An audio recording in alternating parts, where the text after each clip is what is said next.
never guess the places that I've been. You never guess the places that I've been. 'Cause everything is like a dream, yeah, but only in that dream that I live in. I'm never gonna let the day begin. Never gonna let the day begin. 'Cause everything is like a dream, yeah, but only in that dream that I live in. Oh, don't wake me up before you go, and I'll just make this bed my home. Oh, darling, please just let me sleep. Give me my dreams.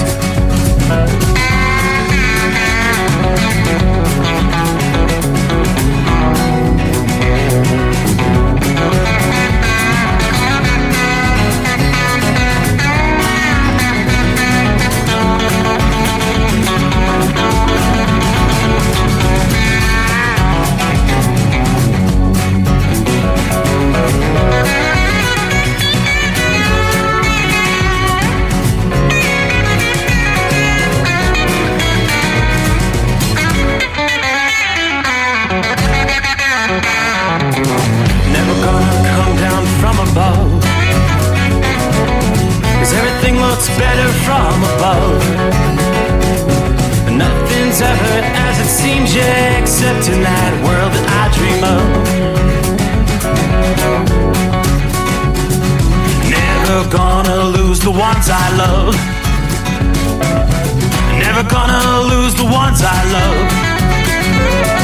'Cause everything is like a dream, yeah, but only in that world that I dream of.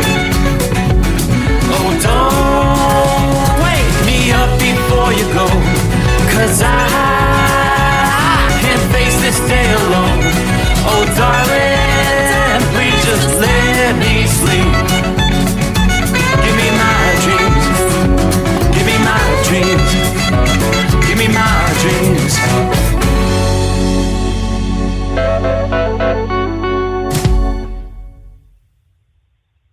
From Feature Story News in Washington, I'm Caroline Malone. The UK Prime Minister has announced a new national police unit to prevent violent disorder in the wake of protests. That follows the killing of 3 children in a stabbing attack on Monday in northwest England. Simon Gaitan has more from London.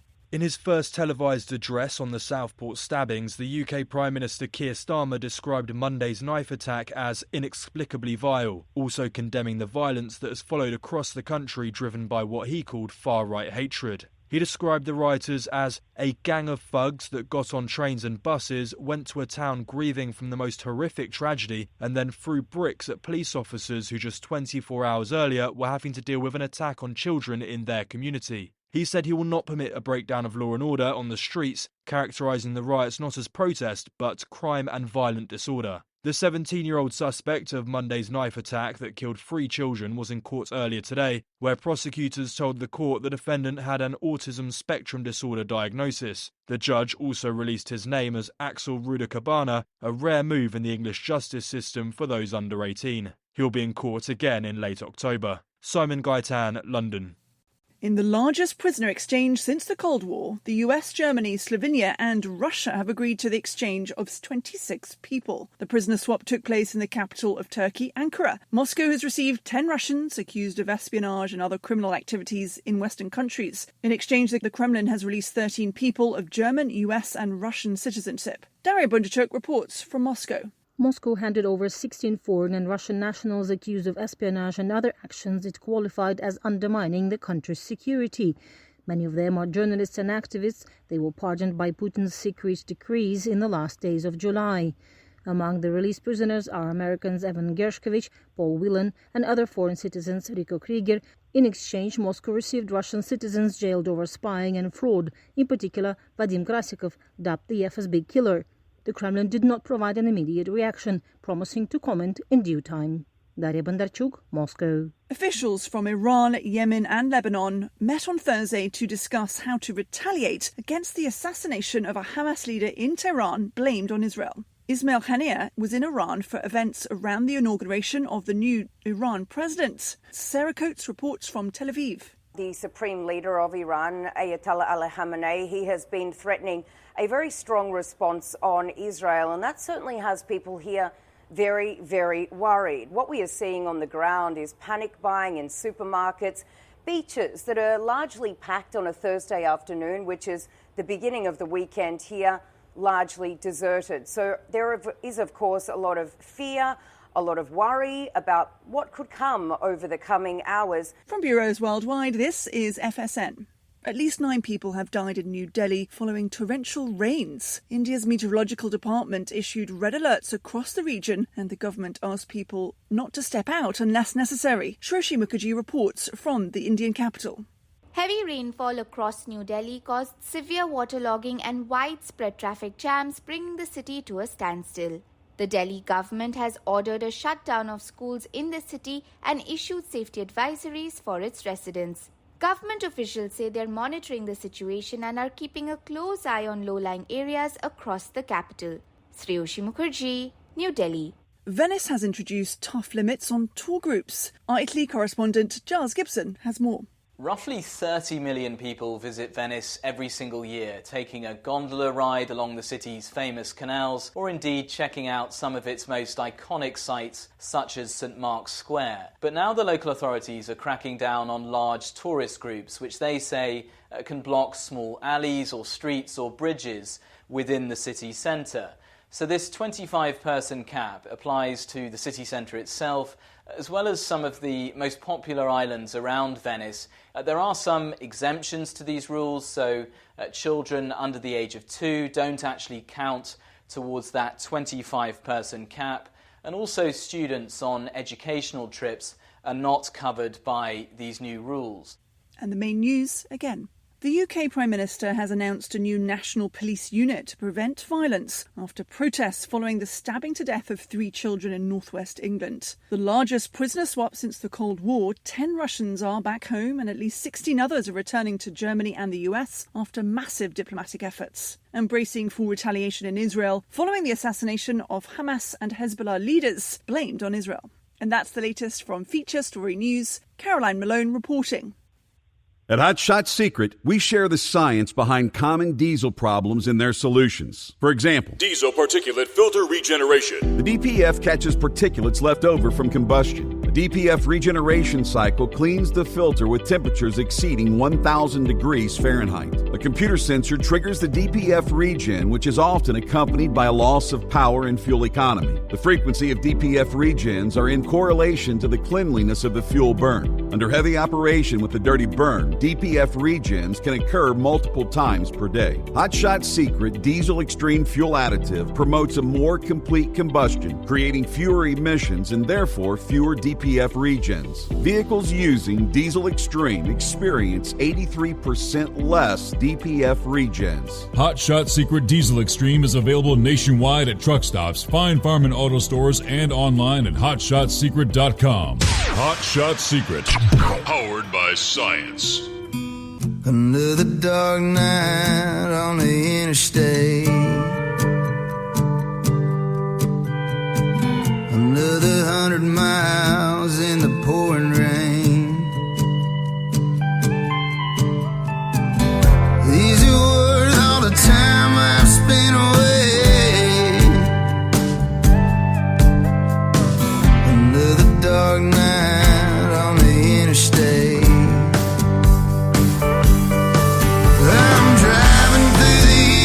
trying to make it right. My baby's at home, hope she's doing alright. Miss my dogs and I miss my girls. I'm 1,000 miles away from my old world.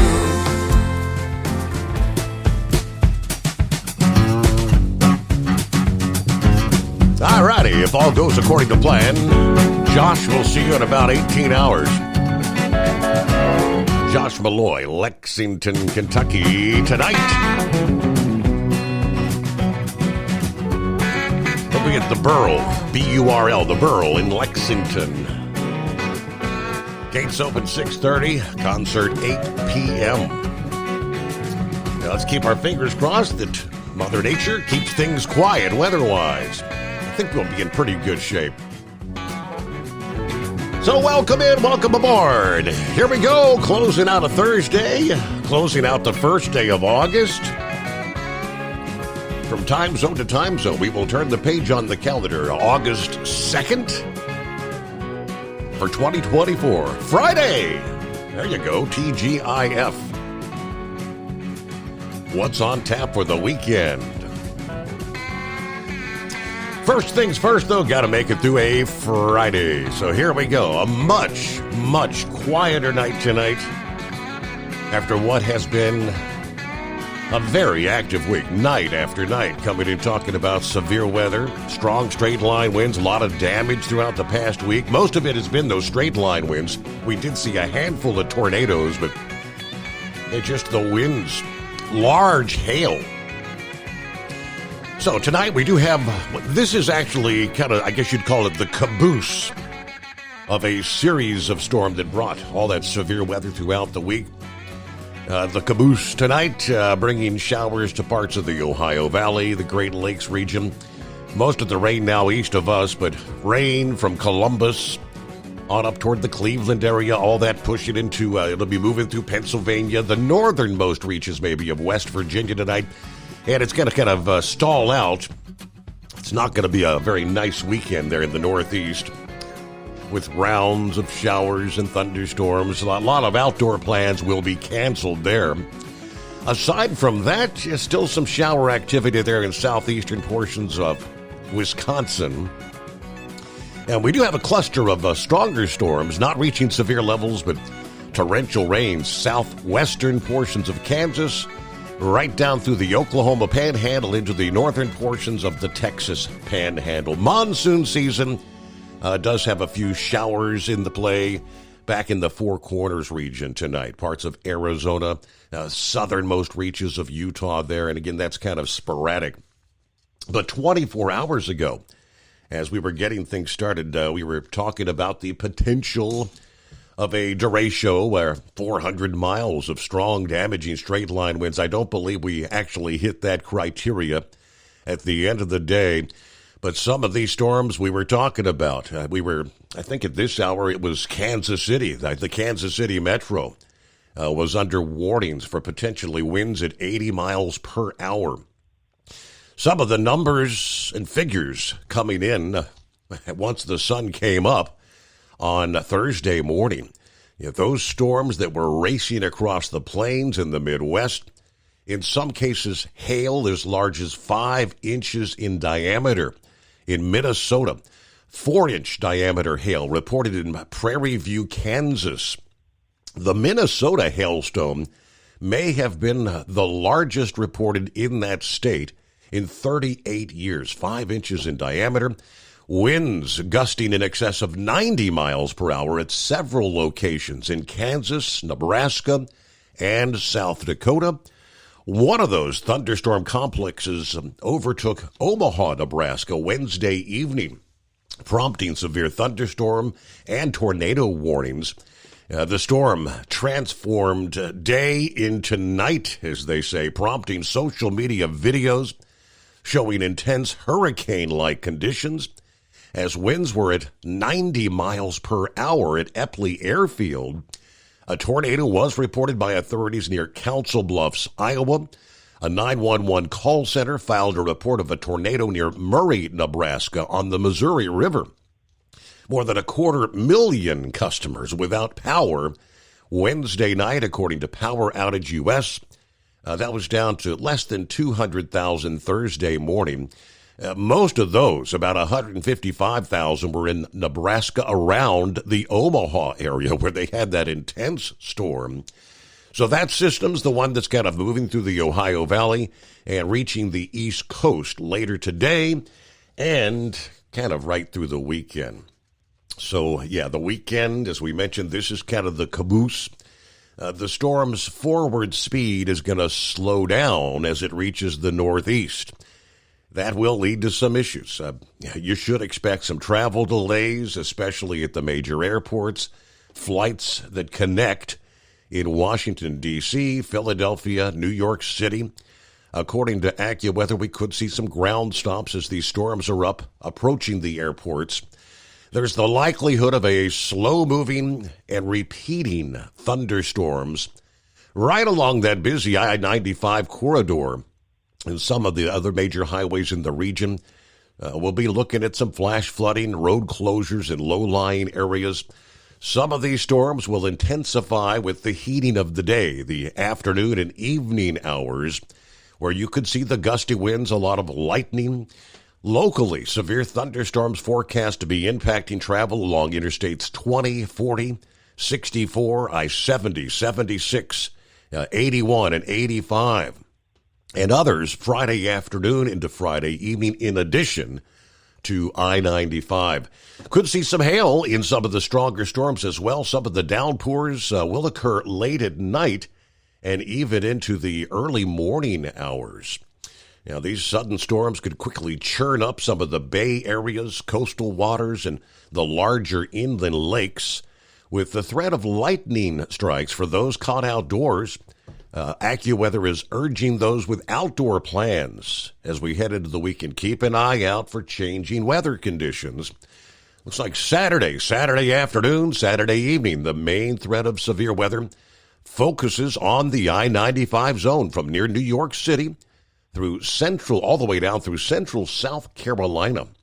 A portion of the I-85 corridor will also be at risk in Virginia, as well as the Carolinas. A lot of times, this is the summertime. Thunderstorms tend to wait till the end of the day or at night before they reach the beach areas. With this setup, storms could occur anytime, especially Saturday into Sunday. A lot of folks are going to be having to stay off the beaches this weekend. For others, it will be some beneficial rain. It's been very dry across Virginia and parts of Pennsylvania and New Jersey. Looking ahead, the second half of the weekend, Sunday, the focus of downpours extending from the Carolinas to northern New England. Parts of that region, in particular the zone from upstate New York to northern New England, have been thoroughly drenched in recent weeks. We've seen lots of incredible flooding there in Vermont. We've seen major flash flooding of streams and rivers occurring there. That may happen again this weekend anywhere in the heavy rain zone. Yeah, now based on the latest information, it appears whatever becomes of this tropical rainstorm that we've been watching in the Caribbean late this week, Florida becomes the focal point. There is a significant chance, they tell us now, that it may get stuck in the southeastern states next week. Now, that scenario would bring days of downpours to parts of the southeast, especially in the coastal areas, rather than a focus on rain in parts of the mid-Atlantic and New England. However, that is subject to the intensity and the track of that tropical feature after it passes near Florida this weekend. They're still trying to get a determination. We do have the latest there. Will it pass to the eastern side of Florida? More models are now depicting it kind of threading the eye of the needle through the Florida Straits between Cuba and Miami and the Keys, and maybe making its way into the Gulf of Mexico, at which point it would encounter waters in the low to mid-80s temperature-wise, which could feed this thing. So we'll break that down for you coming up here in a bit. But overall, the big picture around the country. Welcome aboard, Philly Dan, TGIF. Yes, indeed. Hope everybody has a great weekend. Marianne says the same. Hello, Steve and the overnight family. Enjoy the weekend. Rubber Duck, home sweet home. I gave up on Chicago after the boss and Darren Greathouse lost 3 hours each in a wreck, a backup at the 2-mile marker in Indiana. Had our first football practice. You think the Bad News Bears were a mess? I need help. Let's see. Good Friday, my friends. Hello, Jerry. Thanks for spending your time on the road so we can have what we need, drivers. Thank you, Steve, for the best show available to stay up to date. Kokomo, hot and muggy, but no snow. Be safe, everybody.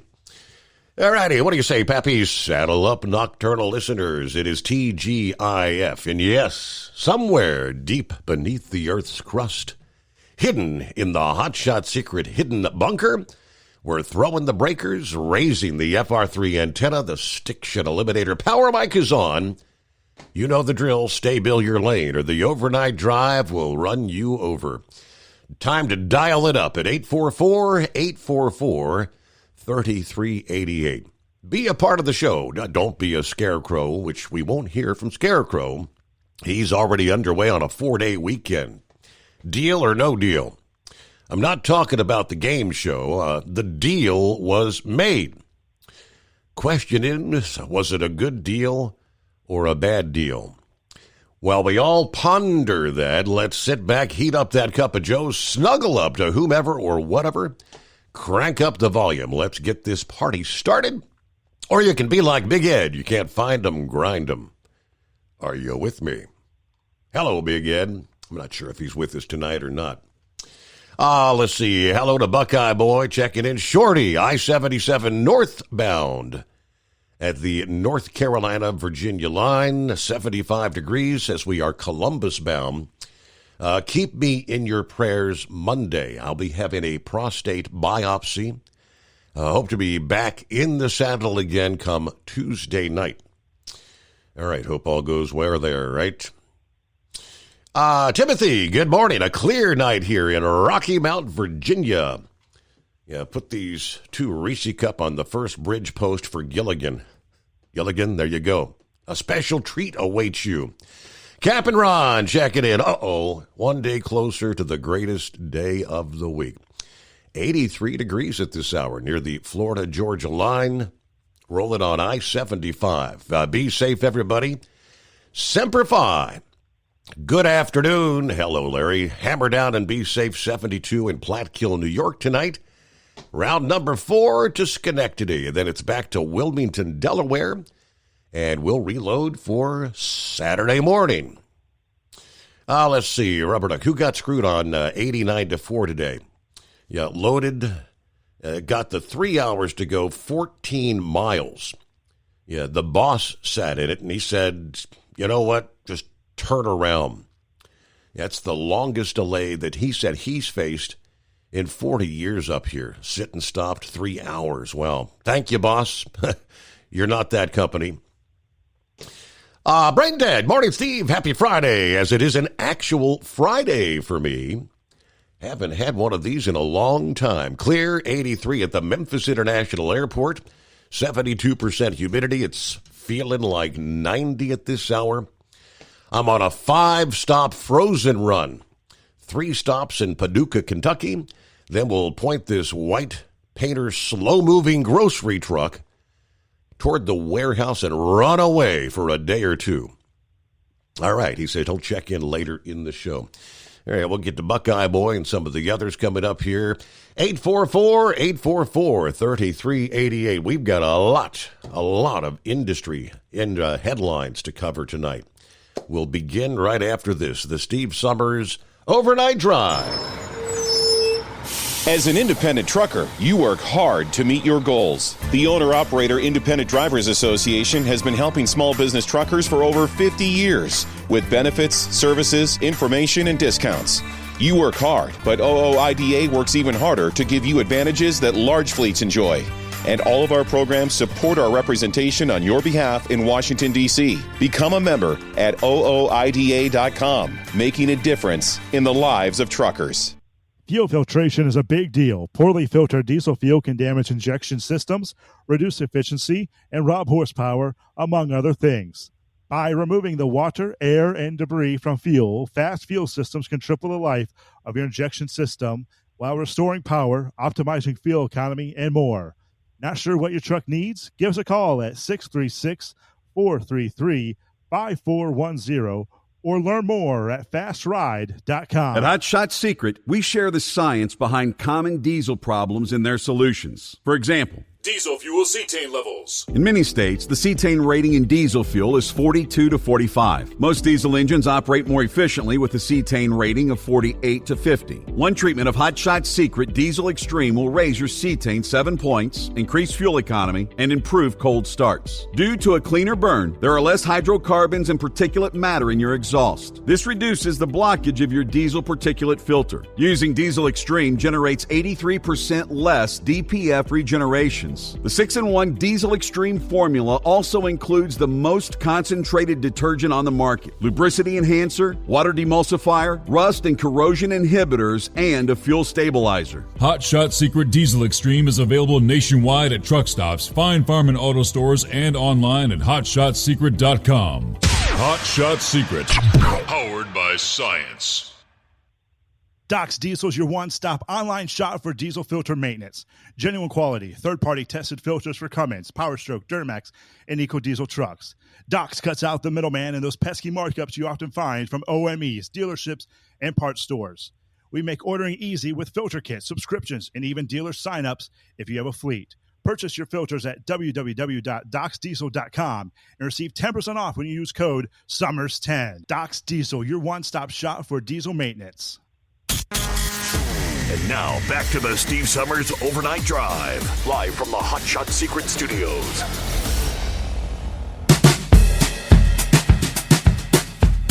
All right, it's a Buckeye boy checks in from my last night in Tuscaloosa, Alabama, where it's 80 degrees. It was a hot one here today. So the puppet and his administration gets American hostages back from Russia, but give back the internet scam artist who stole millions and a hitman. They forced Germany to release. I'm glad the Americans are back. Yeah, whatever happened to the policy of not negotiating with terrorists, though?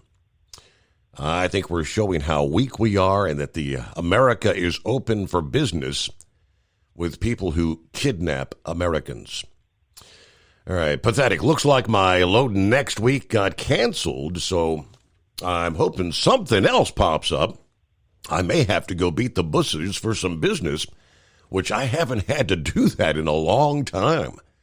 All right, I'm going to be heading out in the morning, get back because I have a date with Wildcat for some sushi dinner, and we're going to go to the movie Twisters this weekend. All right, have a great night, a better weekend, and everybody be careful out there. I haven't seen Twisters yet. The princess, she and some of the girls had a ladies' day out, as they called it. Yeah, a little lunch and a movie. And she said it was really good. She really enjoyed it. So, yeah, I really liked the original Twisters. So, does it meet up to that that level? Howdy, Overnight Drive. Hello, Eskimo Mom. Happy Hump Day Friday, whatever day it is. I'm back in the saddle after taking last night off since I had to have the plumbers come in. And what started as a simple service call for a clogged drain line on a sink and shower is now morphing into replacing lines that are rusted and totally blocked or leaking. The plumber got that line opened enough to drain water, but they're going to be back next week to start the process to get parts replaced. Oh, the joys of being a homeowner. Anyway, got the usual run tonight. A few clouds. Roads are drying out after we had a little bit of rain earlier. 73 degrees, rolling Interstate 71 in Kentucky tonight. Be safe out there. Have a good weekend whenever you get to it. Yeah, the joys of being a homeowner. So what you anticipate goes from, we'll unclog any drain, $99. Now you're looking at what? Up the numbers go. I hate that. All right, 844-844-3388. Starting with our first of many industry headlines tonight. The FMCSA earlier this week, Wednesday, conducting their third and final listening session before crafting a formal proposal regarding the safety fitness determination for motor carriers. The safety fitness determination currently based on an analysis of existing motor carrier data and data collected during a compliance review. The process uses 6 factors, they explain: general, driver, operational, vehicle, hazardous materials, and crashes to assign a motor carrier's safety fitness rating. The current system provides carriers an overall safety rating. It's either satisfactory, conditional, or unsatisfactory. Now, late last year, they published an advance notice of proposed rulemaking asking for feedback on whether the process to determine a carrier's safety fitness should be revised. Following the comment period, they decided they needed some additional information before they could issue that formal proposal. To acquire said information, they held public listening sessions, one at the Texas Trucking Show back on June the 29th, and then online listening sessions. One was on the 25th of June, and the other was that last on Wednesday of this week. About 150 industry stakeholders attended that final listening session on Wednesday regarding safety fitness. They took questions and comments from the public. What did they hear? And what did some of those commenters say? All right, we'll pick up there following a news break on a Friday morning at 844-844-3388. From Feature Story News in Washington, I'm Caroline Malone. The UK Prime Minister has announced a new national police unit to prevent violent disorder in the wake of protests. That follows the killing of 3 children in a stabbing attack on Monday in northwest England. Simon Gaitan has more from London. In his first televised address on the Southport stabbings, the UK Prime Minister Keir Starmer described Monday's knife attack as inexplicably vile, also condemning the violence that has followed across the country driven by what he called far-right hatred. He described the rioters as a gang of thugs that got on trains and buses, went to a town grieving from the most horrific tragedy, and then threw bricks at police officers who just 24 hours earlier were having to deal with an attack on children in their community. He said he will not permit a breakdown of law and order on the streets, characterising the riots not as protest, but crime and violent disorder. The 17-year-old suspect of Monday's knife attack that killed 3 children was in court earlier today, where prosecutors told the court the defendant had an autism spectrum disorder diagnosis. The judge also released his name as Axel Rudakabana, a rare move in the English justice system for those under 18. He'll be in court again in late October. Simon Gaitan, London. In the largest prisoner exchange since the Cold War, the US, Germany, Slovenia and Russia have agreed to the exchange of 26 people. The prisoner swap took place in the capital of Turkey, Ankara. Moscow has received 10 Russians accused of espionage and other criminal activities in Western countries. In exchange, the Kremlin has released 13 people of German, US and Russian citizenship. Daria Bondarchuk reports from Moscow. Moscow handed over 16 foreign and Russian nationals accused of espionage and other actions it qualified as undermining the country's security. Many of them are journalists and activists. They were pardoned by Putin's secret decrees in the last days of July. Among the released prisoners are Americans Evan Gershkovich, Paul Whelan, and other foreign citizens Rico Krieger. In exchange, Moscow received Russian citizens jailed over spying and fraud, in particular Vadim Krasikov, dubbed the FSB killer. The Kremlin did not provide an immediate reaction, promising to comment in due time. Daria Bondarchuk, Moscow. Officials from Iran, Yemen and Lebanon met on Thursday to discuss how to retaliate against the assassination of a Hamas leader in Tehran blamed on Israel. Ismail Haniyeh was in Iran for events around the inauguration of the new Iran president. Sarah Coates reports from Tel Aviv.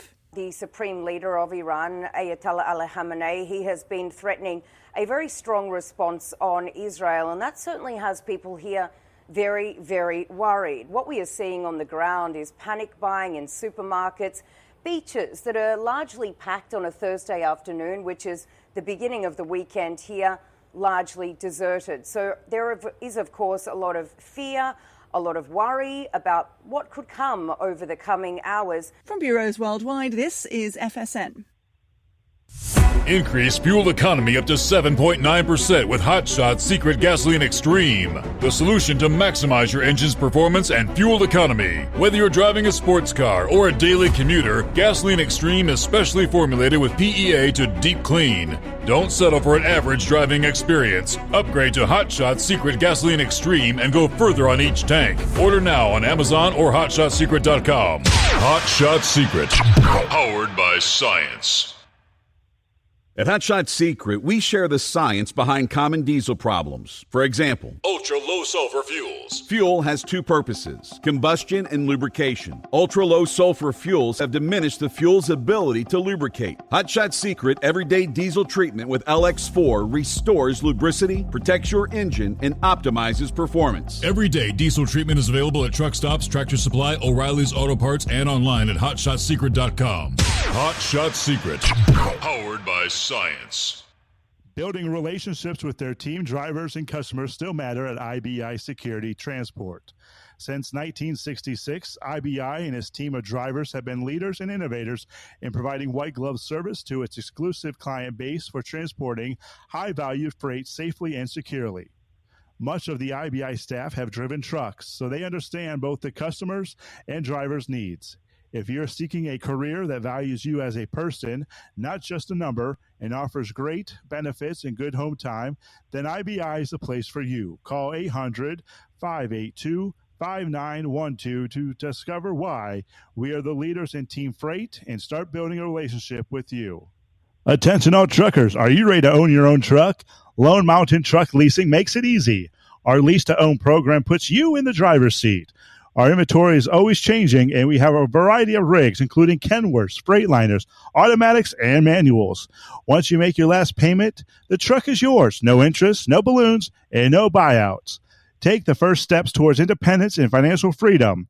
Visit LoneMountainTruck.com or call 866-944-0383 to apply today.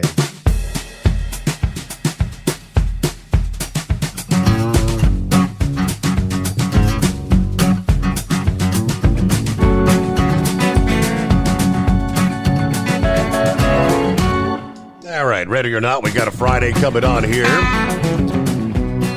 Yeah, we are into the month of August. Wow. Kind of a cloudy night outside the Secret Bunker, but we're hanging at 70 degrees. We didn't get much rain. Yeah, the good soaking rains were all pretty much north of us. And that's what's rolling through central and eastern Ohio tonight. We really could have used some of that rain, but it's that time of year. Pretty dry. But back to the listening session on Wednesday. They took questions and comments, asking commenters to focus on the effectiveness of the current three-tier system. A proposed single rating of unfit, the use of inspection-based data, and whether driver behavior should be incorporated into this safety rating system. Several truckers and other industry stakeholders advocated for keeping the three-tier system, citing the need for a conditional rating, as they put it. Mike Canistra of Logistic Dynamics said that a single rating of unfit, in his opinion, would muddy the waters even more, noting that about 90% of carriers actually operate without a rating. There will likely be a really small number of unfit ratings, and everyone else is going to fall in the other category, obviously. OOIDA's take, representing the small business truckers, says there are potential pros and cons to either maintaining the current three-tier or eliminate it. Their comments, as the FMCSA pursues the development of a new methodology to determine when a motor carrier is unfit to operate, you have to avoid relying on the compliance, safety, accountability, and safety measurement system. Those programs, since their inception back in 2010, the CSA, SMS have completely failed in their objective to reduce injuries, fatalities, and crashes. This is not going to change until the CSA and the SMS incentivizes actual safety performance rather than just regulatory compliance. In addition, OOIDA said that safety fitness determination reforms should not consider adoption and use of safety technologies in a carrier's rating. We talked about this the other night prior to this actual listening session. The association argued that incentivizing carriers to simply adopt safety technologies without improving actual safety would only benefit carriers who can afford some of these costly new technologies. So next, where do we go from here? For those who were unable to attend any of those listening sessions, the FMCSA said they will continue to accept written input through next Wednesday, August the 7th, at the Safety Fitness Determination at DOT.gov. That's the website, Safety Fitness Determination at DOT.gov. I guess maybe that's the email, right? Your written comments. They are expected to use the feedback from the listening sessions and those written comments to ultimately issue the notice of proposed rulemaking. According to their latest regulatory agenda, they have projected they will publish that notice in June of 2025. Everything takes forever and a day to make any progress. Typical government. That's our FMCSA, right? All right, heads up. The Ohio Department of Transportation reminding drivers plan ahead for a super load that's going to be transported through the state starting next week. We've had a number of these. Ohio DOT said this will be the 15th of nearly 24 super loads. This will be the last of 4 loads that exceed 900,000 pounds. Now, this is scheduled to leave from a dock on the Ohio River near Manchester next Wednesday, August the 7th.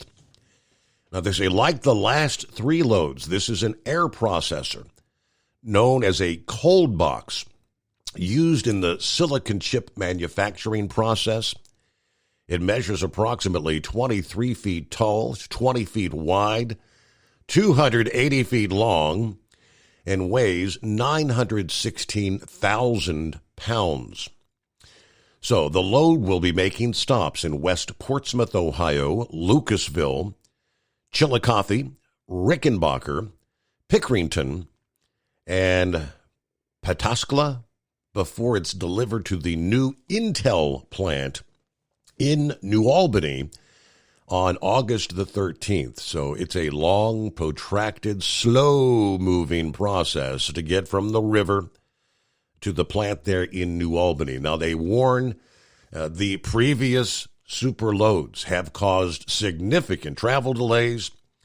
You're asked to avoid the area. All right, but those are massive loads. All right, we had the story of the truck driver, the crash back in June. Guy that had no business being on the roads, illegally in the country, right? The driver with the history of deportation.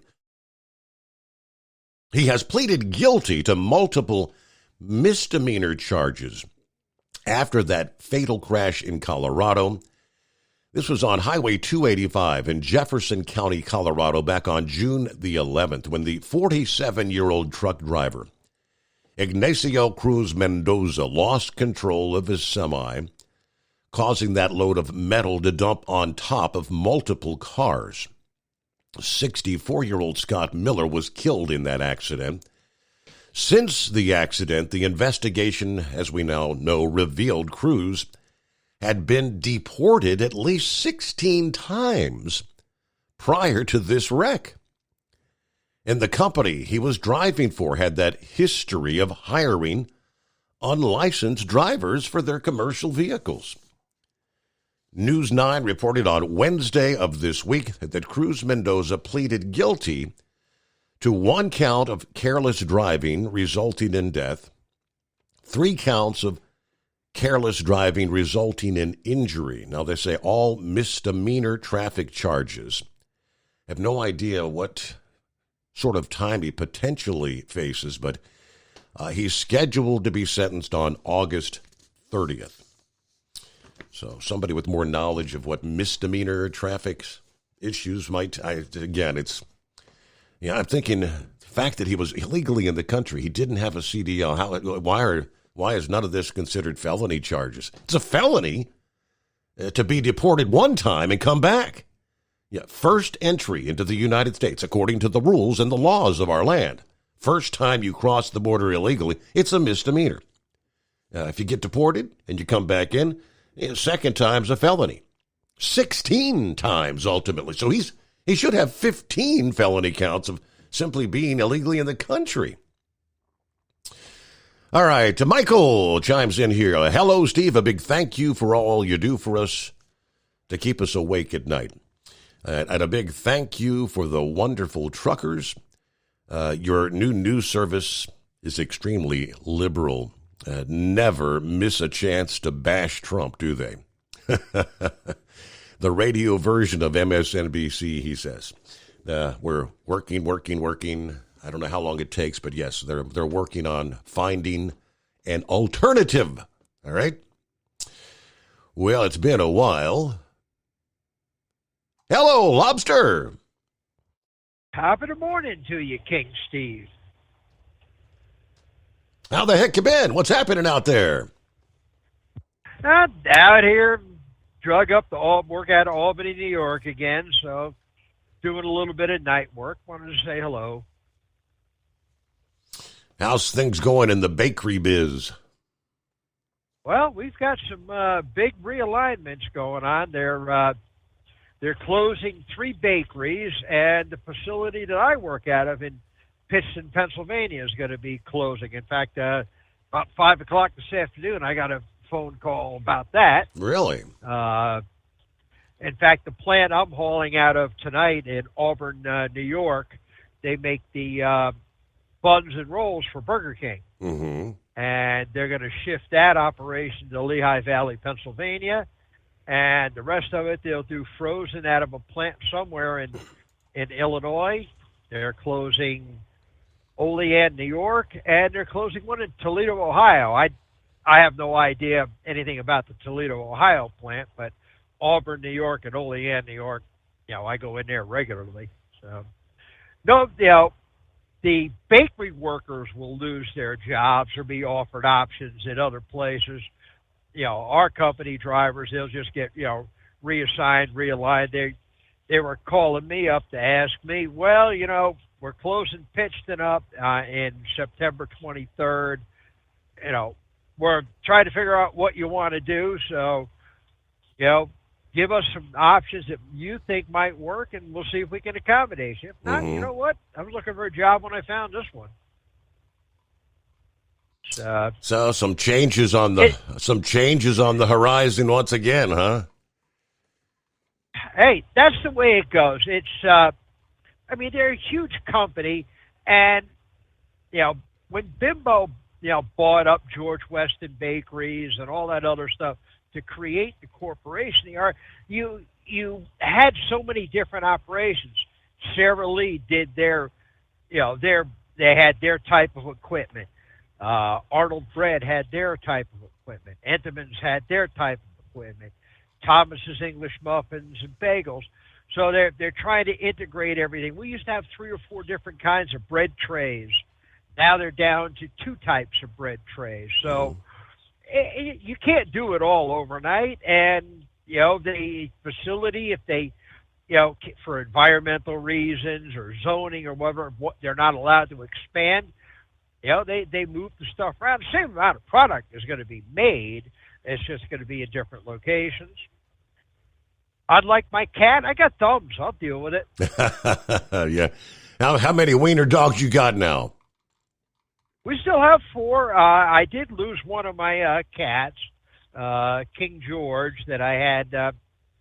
I got him at Louisville in at the 2011 truck show. And he passed away in his sleep in January, and I still got my little black and white one, Freddie the Freeloader. So.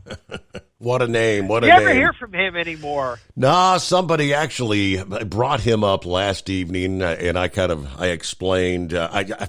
I don't know if you knew his daughter, Mary, but she was the one that used to call in advocating. She was all about trying to get the pension, the Central States all fixed up and bailed out and all that. But she was a very, very hard left-leaning, politically.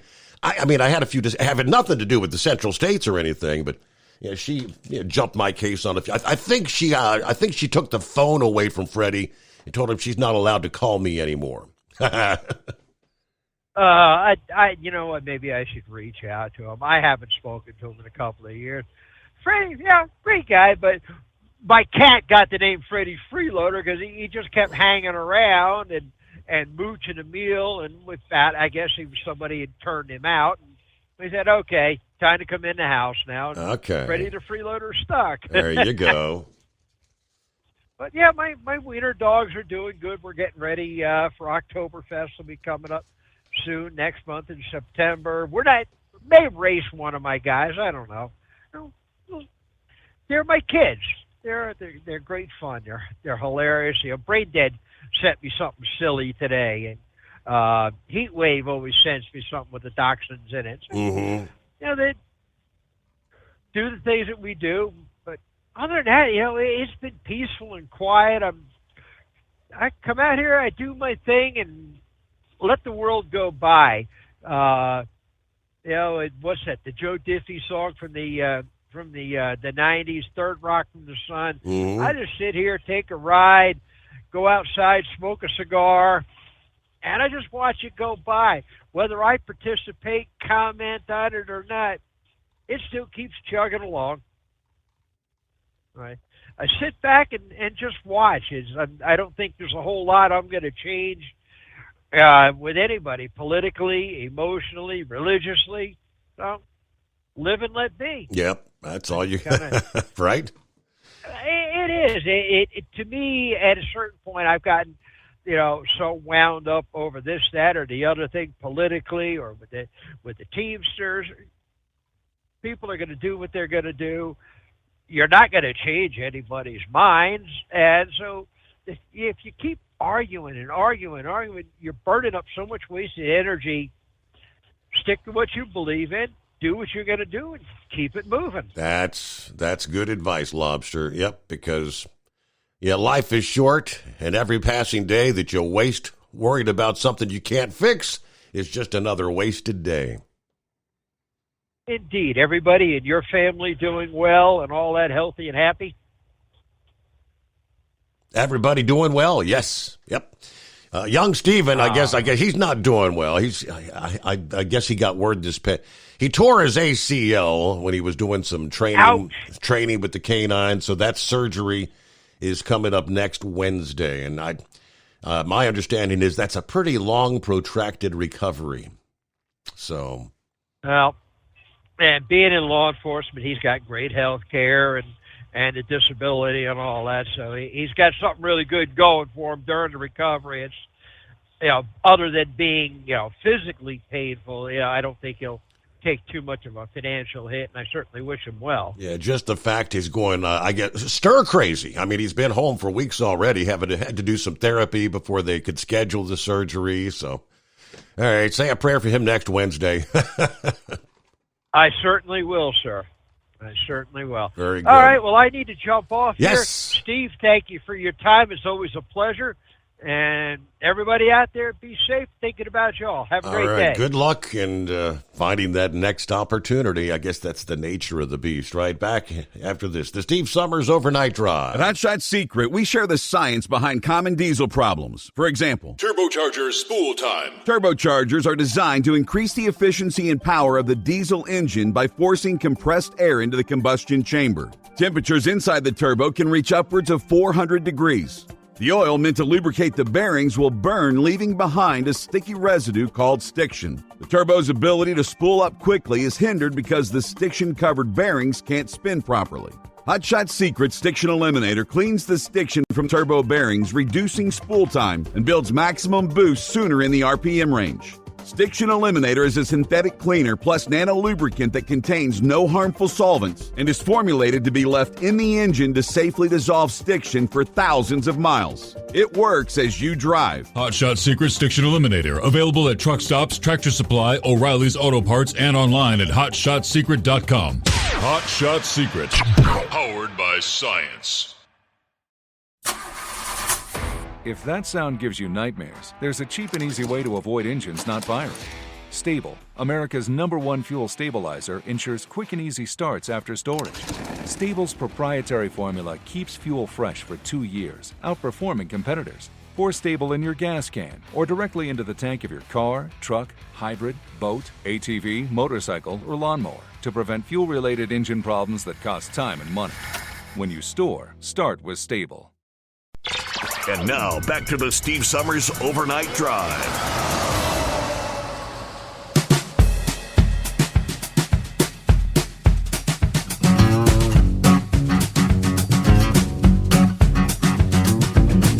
Okay, what do we have here? Hello to Rick. Rick in Portsmouth is on board. And there's Cripshot in the house. Good morning, Steve. All the listeners. Great show as always. Good to have you with us. Happy Friday there, Cripshot. All right, it is 844-844-3388. Always moving. Happy Friday. Happy Friday to you too. Thank you.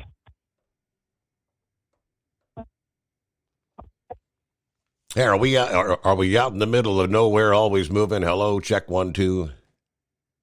Hello, am I there? Okay. Can you hear me? For the moment? Okay. Yeah. Sorry, I'm sitting in my driveway, so trying to get through. I just wanted to change up my topics I've been talking about for politics to go with very, very extremely disappointed about the change of the mastermind behind 9/11 taking a guilty plea for the death penalty being removed. Mm-hmm. Now, after 20-some years of investigation, if you didn't have enough to make a slam dunk on that, shame on you. But for anyone that was involved in the massacre of over 3,000 people from several different countries, if that doesn't deserve the death penalty, I don't know what does. Mm-hmm. And so I'm afraid going forward, even the man outside of Cincinnati that, hunted down and murdered his 3 little boys, he was just, it came up the other day that he's facing the death penalty. Well, if his attorneys are smart, can't they go back and look at what they've done for this guy with 9/11 and say, well, he doesn't deserve the death penalty. Look at this. I mean, and I know that you're supposed to look, I guess, at rulings for unprecedented, when they are looking at case law and stuff like that. So I don't know if taking a plea deal is considered case law, but it sets such a precedent going forward. And it is such a slap in the face to thousands of Americans, millions of us who watched that, who lived it, that are survivors from it. That is beyond belief that you gave him that. I mean, and if you are, I would volunteer to be one of the people who tortures him every day for the rest of his life. I mean, I would step up and say, okay, if they took a list of volunteers that, right. Okay, great, you get to stay in prison, and then we're going to let everybody sign up that wants to torture you. Everybody gets an hour, 15 minutes, whatever, and then just do that for the rest of his life until he's no longer with us. I mean, that would seem the fair thing to do because that was absolutely horrible. And so I hate to sound like a Debbie Downer on a Friday, but that just was mind-blowing to me that even came up. And that just blew my mind. So that's what I wanted to mention. I have no idea how old the guy is now, but I mean, so in other words, we're just gonna pretty much pay for him, feed him, house him for however long he lives the rest of his life. He gets to live out his whatever days he has left when all those thousands of families, in the blink of an eye, lost their family members. Yeah, and that's what I say. So if you really, I'll bet you could fix the national debt and let people pay a good price and put them out there. So I don't understand why it's taken 20-some years to get to this point. Yeah. I don't get that either. Like, why would you agree to that? In 20-some years, you should have had enough evidence on him to make it a slam dunk case. What the heck is the problem here? So yeah. I'm really torn about it. I wish I had more information on it. Of course, we'll never know because the media won't let us know. Technically, he shouldn't be. Technically, he shouldn't still be on the planet Earth. It should have been a long time ago. All right, let's close out hour number 1 there. Rolling into a Friday. It is the Steve Summers Overnight Drive live from the Hot Shot Secret Studios. Ultimate comfort on the road. That's the Bostrom difference. And why so many drivers are upgrading their seats to Bostrom seating.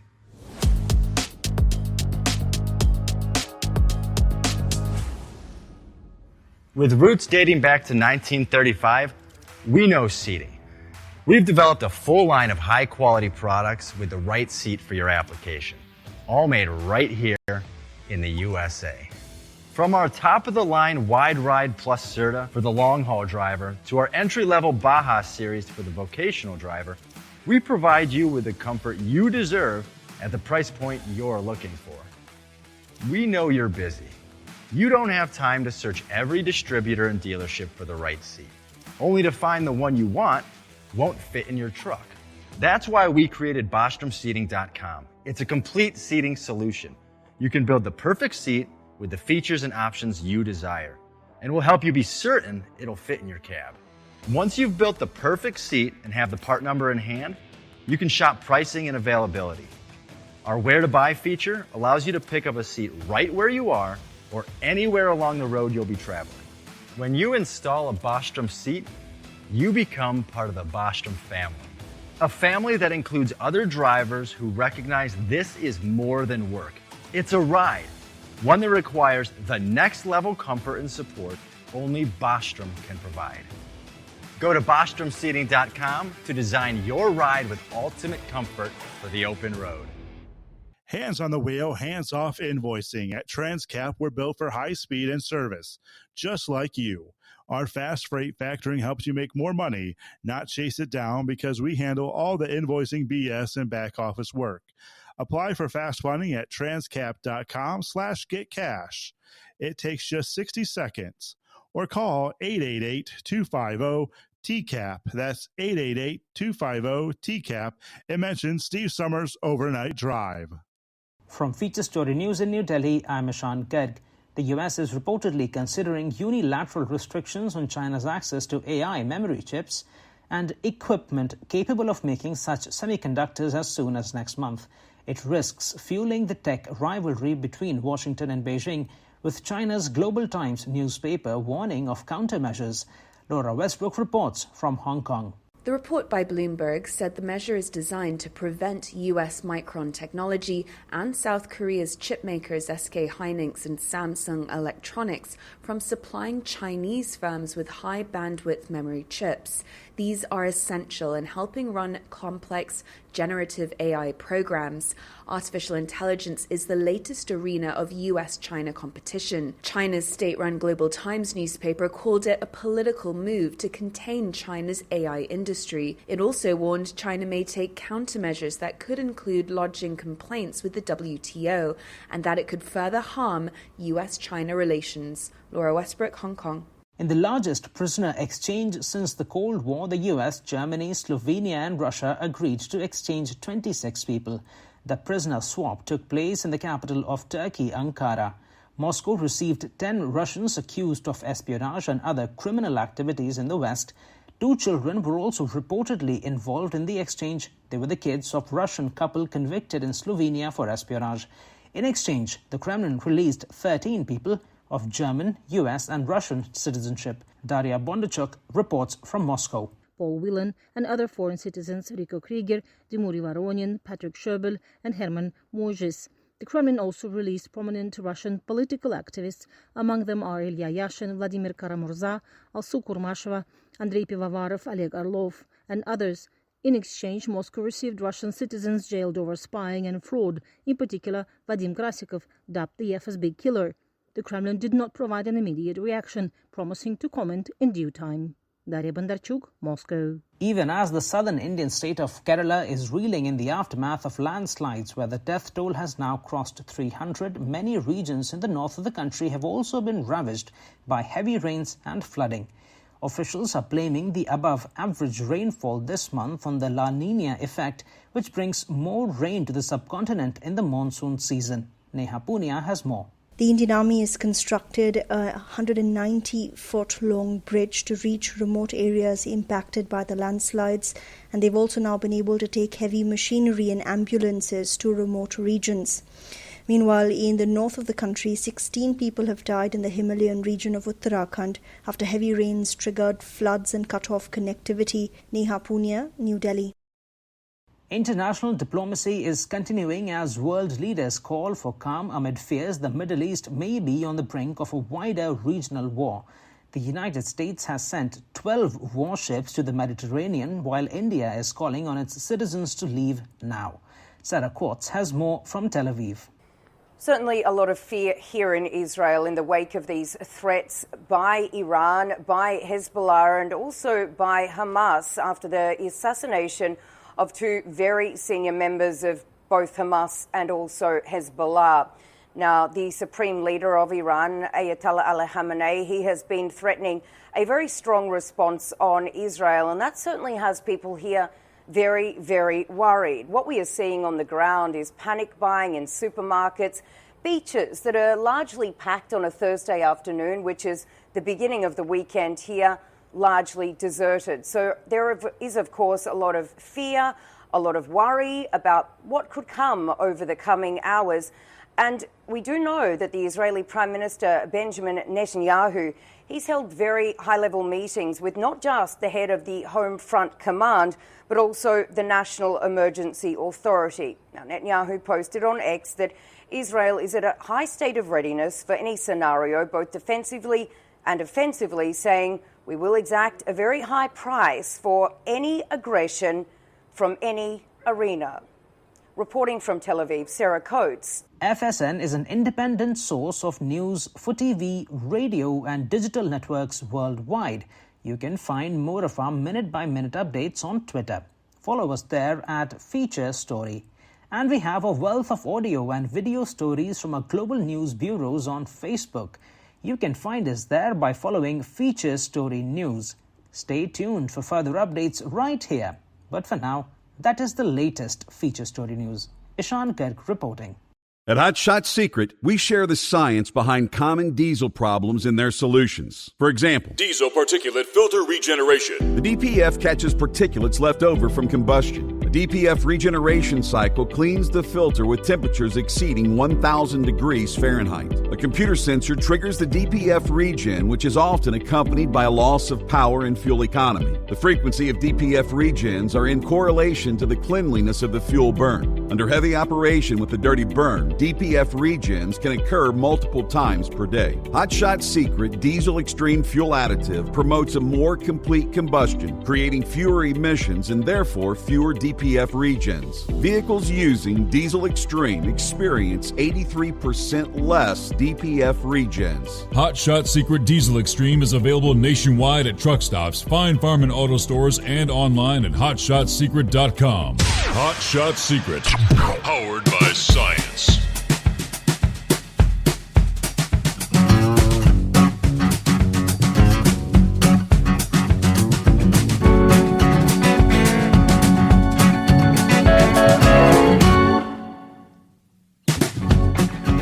And welcome back, TGIF.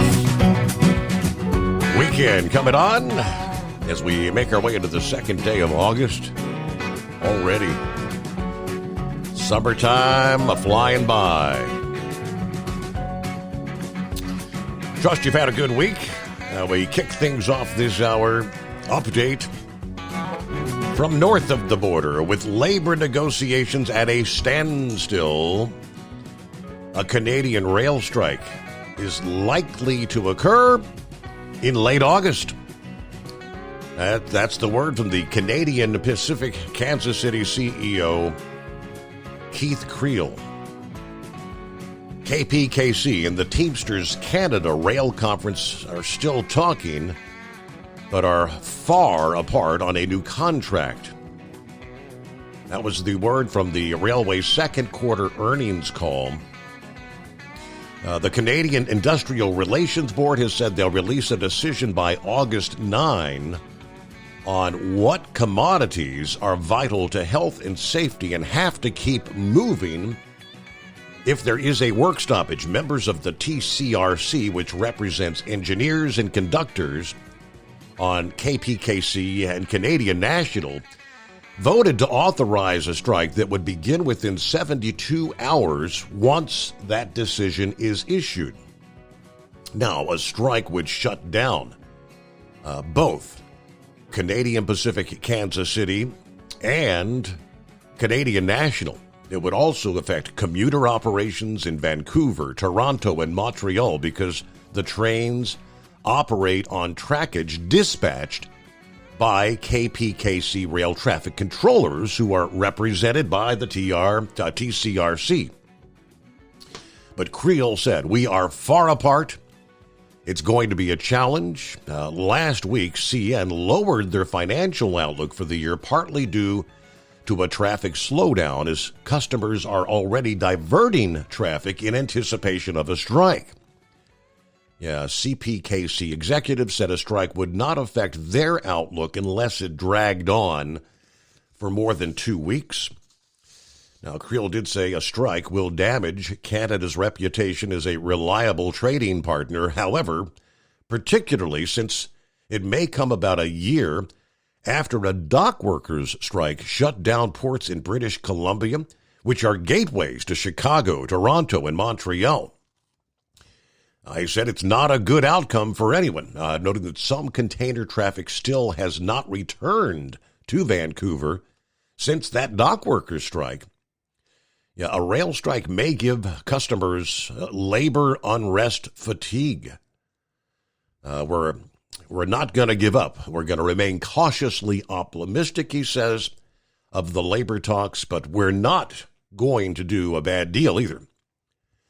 Meanwhile, a potential strike by dock workers on the U.S. East and Gulf coasts could benefit CPKC's served ports of Lazaro Cardenas in Mexico as well as St. John in New Brunswick. Both could serve as alternative to U.S. ports if those dock workers walk out.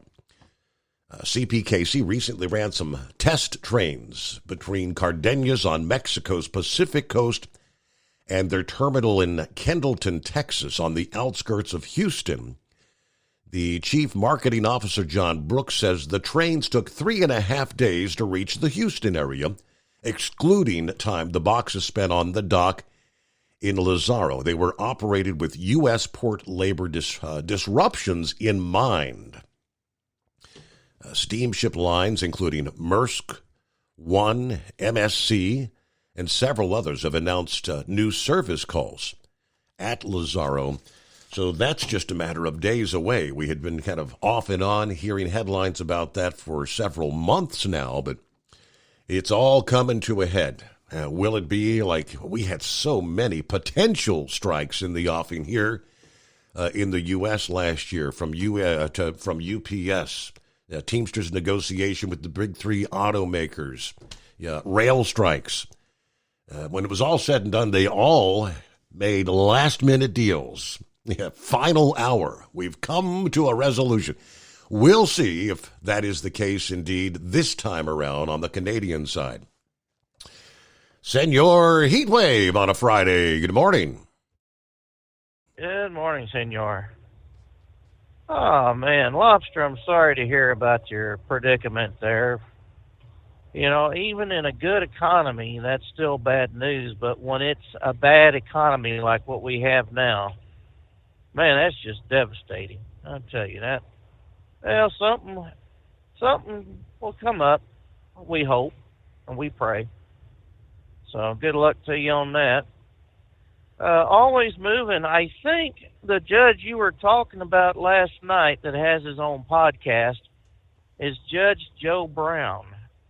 He used to have his own TV show right up there kind of long. Yeah. So I think that's who she was talking to or Okay. talking about. So He was kind of like a Judge Judy, anyway. kind of like a Judge Judy kind of thing, the court cases. I remember Yeah. him. Yeah. Yeah, kind of like Judge Alex or whatever his name was. Yeah. And you know who all started this damn nonsense? Wapner. The Judge People's Wapner Court? with the People's The People's Court, yes. Oh, all the way back when. Good night. I mean, it used to be a punchline on the Late Night with Johnny Carson, you know? But, I mean, now, hey, you can't turn the TV on without seeing somebody being a judge. Yep. Good night. And the cases that are brought up, I mean, 9 out of 10 are stupid. Not that I'm an avid watcher of them shows, Lady Heatwave is. And she gets so damn mad, especially at Judge Judy, and I'm like, well, then why watch it? You know, she can't give me a good answer. It's just, I guess, something that's past the time. Entertainment television. It's just almost like a knockoff. Some of these cases are almost reminiscent of like where would Jerry Springer find some of those characters he used to have on his show?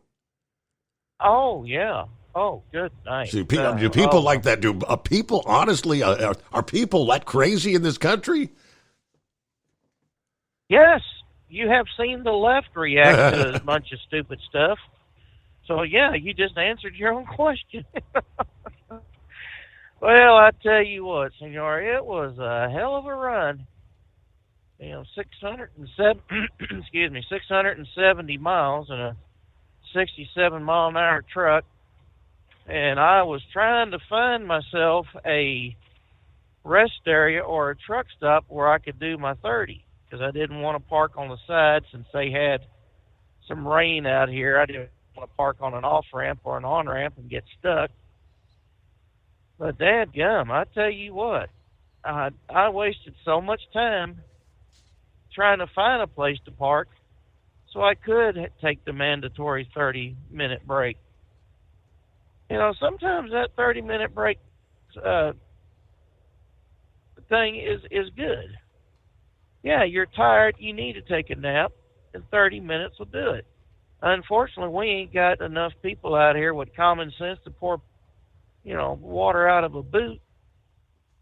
And they just keep on going until they're in the funny pages, you know, with a bunch of deaths on their hands.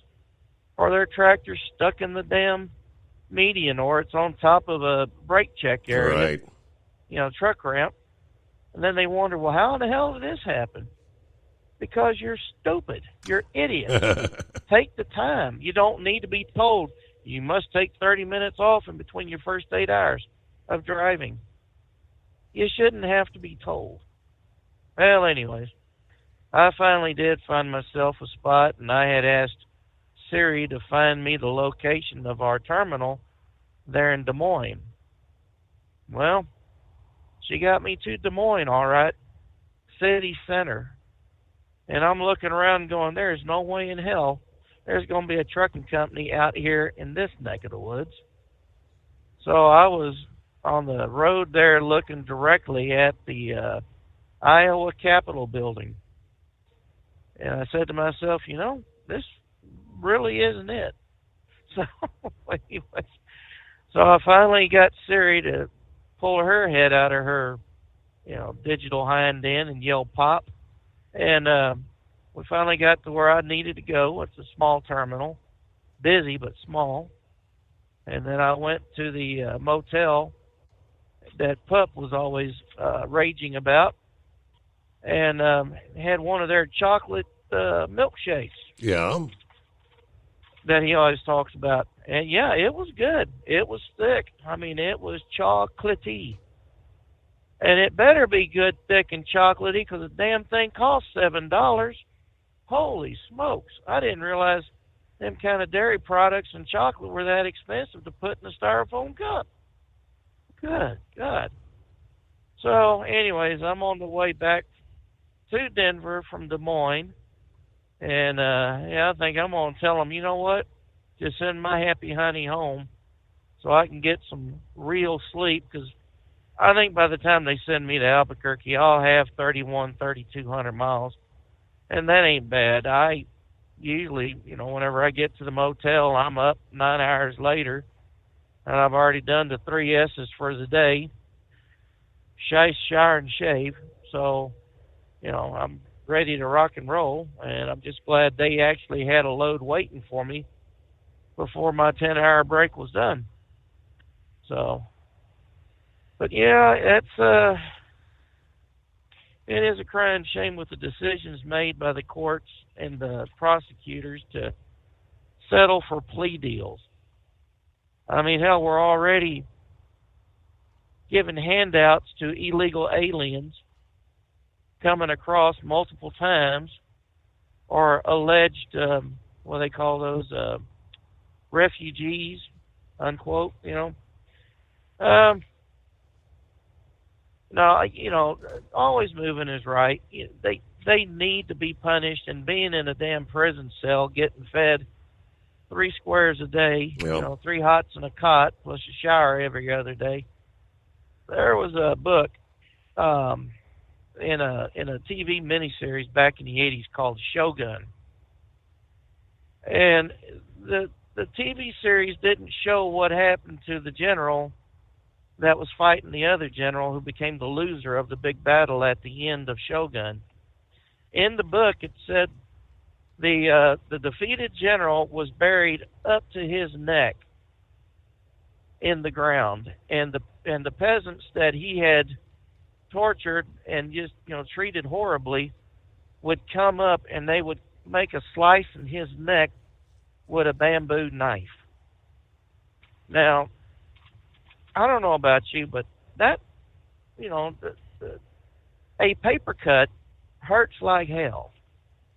And to get a little slice from a bamboo knife from thousands of people that you tortured. That's a hell of a way to go, isn't it? So it's, either way, what you're making, I'm thinking if you're going to be in prison, you're never going to see the light of day outside of the prison cell there.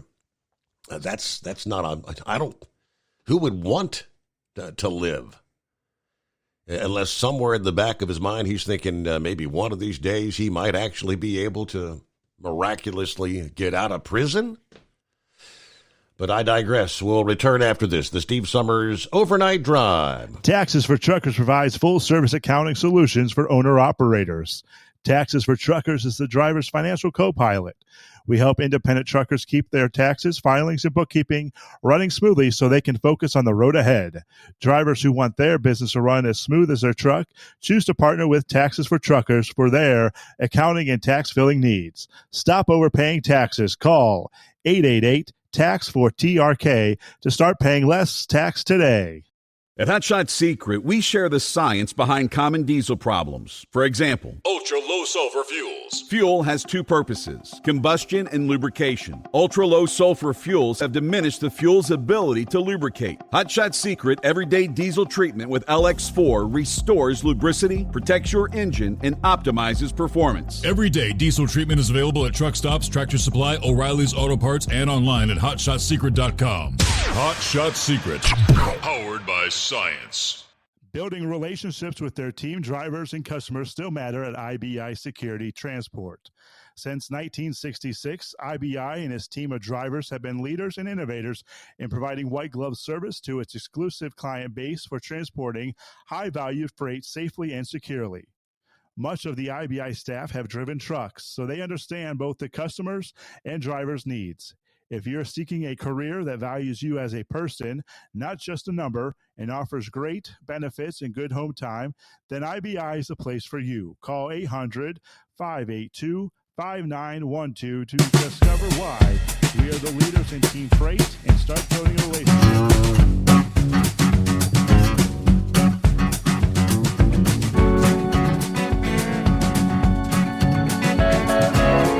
21 past the hour, and quick look at our tropical system.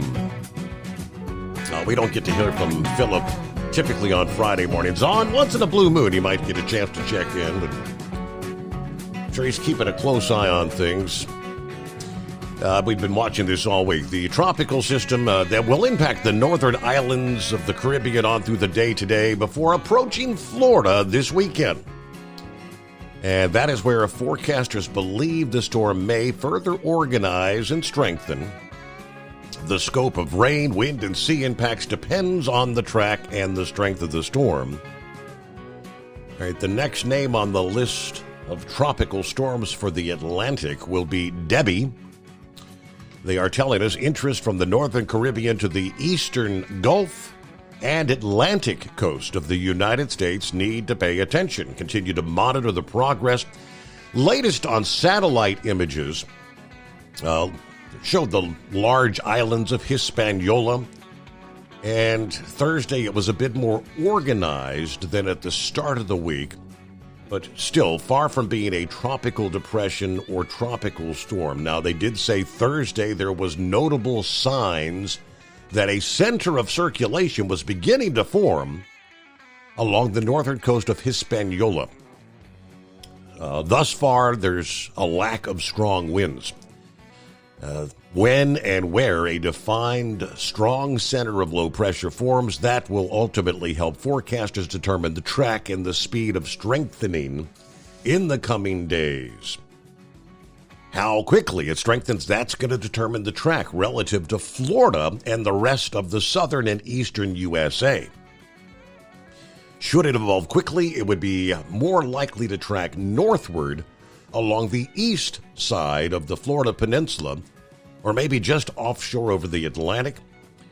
If it remains relatively weak, it's more likely to then drift toward the eastern Gulf of Mexico. That's why they've highlighted an area from the eastern Gulf to the southern Atlantic as the risk of development at this time. In either of these areas, warm waters could allow this tropical rainstorm to gain strength quickly from late this week to early next week, as the atmosphere will be more moist, wind shear will be low in the region, downpours and gusty thunderstorms will be spreading westward across Cuba and the western islands of the Bahamas today, before then spreading over the Florida Keys and the southern part of Florida on Saturday. Along with potential for urban flooding, we'll see the risk of waterspouts, hazards for beach and boating interests at the very least. Rip currents will be strengthening and increasing, and the number along the Florida coast will be dangerous this weekend. Ahead of the tropical rainstorm, a swath of intense heat with high humidity is going to be building in over the southeastern USA. All right, should the storm stay east of Florida, those rough surf conditions will spread northward along the Atlantic coast. At a certain point, if the center migrates further to the northwest and into the Gulf of Mexico, obviously the surf conditions will be building along the Gulf Coast. Based on the latest information, whatever becomes of the tropical rainstorm in the Caribbean, there is a significant chance it may get stuck in the southeast next week. The southeast states kind of stalling out, in other words. The steering breezes that are guiding this from west to northwest and more northerly this weekend are expected to weaken next week. That could create a problem for the forward speed of this thing. The potential stalling scenario could bring days of downpours to parts of the southeast, especially the coastal areas. So that's what they're really kind of getting concerned about now. Yeah, we saw the tropical system, I forget what was the name of that storm that stalled out over the Houston area a few years ago. When these tropical systems stall, I mean, they don't have to be a strong hurricane or a strong tropical storm. It's just when they stall out and you've got rain and rain and rain, the training over the same areas for hours and days, we'll have to keep an eye on things. We'll let you know. All right, we'll get back to the calls coming up. I'm looking at the clock. We're very close to news break here. Bottom of the hour coming up. Let's quickly get an update on the wildfires out west. The Colorado Stone Canyon fire turning deadly. The remains of a fire victim were found Wednesday inside a home. In the path of that fire, one of 3 wildfires that are ravaging the Denver area, according to the Boulder County Sheriff. As firefighters' efforts continue, evacuation orders for parts of the town of Lyon were actually lifted. Some gas service in those neighborhoods was turned off as a precautionary measure. Getting people back in the utilities is going to take some time, they said. The Quarry fire in Colorado is rapidly spreading. Emergency crews racing to evacuate homes southwest of Denver overnight last night, as the Quarry fire, previously known as the Wildland fire, was threatening several subdivisions, according to the Jefferson County Sheriff's Office. By Wednesday night, that blaze had grown from 50 acres to 341 acres. It was 0% contained. Governor Polis had deployed the National Guard to assist in fire response there. And one other we can highlight on, firefighters struggling, they say, with limited resources right now and a rattlesnake problem. The Quarry fire, tough to fight due to the terrain and the number of other wildfires. We don't know if we're going to get any air support today or not because there's so many other fires getting priority. While no injuries or damaged structures have been reported from the Quarry fire, firefighters are facing new hazards. The terrain is mountainous and steep, and we have a rattlesnake problem to deal with on top of that. It's the Steve Summers Overnight Drive. From Feature Story News in New Delhi, I'm Ishan Garg. The U.S. is reportedly considering unilateral restrictions on China's access to AI memory chips and equipment capable of making such semiconductors as soon as next month. It risks fueling the tech rivalry between Washington and Beijing, with China's Global Times newspaper warning of countermeasures. Laura Westbrook reports from Hong Kong. The report by Bloomberg said the measure is designed to prevent US Micron Technology and South Korea's chipmakers SK Hynix and Samsung Electronics from supplying Chinese firms with high bandwidth memory chips. These are essential in helping run complex generative AI programs. Artificial intelligence is the latest arena of US-China competition. China's state-run Global Times newspaper called it a political move to contain China's AI industry. It also warned China may take countermeasures that could include lodging complaints with the WTO and that it could further harm US-China relations. Laura Westbrook, Hong Kong. In the largest prisoner exchange since the Cold War, the US, Germany, Slovenia and Russia agreed to exchange 26 people. The prisoner swap took place in the capital of Turkey, Ankara. Moscow received 10 Russians accused of espionage and other criminal activities in the West. 2 children were also reportedly involved in the exchange. They were the kids of Russian couple convicted in Slovenia for espionage. In exchange, the Kremlin released 13 people of German, US and Russian citizenship. Daria Bondarchuk reports from Moscow. Paul Whelan and other foreign citizens Rico Krieger, Dmitry Voronin, Patrick Sherbel and Herman Mojis. The Kremlin also released prominent Russian political activists. Among them are Ilya Yashin, Vladimir Karamurza, Alsu Kurmasheva, Andrei Pivovarov, Oleg Orlov and others. In exchange, Moscow received Russian citizens jailed over spying and fraud, in particular Vadim Krasikov, dubbed the FSB killer. The Kremlin did not provide an immediate reaction, promising to comment in due time. Darya Bandarchuk, Moscow. Even as the southern Indian state of Kerala is reeling in the aftermath of landslides where the death toll has now crossed 300, many regions in the north of the country have also been ravaged by heavy rains and flooding. Officials are blaming the above-average rainfall this month on the La Niña effect, which brings more rain to the subcontinent in the monsoon season. Neha Punia has more. The Indian Army has constructed a 190-foot-long bridge to reach remote areas impacted by the landslides, and they've also now been able to take heavy machinery and ambulances to remote regions. Meanwhile, in the north of the country, 16 people have died in the Himalayan region of Uttarakhand after heavy rains triggered floods and cut off connectivity. Neha Punia, New Delhi. From bureaus worldwide, this is FSN. Ultimate comfort on the road. That's the Bostrom difference, and why so many drivers are upgrading their seats to Bostrom seating.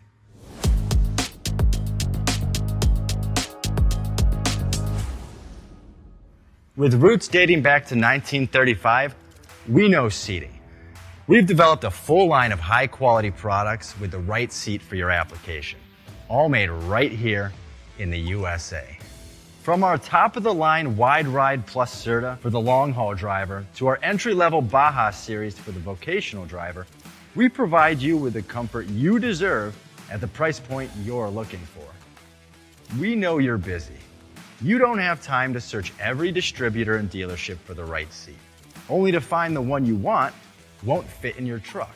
That's why we created BostromSeating.com. It's a complete seating solution. You can build the perfect seat with the features and options you desire, and we'll help you be certain it'll fit in your cab. Once you've built the perfect seat and have the part number in hand, you can shop pricing and availability. Our Where to Buy feature allows you to pick up a seat right where you are or anywhere along the road you'll be traveling. When you install a Bostrom seat, you become part of the Bostrom family. A family that includes other drivers who recognize this is more than work. It's a ride, one that requires the next level comfort and support only Bostrom can provide. Go to BostromSeating.com to design your ride with ultimate comfort for the open road. Hands on the wheel, hands off invoicing. At Transcap, we're built for high speed and service, just like you. Our fast freight factoring helps you make more money, not chase it down, because we handle all the invoicing BS and back office work. Apply for fast funding at transcap.com/getcash. It takes just 60 seconds. Or call 888-250-TCAP. That's 888-250-TCAP. And mention Steve Summers Overnight Drive.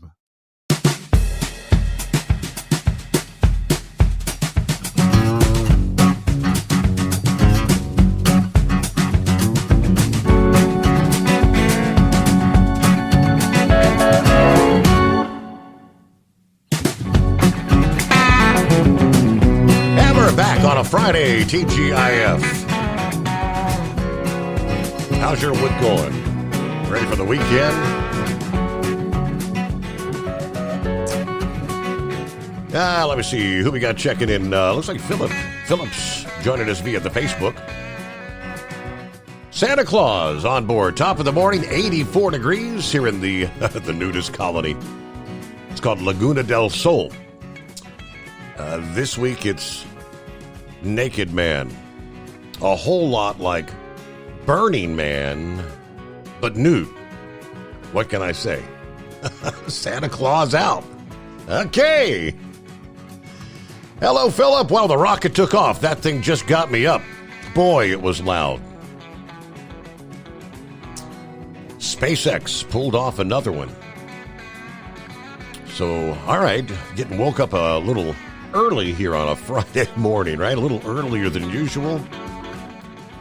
I guess, was that another Falcon 9 Starlink launch, I'm supposing? I did see that I guess SpaceX got the all clear this past day to resume a human flight August the 18th with a Crew 9 mission to the International Space Station. See if we can get the full story on that here, but okay. So they They've got a really good track record. I think they had 364 successful launches with no issues. And then it was that Starlink launch, I believe it was Starlink, that they did have the liquid oxygen leak, and it didn't make it to the altitude they were anticipating getting it to. But that's a pretty good track record. I mean, in space flight or in anything, I don't care what it is. Air travel, train travel, ship travel. I mean, on occasion, there are mishaps. It's inevitable. It's just a fact of life.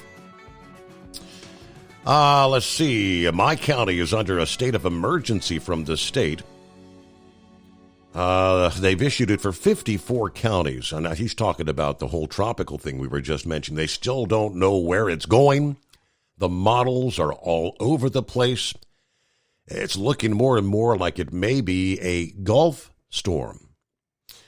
Right now, we're in the hurry up and wait kind of mode. Hurry up and wait. That's what they're saying. Pay attention, pay attention. Hello to Mark, 85 in North Philly tonight. Wow. It's a warm one out there, isn't it? Well, I do see that we've got the heat advisories.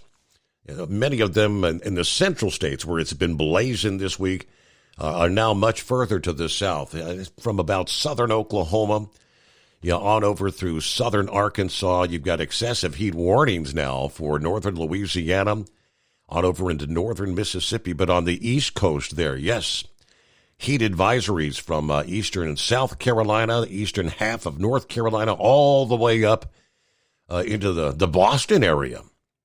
And actually excessive heat warnings there for eastern Virginia and northeastern North Carolina. Going to be a hot one, starting things out here on a Friday morning. All right, we had the Grump on board. I guess he had to drop off or lost connect. Hey, Mike. You've been missing in action. Hey. Missing in action on Thursday. Yeah. Friday Eve, we didn't make it in there. We kind of in between everything, and all the times we could look to call there, it was probably 15 minutes to a break. So it wasn't any sense just being on hold and taking up phone space just to have to hang up there because they got to a break there. So anyways, we kind of let it go, and I don't know. It's kind of didn't have a whole lot other than a couple politic things, and I don't know. Just starting to get tired of politic things. People seem to just be trying to self-defeat each other by themselves. I don't know. It's just at some point we got to get back to basics and just be what it's about. Let's just get down to, as Pappy always says, show us the goods. Tell us what you've done. Let's base your platform. Show us your platform and what you're here for, and go from there. Let's not worry about everything else. So anyways, maybe at some point, but until we throw out everything we have now and start all over again somehow, maybe we can start it all over again without lawyers. How would that be? Can we start the whole thing all over again without lawyers? Oh boy. Maybe that would be a thought. Anyways, so I'm trying to understand this truck driver you had call you here a little bit ago. The guy was calling in before saying, he was only working 1, 2, 3 days, and his company was wanting to send him home, wanted to hurry up and send him home. Every couple days he'd be out and want to keep going, and they'd want to send him home. Now he gets to be out all week there for quite a bit, get 3,200 miles under his belt, and he's like, I'm ready to go home. It's like, well, wait a minute. Don't be crying that you wanna be out, but then when you're out, now all of a sudden you get a good week, and now you're saying you're ready to go home. You're going to get the people confused, and then they're going to be back on that schedule, wanting to have you. I don't know. Home every couple of days. I don't know. Yeah, that's right. But I'm glad to see he's got to work there the way we used to do it in the good old days. I mean, 3,500 miles was a slow week. I mean, 4,000 miles a week we used to do Monday to Friday. Of course, Monday a lot of times started on Sunday, and Friday a lot of times ended on Saturday. But yeah, that was single driver. You do 3,500, 4,000 miles a week. And, of course, that was back in the double nickel limit days there, Your Honor. You know, we had double nickel speed limit then. You know, it didn't matter what the trucks were at. We had to, you know, make sure we were abiding by that double nickel limit whenever the long arm of the law had some eyeballs on us. Other than that, we tried to sneak around a little bit there to maybe just a little bit faster. I don't know, something near what the pace was that maybe Lauren Weiss drives out there. I don't know, maybe close to that. I don't know if we quite made that, but I do know that I never did it consistently like they did in the Montfort lane, and I'll attest to that. You know, I may have put some big numbers down there for a few times, but it wasn't as consistent as those guys with a swinging meat used to do. So I give them a lot of credit. My hat's well off to them. So that's I don't know. You got to have a steady hand for that, Your Honor. Steady hand or lots of nerve or no sense or something. I don't know. Somewhere in there, it's a mix of probably all three. So it sounds like your weekend plans are going to be mostly indoors. Not going to be a good weekend for. I don't know. You know, I've been seeing a lot of the unsettled atmosphere deal. You know, with showers in the afternoon. So I'm thinking most of the days aren't going to be too bad. I don't know. It depends kind of how things develop and where things develop at. I mean, everything's been, you know, like a 20-mile area, so you could be in it in one section and go 20 miles away and be right out of it and never even see water. So it's kind of like having them snow squalls up there in upstate New York. You know, you ride around and you're dry, and the next thing you know, for 20 miles, you're in snow that you can't see your hand in front of your face. Yep. So it's kind of that way with the rain and everything around here. But anywhere it does rain, it's going to be well welcomed, because at this point, you know, the grass is out here and you can hear it squeaking because it's so dry at this point. So yeah, anytime you walk across the lawn there, it's just squeaking the whole time you're out there on it. And definitely could use rain. And I don't know why in your report you skipped Maryland. I mean, you went right from Virginia to Pennsylvania to New Jersey and didn't say anything about Maryland or Delaware being dry. But anyways, that's kind of the way that goes. But yeah, we got some things to do, so we'll see how it goes. Some can be done in, some can be done out, and other than that, it really doesn't matter how much it rains or doesn't rain, because you know what the other problem is we're going to have here that I always have? Come on, you can say it for me, can't you? Hot. That's too hot. Not just hot, but too hot. And so anyways, that'll be the issue. I'll be looking for the air conditioning more than anything else, so I really won't care. But I don't know. There was a possibility of doing something with a fire truck in New Jersey, but it's again going to be too hot to go over there for it. So we still got to get it so it wants to run in hot weather. And the biggest problem with a fire truck in hot weather is that fire trucks are designed to pull out of a firehouse and go maybe 2 miles, 5 miles, maybe up to 10 miles to wherever they got to go. And then they sit there and do what they have to do and then turn around and go home those few miles. Mm-hmm. And I'm asking mine to drive 2-3 hours down the road at a clip, and it's just not designed to be out there and run up and down the highway like that. So that's part of my overheat problem I shouldn't say overheat, but running hotter than I want it to. So anyways, but we'll see how it all works out. And so anyways, it kind of looks like here I'll clue the listening audience in and see how the listening audience does for me, because a lot of times when I say something, things go back around and I hear when I get home what I actually said on the radio. So we'll see how this works out. So you were talking about the smoke and the fires and all that out west there in Colorado and that, and it looks like there might be a possibility if they're still going on next month. I'll I'll get to see them from both sides because we're supposed to fly out to Denver to meet up some friends and head up into the mountains, and got a Airbnb we're working on getting to be up there on where the west side of the fires will be, up on top and up in the mountains. So we'll see how all that works out. So a little mini vacation next month before the big vacation in for the October. cruise in October. Yeah. Yeah. So look at that. So we're really lifestyles of the rich and famous truck drivers. Well, I don't know how rich and famous will be after that. Might be famous, but definitely not going to be rich. So here's a question for you. We had some family that went on a cruise there. One of the ones out of New York that went down to the Bahamas or something like that, and they were saying that for their dinner times, they actually had to call ahead or get reservations in that. Do some of the Carnival ships, do they not have assigned seating for dinner times? Do they have to, or is that something that we got because of our group when we did it in 19? I mean, did we get a? You can pick. I think it's a 6:30 or 8:30, or maybe it's 6 or 8. You can pick a selected dining time, or now they have something called the choose your dine time or something. It's like a flex time.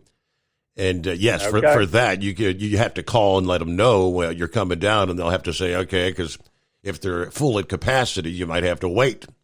You're kind of like... Yeah, and that's what they were running into, is the times they wanted to eat, and they were, I guess it was, I don't know if the ship wasn't big enough or whatever, but they were running into that problem for breakfast in the dining room, too. Oh, yeah. So, yeah. And that was one of the things I enjoyed in the Magic. I like breakfast. I mean, everybody else we talked to was up there in the buffet lines there trying to fight the buffet lines for breakfast. And we went down to the dining room and we had sit down and, waiter service and everything. And it was pretty quiet down there in the dining room. So, and you've got a better. I like the dining room. You got a better menu in the dining room as well. I mean, quite honestly, I think, what's his name? Scotty, a.k.a. Demon. He brought that to my attention. He said he normally goes down to the dining room. Quite honestly, all the years that we've been doing cruises, I think I've only been down to the actual breakfast dining maybe on 2 or 3 occasions. I'm always too lazy to just run up to the buffet, grab something, and go. All right, hey, Ricky Roadway, tip of the hat if you're out there. Were your ears burning last evening when you were talking about you and your pit stops there in Dubuque, Iowa? And I came across Ricky. I mentioned he had moved to Florida here a few years ago. And he was just sharing from Mike's weather page. That's the page that Philip in Florida has on a number of occasions said, this guy's he's got good information when it comes to tropical stuff and what's going on with the hurricane season. Ricky Roadway had just shared here from Mike's weather page the update from this past afternoon for the tropical outlook. This particular system is now, by the National Hurricane Center, given a 70% chance of intensifying. Tropical storm, possible hurricane. Their breakdown: southwestern Atlantic and eastern Gulf of Mexico. A well-defined tropical wave producing a large area of disorganized showers and thunderstorms. Hispaniola, Puerto Rico, southeast Bahamas, and the adjacent waters of the southwestern Atlantic and northeastern Caribbean. Development of this system should be slow to occur during the next day or so while it moves west to northwest over portions of the Greater Antilles. However, environmental conditions are forecast to be more conducive for development after the wave passes the Greater Antilles, and a tropical depression is likely to form this weekend or early next week over the eastern Gulf of Mexico near the Florida Peninsula. Interest in the Greater Antilles, the Bahamas, and Florida should continue to monitor. So it's saying for the 48-hour period from Thursday afternoon So Thursday to Saturday afternoon, about 30% chance of it. Suddenly it then jumps up to a 70% chance, or a high chance of turning into something. It's 844-844-3388, the Steve Summers Overnight Drive. At Hot Shot Secret, we share the science behind common diesel problems. For example, Fuel additives. the purpose behind most fuel additives is to impact performance of your diesel or provide protection to your fuel system. Hot Shot Secret Everyday Diesel Treatment provides both performance enhancement and protection with 6 key components. This fully formulated premium fuel treatment includes the performance-enhancing cetane boost, injector cleaner, and LX4 lubrication, as well as protection against water with a demulsifier and rust inhibitor, plus a stabilizer that minimizes fuel filter clogs. Everyday Diesel Treatment delivers a 6-in-1 premium fuel treatment for every fill-up, every time. Everyday Diesel Treatment is available at truck stops, Tractor Supply, O'Reilly's Auto Parts, and online at HotShotSecret.com. Hot Shot Secret, powered by We share the science. science behind common diesel problems. For example, Turbocharger spool time. turbochargers are designed to increase the efficiency and power of the diesel engine by forcing compressed air into the combustion chamber. Temperatures inside the turbo can reach upwards of 400 degrees. The oil meant to lubricate the bearings will burn, leaving behind a sticky residue called stiction. The turbo's ability to spool up quickly is hindered because the stiction-covered bearings can't spin properly. Hot Shot Secret Stiction Eliminator cleans the stiction from turbo bearings, reducing spool time, and builds maximum boost sooner in the RPM range. Stiction Eliminator is a synthetic cleaner plus nano-lubricant that contains no harmful solvents and is formulated to be left in the engine to safely dissolve stiction for thousands of miles. It works as you drive. Hot Shot Secret Stiction Eliminator, available at truck stops, Tractor Supply, O'Reilly's Auto Parts, and online at HotShotSecret.com. Hot Shot Secret, powered by science.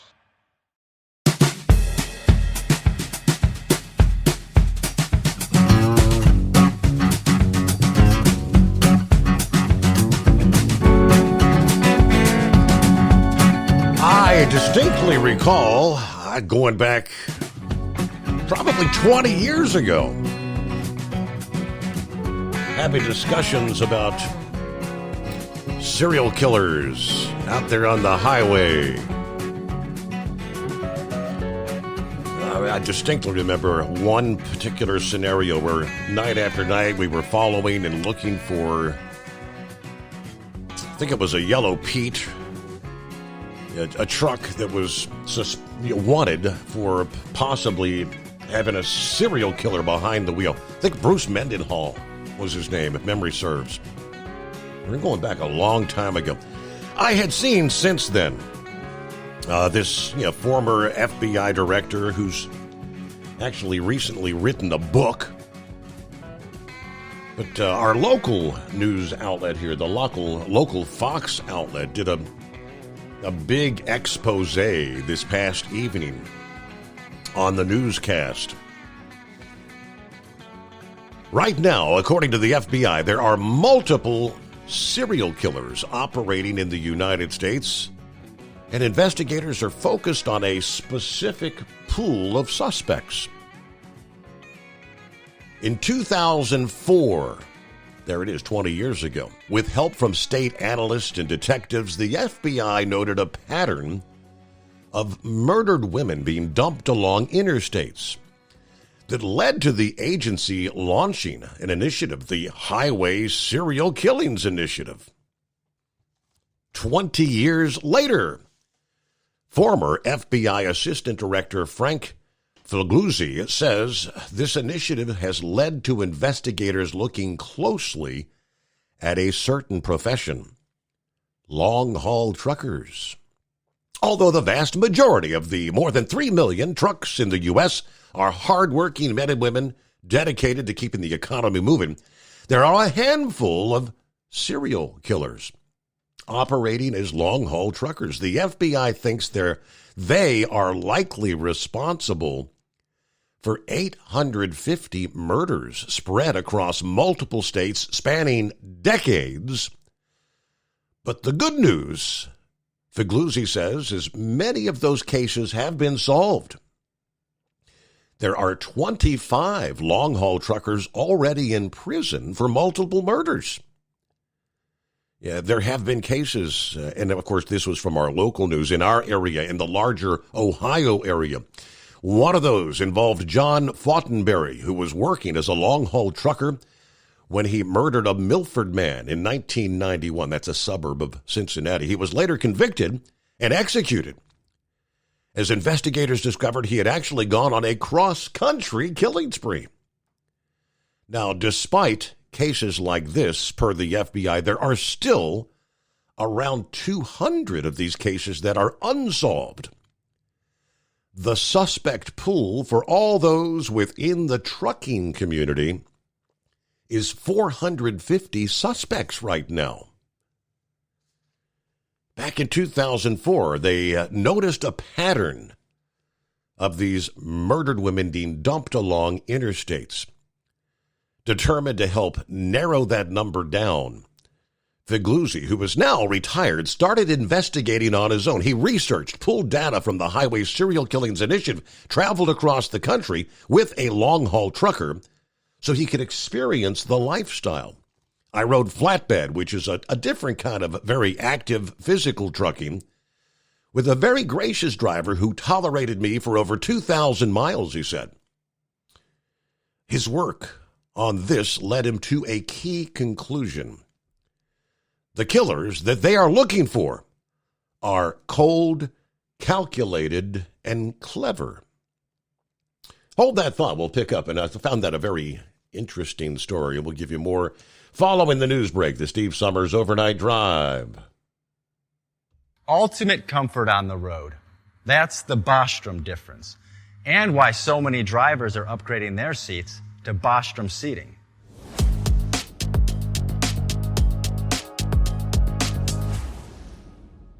With roots dating back to 1935, we know seating.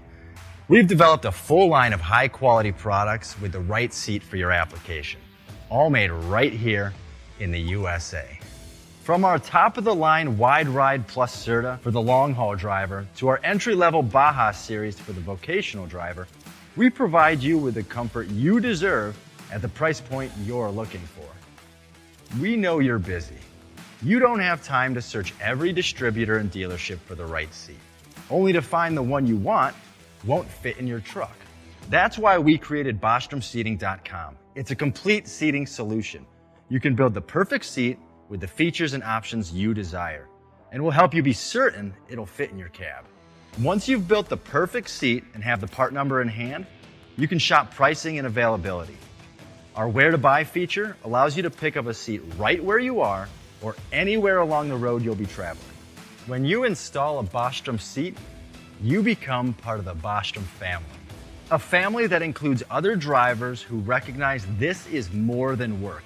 It's a ride, one that requires the next level comfort and support only Bostrom can provide. Go to BostromSeating.com to design your ride with ultimate comfort for the open road. Hands on the wheel, hands off invoicing. At Transcap, we're built for high speed and service, just like you. Our fast freight factoring helps you make more money, not chase it down, because we handle all the invoicing BS and back office work. Apply for fast funding at transcap.com/getcash. It takes just 60 seconds.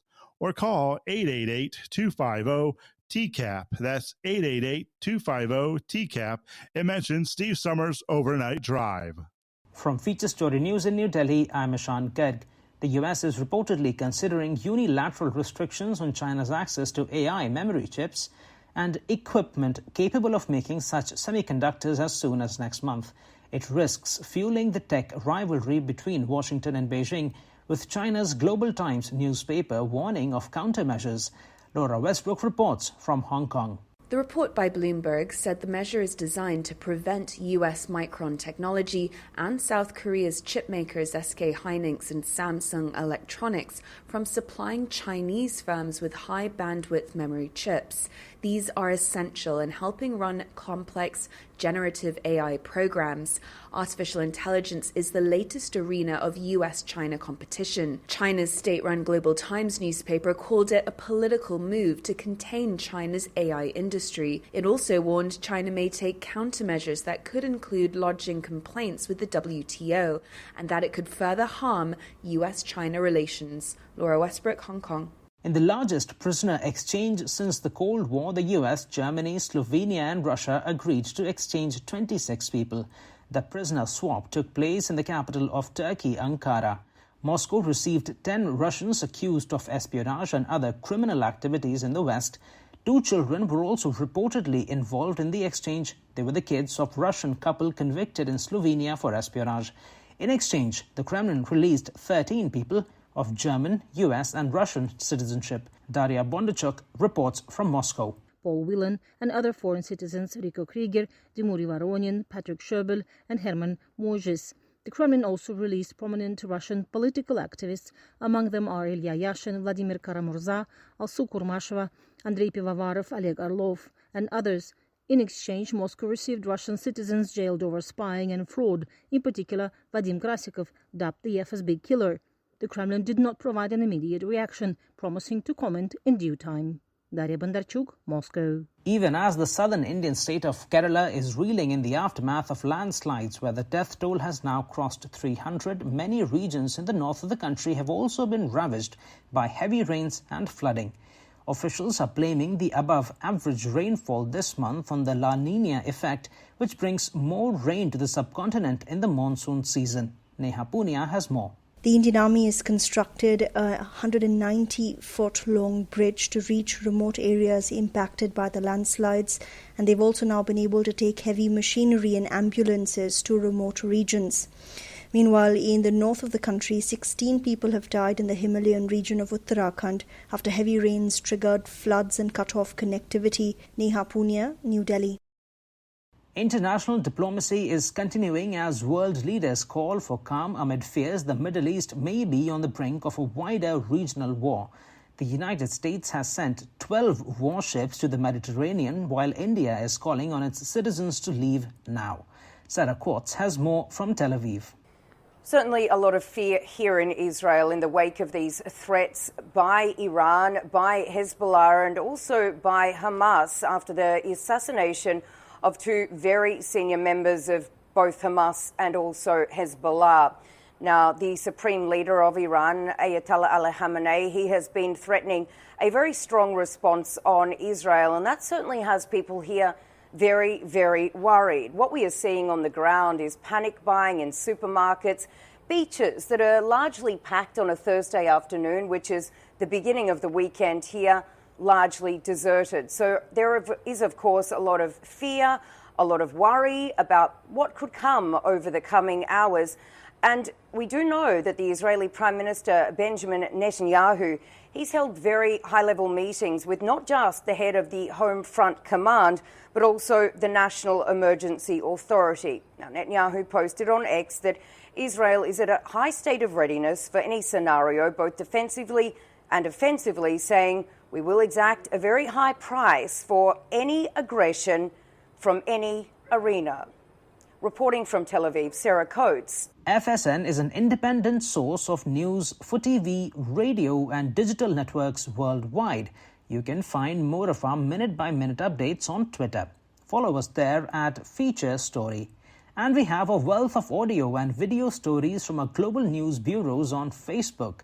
You can find us there by following Feature Story News. Stay tuned for further updates right here. But for now, that is the latest Feature Story News. Ishan Garg reporting. As an independent trucker, you work hard to meet your goals. The Owner-Operator Independent Drivers Association has been helping small business truckers for over 50 years with benefits, services, information, and discounts. You work hard, but OOIDA works even harder to give you advantages that large fleets enjoy. And all of our programs support our representation on your behalf in Washington, D.C. Become a member at OOIDA.com, making a difference in the lives of truckers. Fuel filtration is a big deal. Poorly filtered diesel fuel can damage injection systems, reduce efficiency, and rob horsepower, among other things. By removing the water, air, and debris from fuel, Fast Fuel Systems can triple the life of your injection system while restoring power, optimizing fuel economy, and more. Not sure what your truck needs? Give us a call at 636-433-5410 or learn more at fastride.com.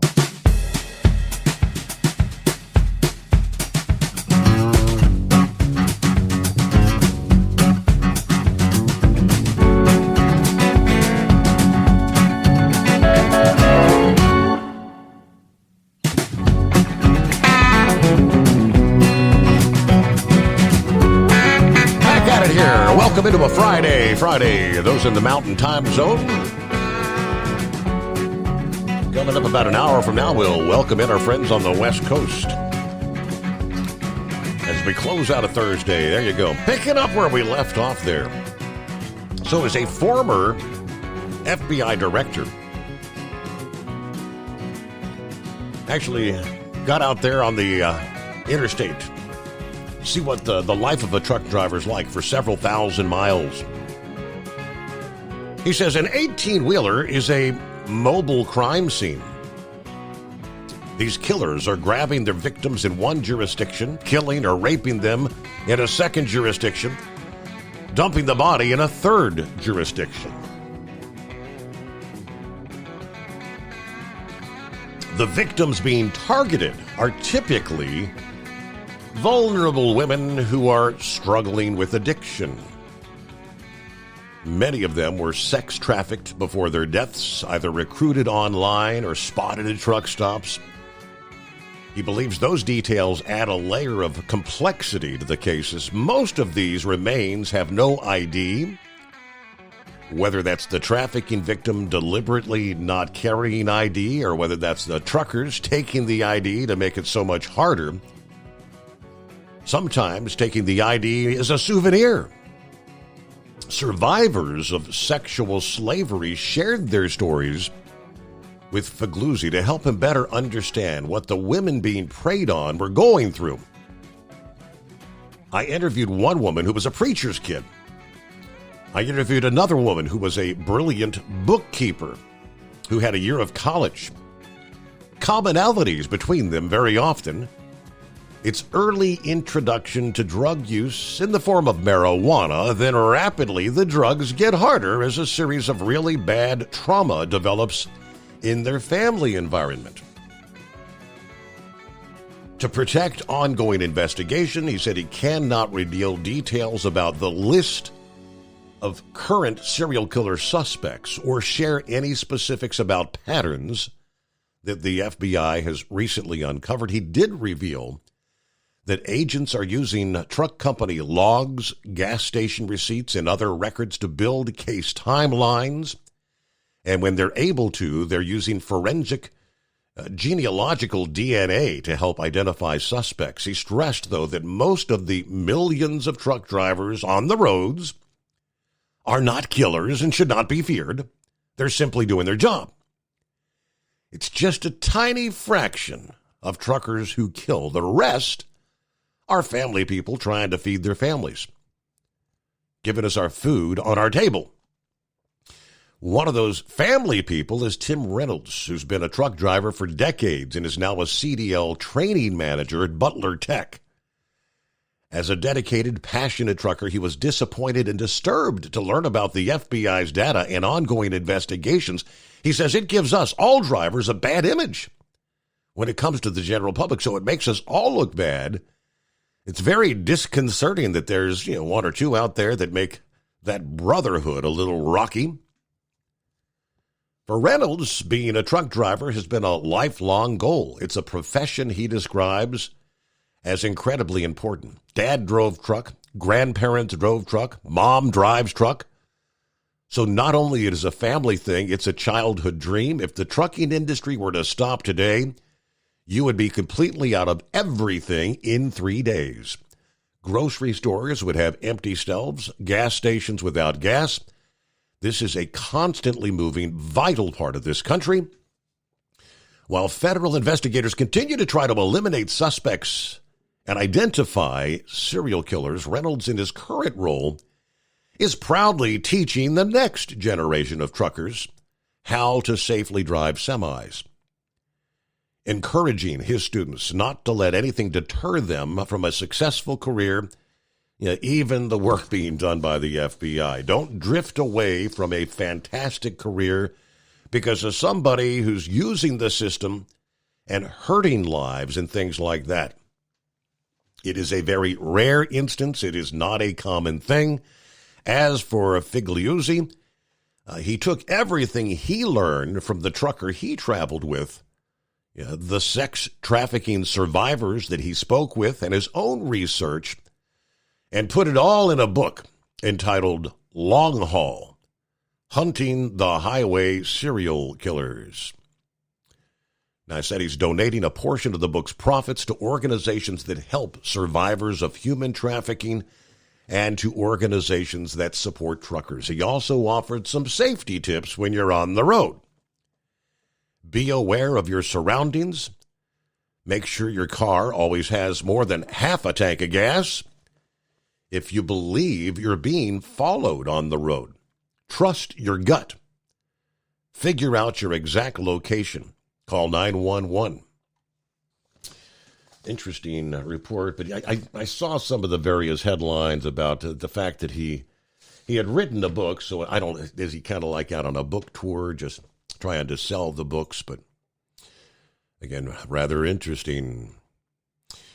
It is 844-844-3388. On a Friday, Sergeant MacGyver. Hi there. Hi, Steve. I just got a couple of quick things. Want to help Horse Feathers with his fire engine running a little too hot. Just an old trick. Find him in the air tank, 2 to 3 gallon air tank, definitely not any bigger than 5 gallons. Plummet into his coolant system. It'll increase the capacity, and it'll help his fire engine not run so hot. So just an old trick. I wish I was smart enough to come up with it, but anyway, it works. The other thing I wanted to ask you, it has to do with politics. And someone had mentioned this podcast from Judge Joe Brown. But Judge Joe Brown, I think it was day before yesterday, had made specific comments regarding Kamala Harris. Did you get to see that? That I did not. No, sir. You've got to look it up. They had to bleep out the words that he used to describe Kamala Harris. Talked specifically about he'd worked with her before, and anytime she needed to raise her IQ or level of understanding about a situation, she chose to raise her hemline. So please look that up. But I'm going to be brief tonight. Let somebody else get in. But thanks for taking my call. All right, good to hear from you there, Sergeant MacGyver. Give that a try there, Horse Feathers. Gilligan, good morning, Steve, fellow listeners. I'm late for class again. I had a board meeting with our newest member of GMA and BNS Enterprises. Double trouble. Cloudy, 71 degrees, Whiteville, Virginia.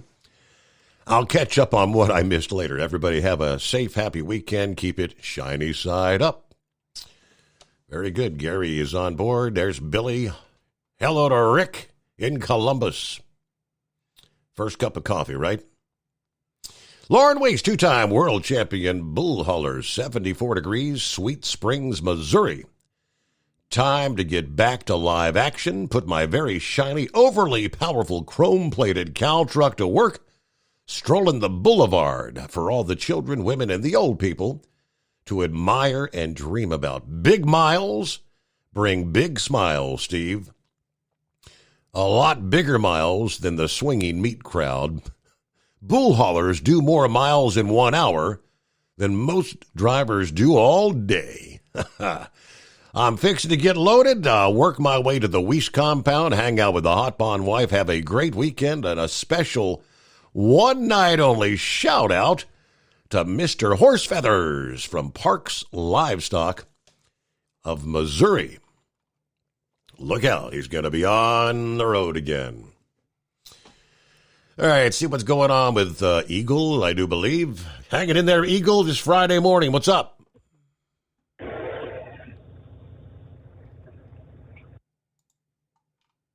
Hello, Eagle. Eagle. Yeah. Oh. We got you, Eagle. Go ahead. Almost gave up. Okay, can you hear me now? Go ahead, yes. Happy Friday. Okay, yeah. Yeah, I got a couple things to talk about tonight, Steve. Something that I didn't get to finish up on yesterday with Donald Trump's situation. Donald Trump, Steve, he's making a very bad mistake. What he's got going on right now. The Democrats, they clearly don't have anything going for themselves. So naturally, you know, with Barack Obama and some running things, they go to the race card. The good old race card, same thing that they had for 8 years during his administration. All kind of problems came about while he was president.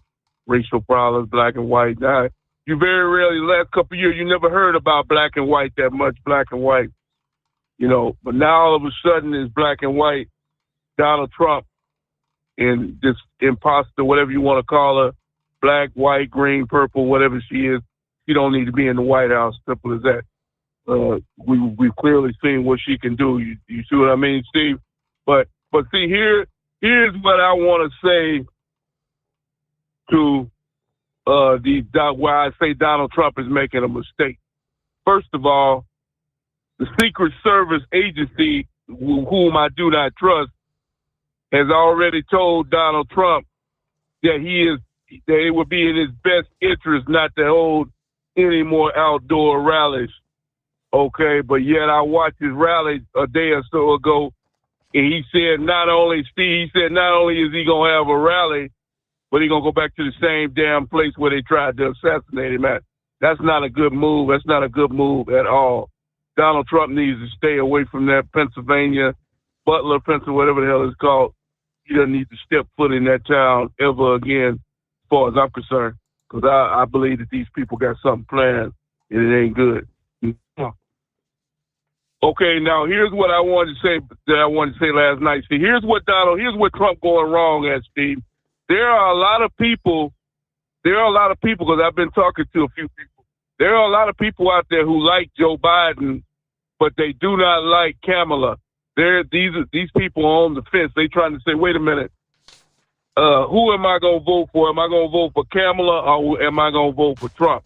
See, and now with the way Donald Trump is conducting himself the last couple of days, these people are already using the excuse that he doesn't like women, he doesn't respect women, or he's a racist. So I can't vote for a man like this. Right. So these that's what I'm saying. So these voters are saying to themselves, Steve, that I'm going to go ahead and vote for Kamala because I don't like Trump, even though they really don't like her. They're going to go ahead and vote for Biden. I mean, so that's another reason why he needs to keep Biden's name out of his mouth. Because Biden is out of the race. Biden is no longer in the race for 24, Mr. Trump. You need to forget about this guy. He's old news. He's washed up. He's done. He's through. Why he continuing on as president, I still ain't figured it out. But he needs to stop talking about him because he's going to end up losing those votes, and it could come down to that. And we still don't know what's going on, Steve. I still believe in the next couple of weeks or months, before the election, Biden is going to try to legalize these individuals that he's allowed into the country, so he can because that's the only way that Kamala can win this election is if she gets some outside interference. Now, one last thing before I hang up with you, Steve, and that concerns Joe Biden again. Now, you very rarely hear me say anything good about Joe Biden, Steve. Now, I don't know that they claim that Joe Biden was behind the scenes, that he made a lot of things happen.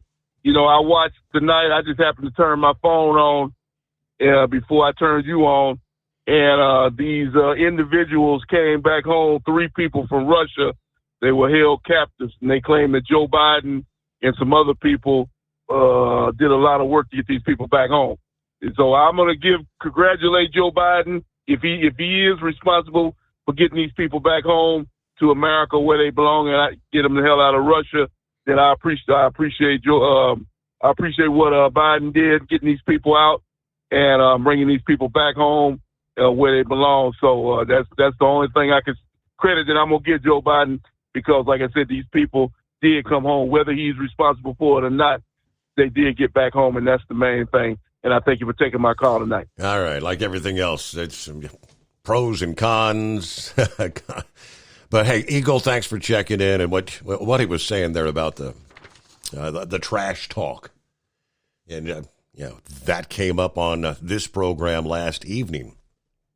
We're asking folks, you're feel free to chime in and make comments, but keep it clean. Yeah, don't be the trash talking.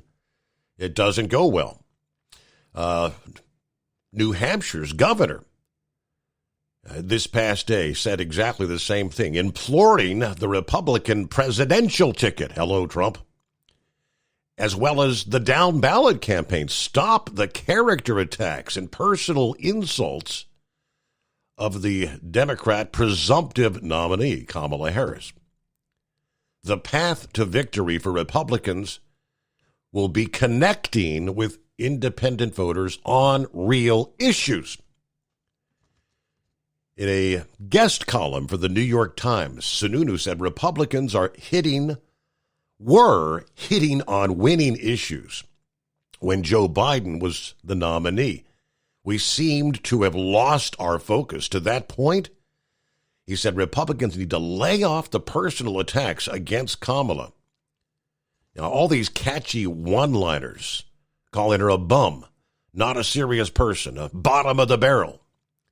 Yeah, that might rile up your Republican base, but it's not going to connect with those independent voters out there that will need your vote come November. Now, that open letter, a day after Trump said he didn't know Harris was black until a number of years ago, when she happened to turn black and now wants to be known as that. Now, he didn't specifically address that. He said, come on, countless people who are considering voting for Trump can't get past the personal attacks. They just want him to talk about solutions. It's those voters that matter the most. Yeah, the strength in the polls has been a direct result of the focus on giving voters a reason to show up. When you've got independent voters in these battleground states, those who are going to determine the outcome, turn on the TV, they see too many members of my party lobbying personal attacks at Harris. That's the worst kind of politics. It lowers the conversation. It plays into the Democrat narrative that this is about political revenge. It reaps no reward.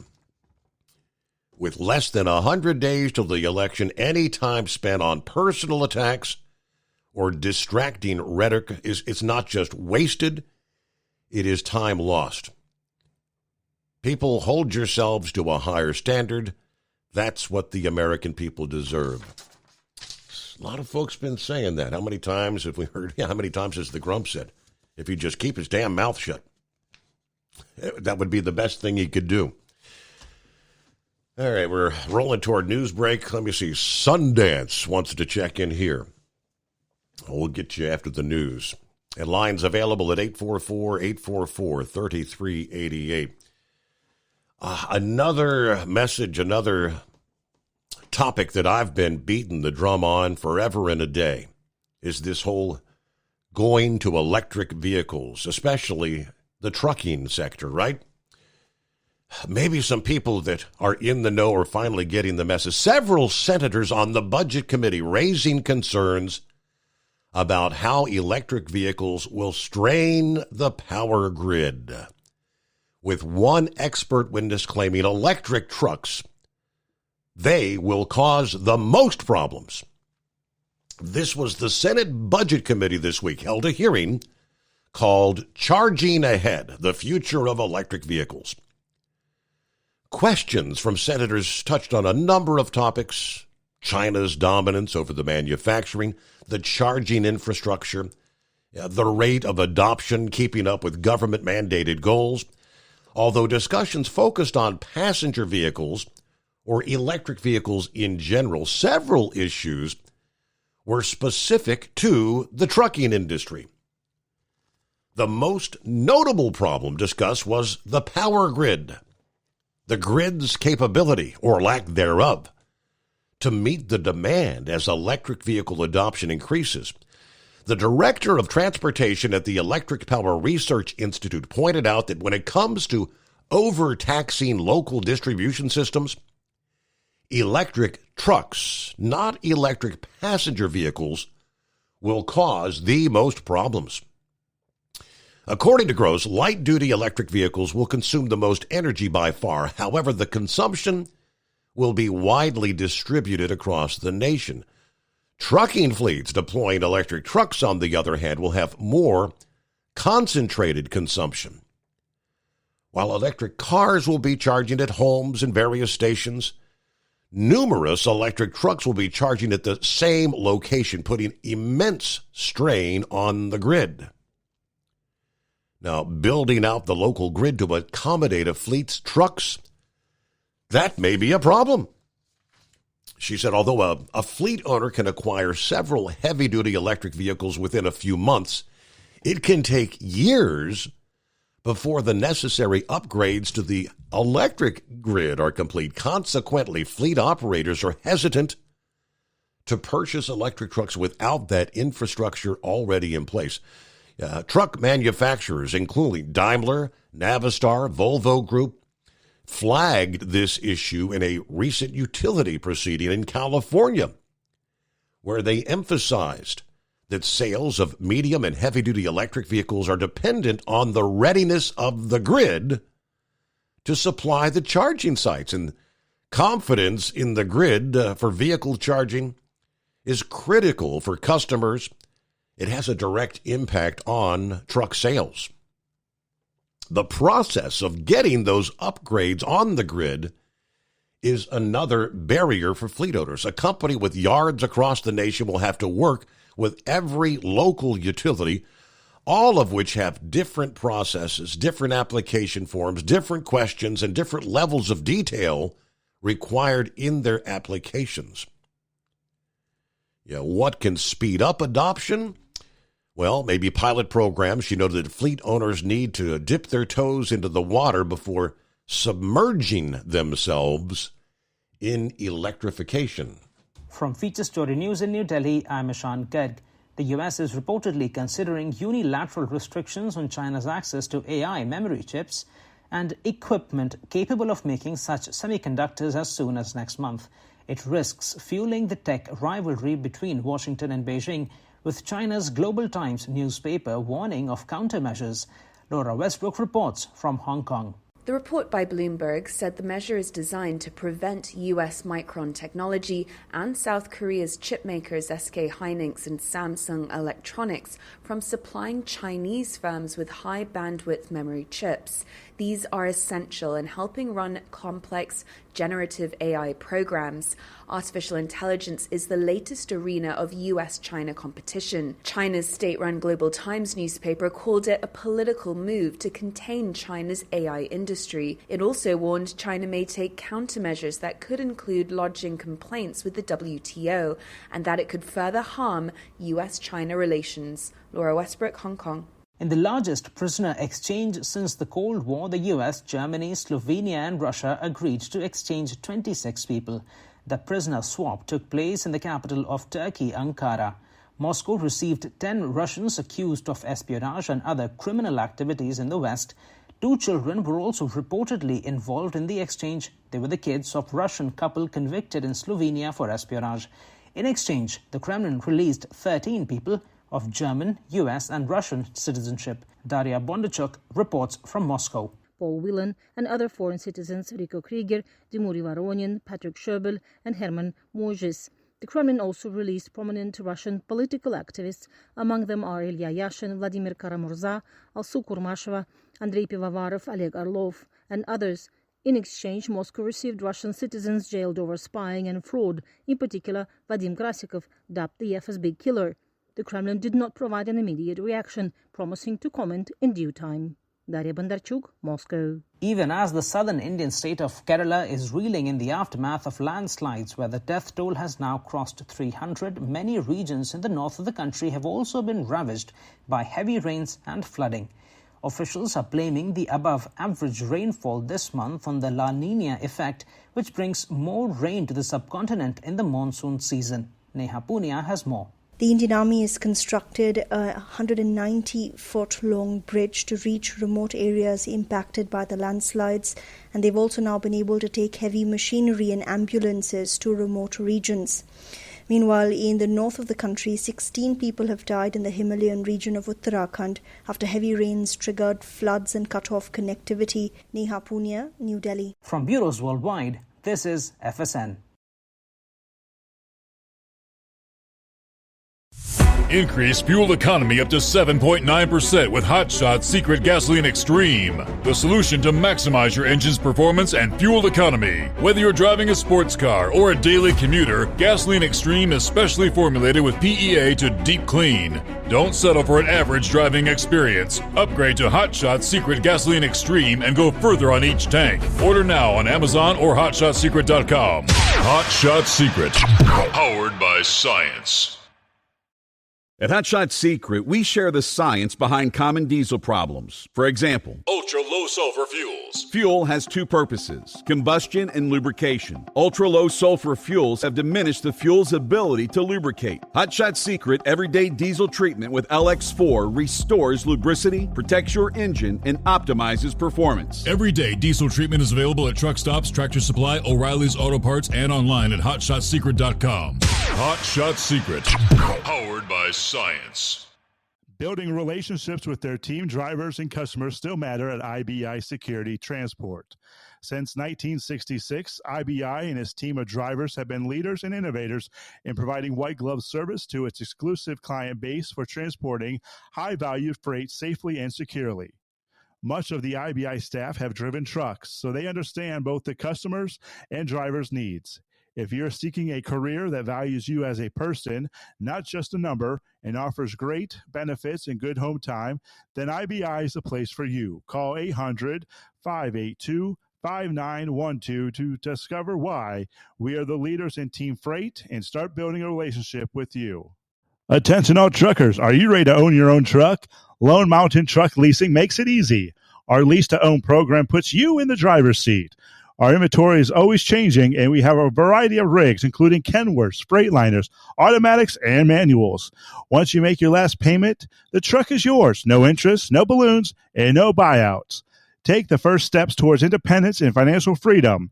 Visit LoneMountainTruck.com or call 866-944-0383 to apply today.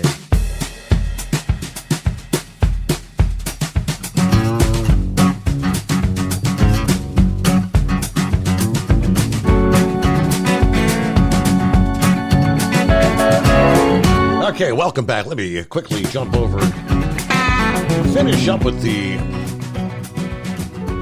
electrification of the trucking industry.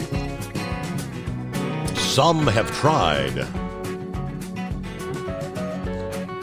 As she said, it's amazing what fleet operators learn by just putting, say, one or two trucks in their fleet. Understanding what the relationship has to be with the utility, understanding what charging is, how it works, what it means to discuss rates and off-peak times and on-peak times. Knight Swift conducted an electric truck pilot program, and it didn't go well.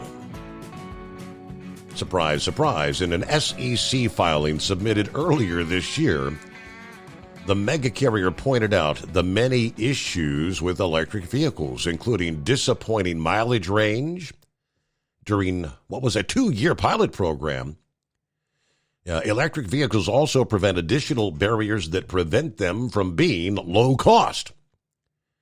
These include an average increase in weight of an empty truck between 6,000 and 14,000 pounds, impacting load carrying capacity and further exacerbating the cost that would have to be passed on to customers, making our pricing not competitive. Additionally, our 2 years of piloting the EVs currently available to our industry have shown a disappointing mileage range of approximately 165 miles, compared to the company's average length of haul of just under 500 miles and relatively slow charging times, which together would result in significant delays in delivering freight to our customers and an associated drop in revenue. There is a lack of charging infrastructure across the country for tractors that require significant electricity and time to charge. Further, there's limited capacity for manufacturing electric vehicles right now. Another issue brought up several times at this meeting this week was the Highway Trust Fund, which has been fundamentally insolvent since 2008. Jeff Davis, senior fellow at the Enos Center for Transportation, raised several concerns about electric vehicles and their effect on the Highway Trust Fund. According to Davis, the transportation funding mechanism has been fundamentally insolvent for 16 years. EVs will make that problem fundamentally worse. He pointed out that a combination of vehicle miles traveled leveling off, more fuel-efficient vehicles, and more surface transportation spending is draining the trust fund, which has been relying heavily on fuel taxes for revenue. The fund is projected to have a $51 billion deficit by 2034. Now, if Congress would try and fill that hole simply by raising the gas tax, it would have to increase from 18.3 cents per gallon to 76 cents per gallon. Senator Lindsey Graham also highlighted the dire situation of the Highway Trust Fund. He said the fund will lose $5 billion in revenue due to electric vehicles by 2034. More than 2/3 of states have special registration fees for plug-in electric vehicles, with most also imposing fees on hybrid vehicles. As adoption of EVs grows, states are trying to get owners to pay their fair share. We touched on a handful of states, I think that was last evening, and the cost annually for owning that EV, several $100s in most cases. All right, back to the phones here Friday morning. What's going on, Sundance? Hey, not much, Mr. Summers. How you doing? Hey, it's Friday. Doing good. Oh, good. Casual Friday. I just want to give an update on the case going. I've gotten snookered on this whole case, Mr. Summers, and I want to pass along some knowledge that I'm learning along the way. I paid a lawyer $21,000 so far. We go to this thing that they want, the people I'm in conflict with want to do a summary judgment. And let me see what you think about this in your audience. So a summary judgment is they come in and they don't want to go to trial, so they throw out some crazy stuff. Like they come up with a formula. Now, the contract said 70% plus fuel surcharge, 100% of that, which is typical. If you don't have a fuel surcharge, it's usually a higher rate, like 88%. But if I get it, but that way it ties me to the fuel surcharge. It's the reason I went 70%. And I made good money. I mean, their rates were good. Even the rates they lied about, they were good. So they come into court the other day, and I can't say nothing, and they're sitting over there, and Both our lawyers are up there. And their lawyer tells the judge that they overpaid me 7%. They actually paid me, they came up with a formula to actually pay me more money than I was supposed to get. But it really is a fake out if you don't know what you're talking about. Because, say for instance, if I'm getting say the load is $1,000 and I get 70% of that, and let's say the fuel surcharge on a 500-mile run is 50 cents, right? So that would put me at $250 fuel surcharge. Well, what happened was the customer or the company did not get the $250 fuel surcharge from the customer, but I'm still owed it because they have a little tally that shows every week fuel surcharge. So what happened was, instead of me getting 70% plus the fuel surcharge, which would have been $950 on that run out of 1,000, now I'm at 95%. You see what I'm saying? Mm-hmm. So the fuel surcharge, when it got so high, when it got to 80 cents, now that load was now $400 in fuel surcharge, and my 700 original for the 70%. Now they're losing $100 on that load because that's what the fuel surcharge was, and that's my 70%. That's where they messed up. So then they come in and they say, "Hey, we lost your contract. Can you come in and sign another one?" So I go in thinking I'm just re-signing my second contract, but they don't even acknowledge a second contract. And so then they took the one I signed and put it back to the original contract. So it looks like that's the same thing I signed when I started with my trucking company. But I started with my name first. I got a trucking company. Then I went to, and I did that later on that first year in October. But this was in April when the fuel surcharge started going crazy. And they, like I said, their fuel surcharge wiped out all their 30% of their profit because the fuel surcharge was actually more than 30%. So they come up with this thing, it's 70% of gross revenue.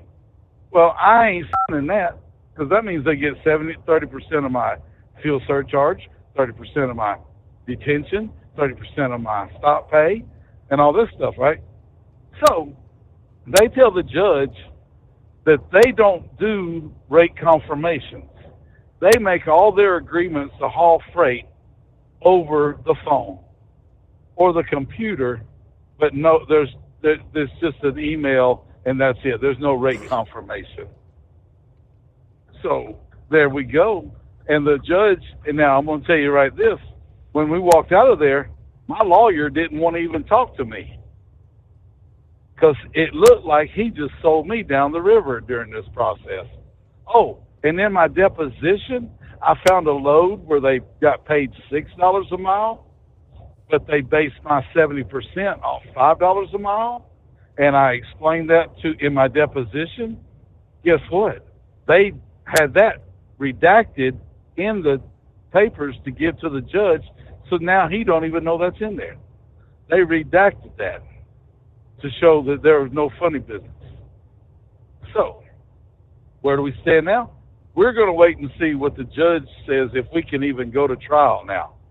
Now, I asked for a jury trial, and like I said, I can explain everything. Oh, and the same time they did that in April, they also stopped handing out our settlement sheets. They just started sending them on the phone saying they needed to save paper.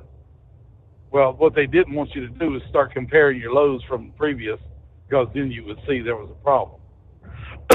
But getting back to it, so I'm going to tell you this. If this judge throws this case out, my lawyer got paid off by that company, the judge got paid off by that company, and if they paid them $1 million together, it will save them about $20 million in the next guys coming after them. So if they throw this out, I know why, and they got paid. and that's your judicial system. And I'm pretty sure that's the way my lawyer acted the other day. I'm pretty sure that's the way this is all going to go down. So, but it's not over, because I've got some other plans behind the scenes, and it'll all be good for the drivers. We're going to fix this whole thing. Okay. All right. Well, I mean, really, we got a deal. I mean, I've got a deal. I'm going to go get all the freight from everybody around the country, and I can undercut every single company out there. I've got the rate. I know because I know what these guys are charging. I can go half of what these guys are charging, because I don't need to make $20 million off of 40 trucks in my yard. I don't need to make that. I'm going to give the drivers every dime that customer pays to the truck, the rate. I'm putting the brokers out of business. The companies are going to pay every truck that comes in there, the whole thing. They get a com check as soon as they drop their load. Okay? They pick up the load, they go get it, they drop it, they get paid. 100%. I don't want not one penny of that. Okay? But what we will do is I will take $50 a month from the drivers, and that's it. You pay $50 a month, and then you can be on the load board to get and maximize your money. But you will get good money. You will make about $200 an hour. $200 an hour to the truck. It'll be huge. It will be huge. All right. Thanks for the update. Casual Friday. Let's move on to Steve Summers' Overnight Drive. As an independent trucker, you work hard to meet your goals. The Owner-Operator Independent Drivers Association has been helping small business truckers for over 50 years with benefits, services, information, and discounts. You work hard, but OOIDA works even harder to give you advantages that large fleets enjoy. And all of our programs support our representation on your behalf in Washington, D.C. Become a member at OOIDA.com, making a difference in the lives of truckers. Fuel filtration is a big deal. Poorly filtered diesel fuel can damage injection systems, reduce efficiency, and rob horsepower, among other things. By removing the water, air, and debris from fuel, fast fuel systems can triple the life of your injection system while restoring power, optimizing fuel economy, and more. Not sure what your truck needs? Give us a call at 636-433-5410 or learn more at fastride.com. At Hot Shot Secret, we share the science behind common diesel problems and their solutions. For example, diesel fuel cetane levels. in many states, the cetane rating in diesel fuel is 42 to 45. Most diesel engines operate more efficiently with a cetane rating of 48 to 50. One treatment of Hot Shot Secret Diesel Extreme will raise your cetane 7 points, increase fuel economy, and improve cold starts. Due to a cleaner burn, there are less hydrocarbons and particulate matter in your exhaust. This reduces the blockage of your diesel particulate filter. Using Diesel Extreme generates 83% less DPF regenerations. The 6-in-1 Diesel Extreme formula also includes the most concentrated detergent on the market, lubricity enhancer, water demulsifier, rust and corrosion inhibitors, and a fuel stabilizer. Hot Shot Secret Diesel Extreme is available nationwide at truck stops, Fine Farm and auto stores, and online at hotshotsecret.com. Hot Shot Secret, powered by science. Doc's Diesel is your one-stop online shop for diesel filter maintenance. Genuine quality, third-party tested filters for Cummins, PowerStroke, Duramax, and EcoDiesel trucks. Doc's cuts out the middleman and those pesky markups you often find from OMEs, dealerships, and parts stores. We make ordering easy with filter kits, subscriptions, and even dealer sign-ups if you have a fleet. Purchase your filters at www.docsdiesel.com and receive 10% off when you use code SUMMERS10. Doc's Diesel, your one-stop shop for diesel maintenance. And now, back to the Steve Summers Overnight Drive, live from the Hot Shot Secret Studios.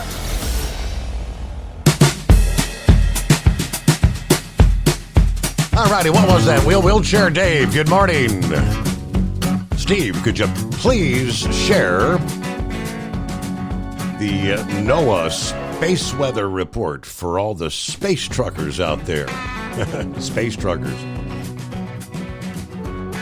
Guess you're asking about the geomagnetic storm thing. Let me see.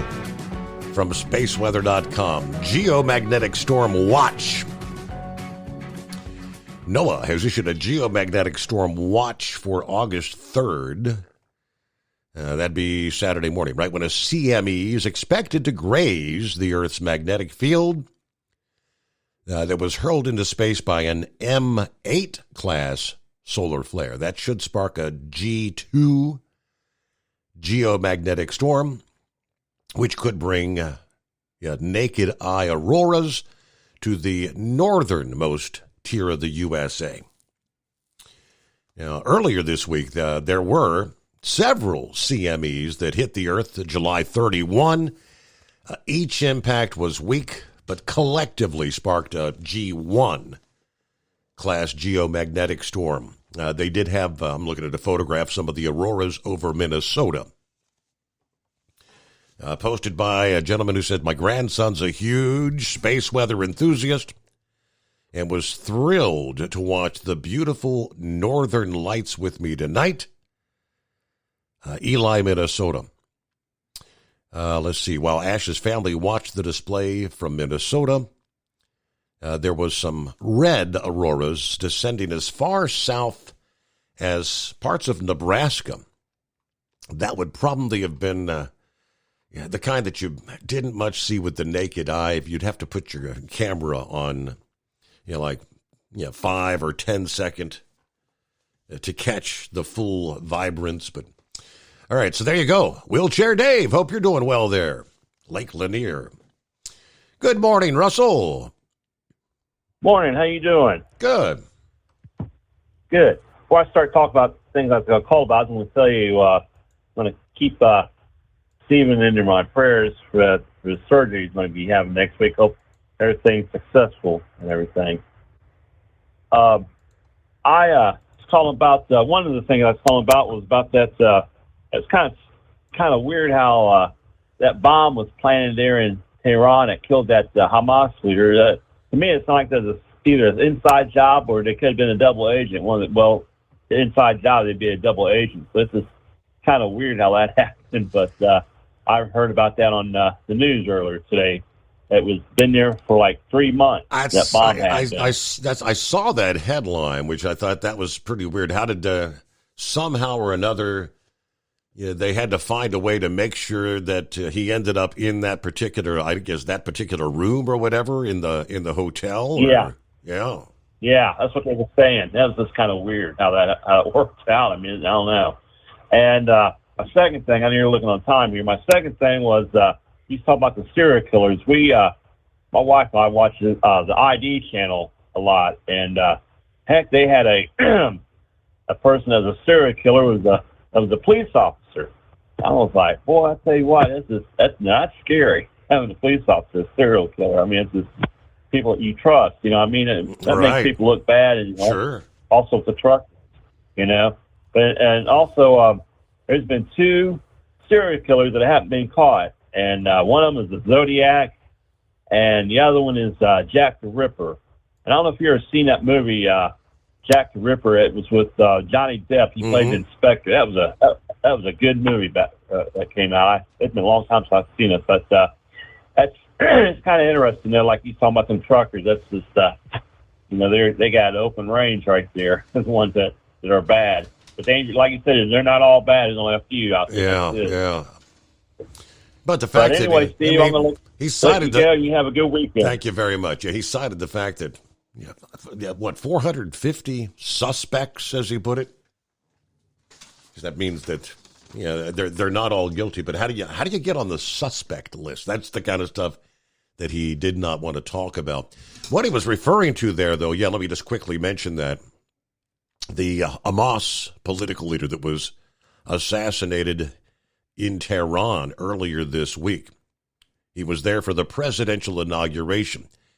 He had previously stayed in that particular compound, which they say allegedly was used by the Islamic Revolutionary Guard Corps for secret meetings and for housing of prominent guests.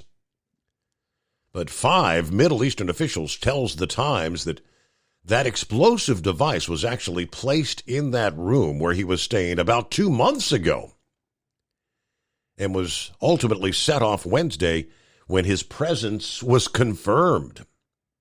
The bomb, they say, was detonated remotely. Now, this Hamas leader was a top negotiator, supposedly in the ceasefire talks between Israel and Hamas.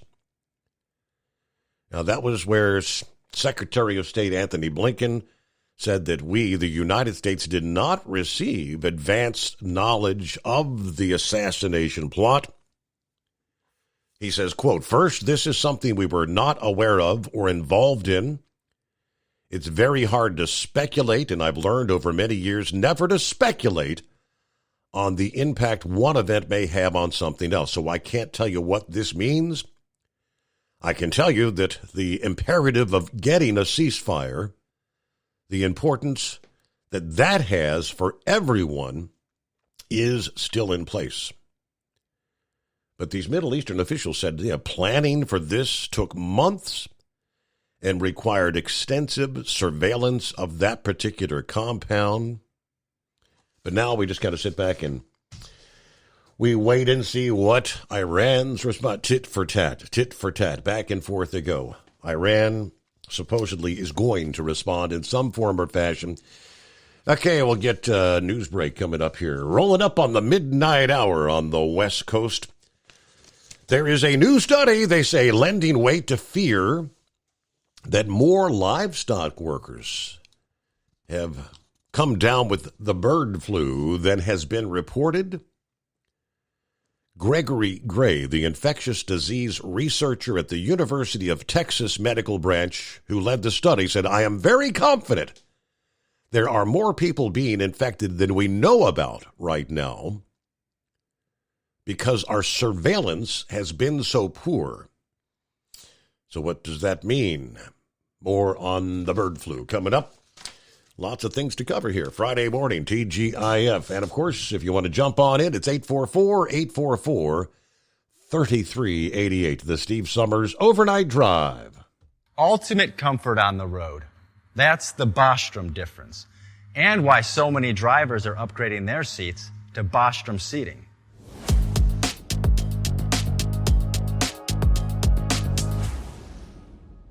With roots dating back to 1935, we know seating. We've developed a full line of high-quality products with the right seat for your application, all made right here in the USA. From our top-of-the-line Wide Ride Plus Certa for the long-haul driver to our entry-level Baja series for the vocational driver, we provide you with the comfort you deserve at the price point you're looking for. We know you're busy.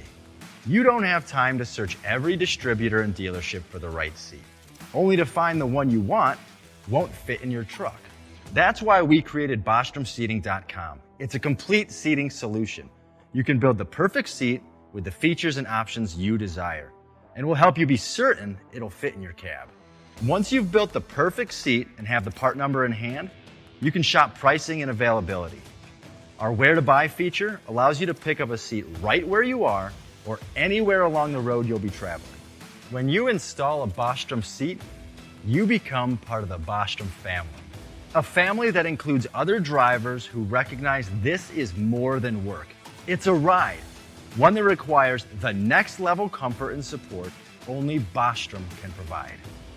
Go to BostromSeating.com to design your ride with ultimate comfort for the open road. Hands on the wheel, hands off invoicing. At Transcap, we're built for high speed and service, just like you. Our fast freight factoring helps you make more money, not chase it down, because we handle all the invoicing BS and back office work. Apply for fast funding at transcap.com/getcash. It takes just 60 seconds. Or call 888-250-TCAP. That's 888-250-TCAP. And mention Steve Summers Overnight Drive. From Feature Story News in New Delhi, I'm Ishan Garg. The U.S. is reportedly considering unilateral restrictions on China's access to AI memory chips and equipment capable of making such semiconductors as soon as next month. It risks fueling the tech rivalry between Washington and Beijing, with China's Global Times newspaper warning of countermeasures. Laura Westbrook reports from Hong Kong. The report by Bloomberg said the measure is designed to prevent US Micron Technology and South Korea's chipmakers SK Hynix and Samsung Electronics from supplying Chinese firms with high bandwidth memory chips. These are essential in helping run complex generative AI programs. Artificial intelligence is the latest arena of US-China competition. China's state-run Global Times newspaper called it a political move to contain China's AI industry. It also warned China may take countermeasures that could include lodging complaints with the WTO and that it could further harm US-China relations. Laura Westbrook, Hong Kong. In the largest prisoner exchange since the Cold War, the US, Germany, Slovenia and Russia agreed to exchange 26 people. The prisoner swap took place in the capital of Turkey, Ankara. Moscow received 10 Russians accused of espionage and other criminal activities in the West. 2 children were also reportedly involved in the exchange. They were the kids of Russian couple convicted in Slovenia for espionage. In exchange, the Kremlin released 13 people of German, US and Russian citizenship. Daria Bondarchuk reports from Moscow. Paul Whelan and other foreign citizens Rico Krieger, Dmitry Voronin, Patrick Sherbel and Herman Mojis. The Kremlin also released prominent Russian political activists. Among them are Ilya Yashin, Vladimir Karamurza, Alsu Kurmasheva, Andrei Pivovarov, Oleg Orlov and others. In exchange, Moscow received Russian citizens jailed over spying and fraud, in particular Vadim Krasikov, dubbed the FSB killer. The Kremlin did not provide an immediate reaction, promising to comment in due time. Daria Bondarchuk, Moscow. Even as the southern Indian state of Kerala is reeling in the aftermath of landslides where the death toll has now crossed 300, many regions in the north of the country have also been ravaged by heavy rains and flooding. Officials are blaming the above-average rainfall this month on the La Niña effect, which brings more rain to the subcontinent in the monsoon season. Neha Punia has more. The Indian Army has constructed a 190-foot-long bridge to reach remote areas impacted by the landslides, and they've also now been able to take heavy machinery and ambulances to remote regions. Meanwhile, in the north of the country, 16 people have died in the Himalayan region of Uttarakhand after heavy rains triggered floods and cut off connectivity. Neha Punia, New Delhi. International diplomacy is continuing as world leaders call for calm amid fears the Middle East may be on the brink of a wider regional war. The United States has sent 12 warships to the Mediterranean, while India is calling on its citizens to leave now. Sarah Quartz has more from Tel Aviv. Certainly a lot of fear here in Israel in the wake of these threats by Iran, by Hezbollah and also by Hamas after the assassination of 2 very senior members of both Hamas and also Hezbollah. Now, the supreme leader of Iran, Ayatollah Ali Khamenei, he has been threatening a very strong response on Israel, and that certainly has people here very, very worried. What we are seeing on the ground is panic buying in supermarkets, beaches that are largely packed on a Thursday afternoon, which is the beginning of the weekend here, largely deserted. So there is, of course, a lot of fear, a lot of worry about what could come over the coming hours. And we do know that the Israeli Prime Minister Benjamin Netanyahu, he's held very high-level meetings with not just the head of the Home Front Command, but also the National Emergency Authority. Now, Netanyahu posted on X that Israel is at a high state of readiness for any scenario, both defensively and offensively, saying, "We will exact a very high price for any aggression from any arena." Reporting from Tel Aviv, Sarah Coates. FSN is an independent source of news for TV, radio and digital networks worldwide. You can find more of our minute-by-minute updates on Twitter. Follow us there at Feature Story. And we have a wealth of audio and video stories from our global news bureaus on Facebook. You can find us there by following Feature Story News. Stay tuned for further updates right here.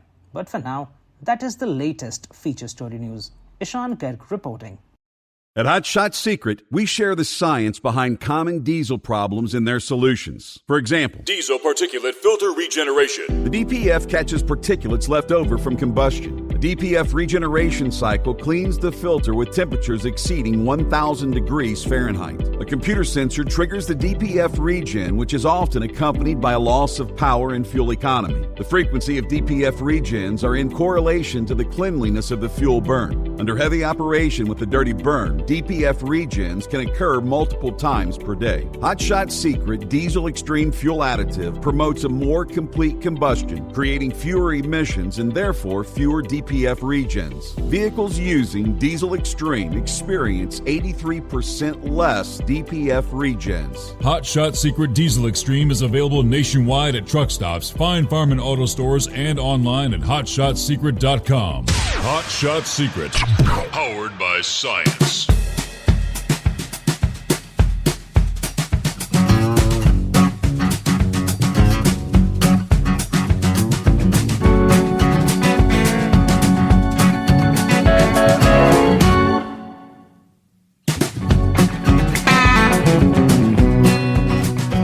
What do you say? Everybody on the same page. We got cross over the midnight hour on the West Coast, 3:06 Eastern. It's a Friday. And hello, Shorty. Sharing little tidbits. A little bit of this, a little bit of that. From Massachusetts, a $1 million lottery ticket. Cashed in the nick of time. Just 3 weeks before it was about to expire. The trust, represented by Elizabeth Caruso, claimed the multi-state Powerball prize this past Wednesday. Nearly a year ago, it was August 21st of 23, is when that drawing took place. Winning ticket was purchased at a Metro Mini-Mart in Watertown, Mass. Caruso picked up the grand prize at the state lottery headquarters. That Metro Mini-Mart will receive a $10,000 bonus for selling the ticket. Oddly enough, Powerball winners have 1 year from the date of the drawing to claim prizes.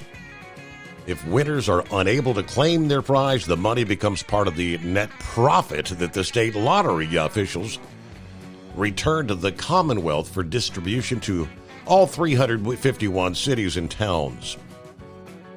Which they say the Massachusetts lottery has generated over $155 billion in revenue since it was founded in 1972. I guess she was just was she sitting on that ticket all year long, or they didn't give the full update whether she was going through the drawer, cleaning out, and just double checking things before she threw them away, but. Well, hello to Brain Dead Friday. How's that feel?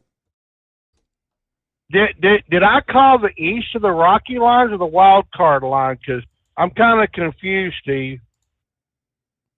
I think we're on the east of the Rockies.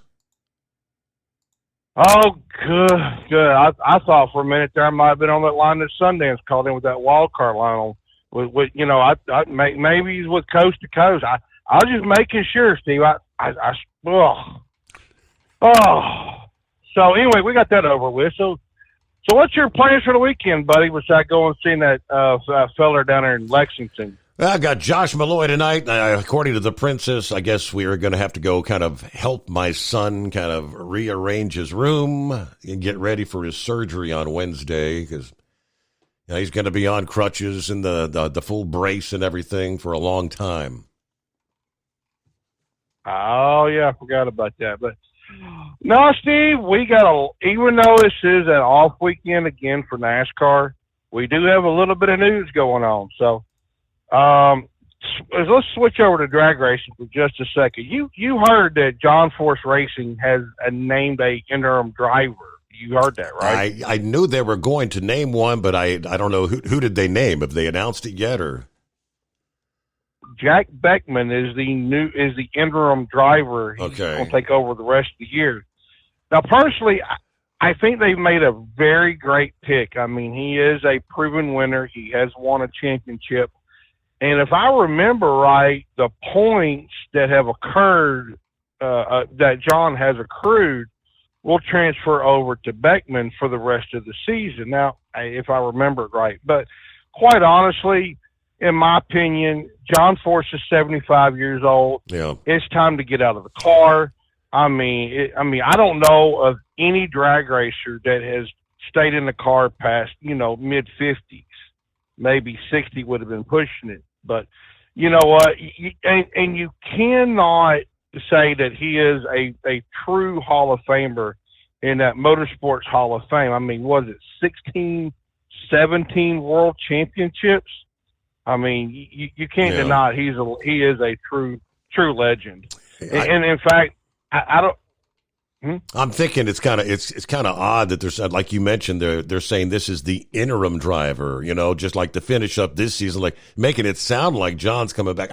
I don't think the doctors are ever going to sign off on him to ever get behind the wheel again. Would you? No. Like I said, in my personal opinion, leave Jack in the car. Yeah. It's time for the younger generation to take over. I mean, really, honestly, what does he have left to gain? Yeah.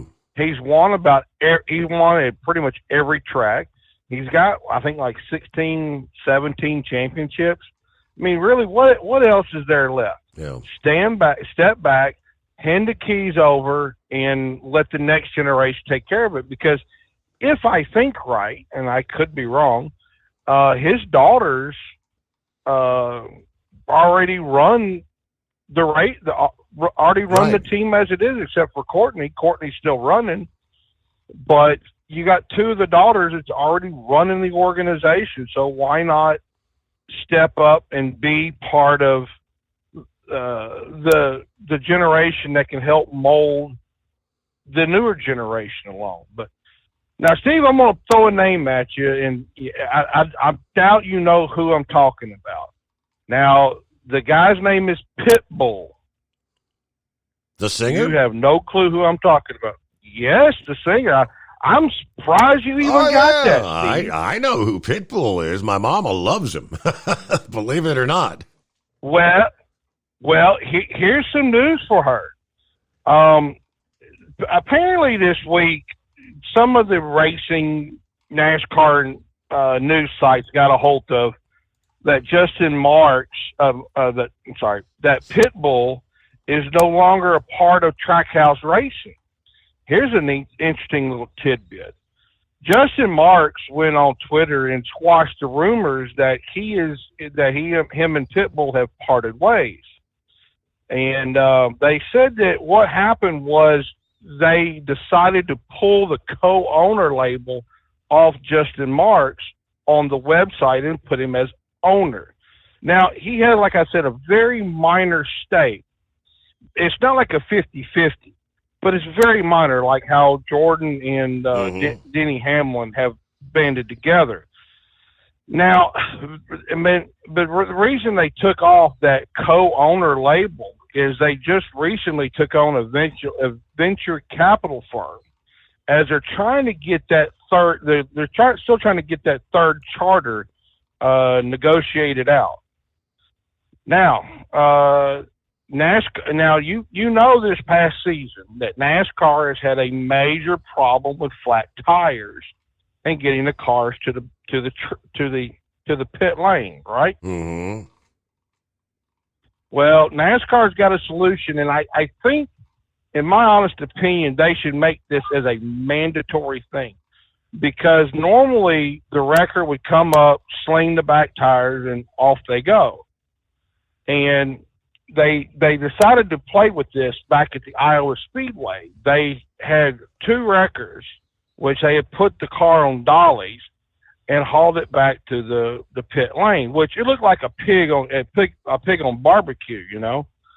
So what they've done is they've decided to take actuators and blow up the shocks on the car, because there's a really tight tolerance between the top of the tire and the body of the car. And when you got flat spotted tires, it's really hard to go. So what they're going to do is the safety team's going to come over, plug up an air line into the A-pillar, and it's going to lift the car up enough so they can get it back to the pit lane to change the tires. Finally, somebody at NASCAR is actually thinking. Now, Now, also something else too that was kicked around, rumored this week on that lovely, what is that, X or Twitter or Right. Twatter or not Twitter, but you know what I'm saying. Yeah. That Chicagoland Speedway was hiring for the NASCAR races. Well, not true, but also true. Now, I know you're confused, so let me break it down for you. They still run a lot of the ARCA series and the NASCAR Whelen modified series and whatnot, and they're looking for help, say, like the track officials, the track nurse, et cetera, et cetera.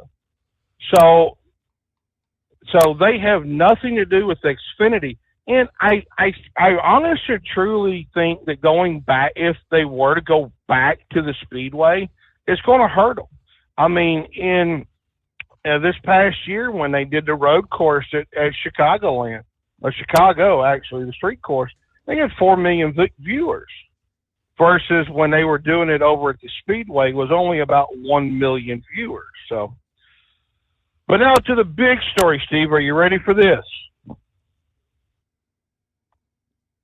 Ready or not, I'm waiting, anxiously anticipating. All righty. There's a lot of problems with RCR this year.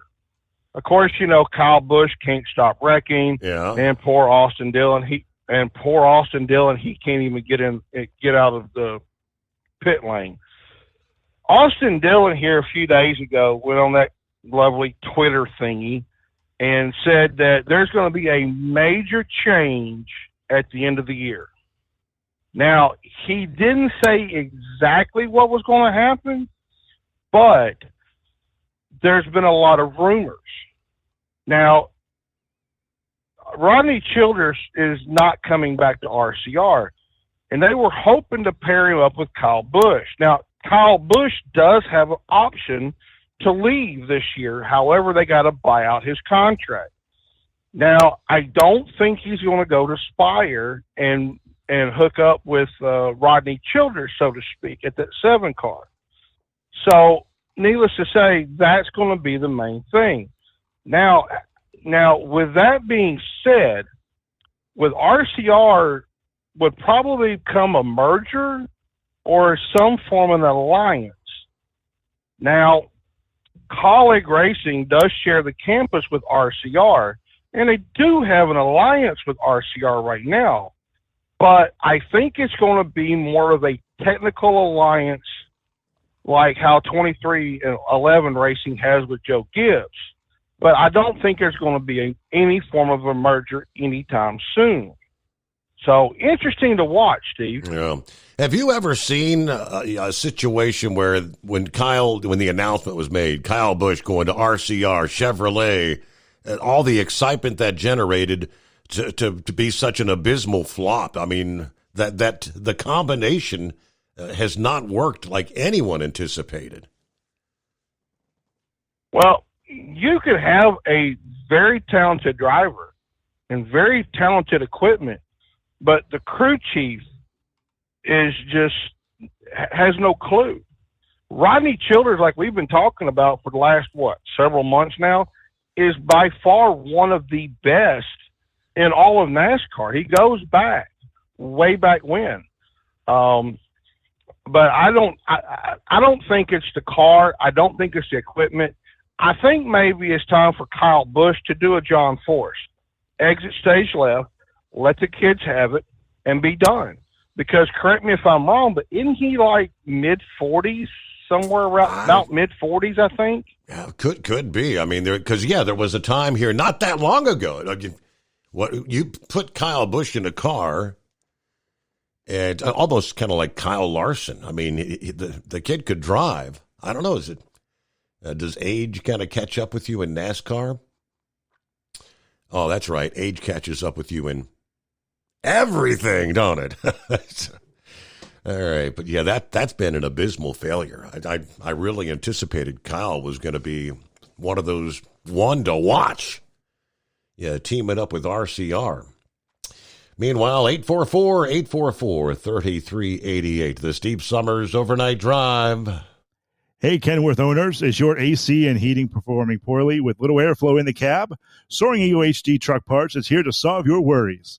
Offering aftermarket replacement HVAC boxes and stainless steel with high output blowers receiving 50 to 100% better airflow, guaranteed. Not only that, but they also manufacture many other aluminum and stainless steel storage accessories. Check out their website at www.soaringeaglehd.com or call toll-free 1-833-455-2473. Serving you yesterday, today, and for the future. Keep your gas-powered engines running like new? Stable's proprietary formulas are proven by third-party testing to outperform the competition in keeping fuel fresh, preventing corrosion, and cleaning the entire fuel system. With Stable, you can have confidence you are doing the right thing for your engine's long-term health. Just pour into your gas can or fuel tank, then top off with fresh fuel. At every fill-up or when you store, start with Stable. Available where fuel additives are sold. At Hot Shot Secret, we share the science behind common diesel problems and their solutions. For example, diesel particulate filter regeneration. The DPF catches particulates left over from combustion. The DPF regeneration cycle cleans the filter with temperatures exceeding 1,000 degrees Fahrenheit. A computer sensor triggers the DPF regen, which is often accompanied by a loss of power and fuel economy. The frequency of DPF regens are in correlation to the cleanliness of the fuel burn. Under heavy operation with the dirty burn, DPF regens can occur multiple times per day. Hot Shot Secret Diesel Extreme Fuel Additive promotes a more complete combustion, creating fewer emissions and therefore fewer DPF regens. Vehicles using Diesel Extreme experience 83% less DPF regens. Hot Shot Secret Diesel Extreme is available nationwide at truck stops, Fine Farm and auto stores, and online at hotshotsecret.com. Hot Shot Secret, powered by science.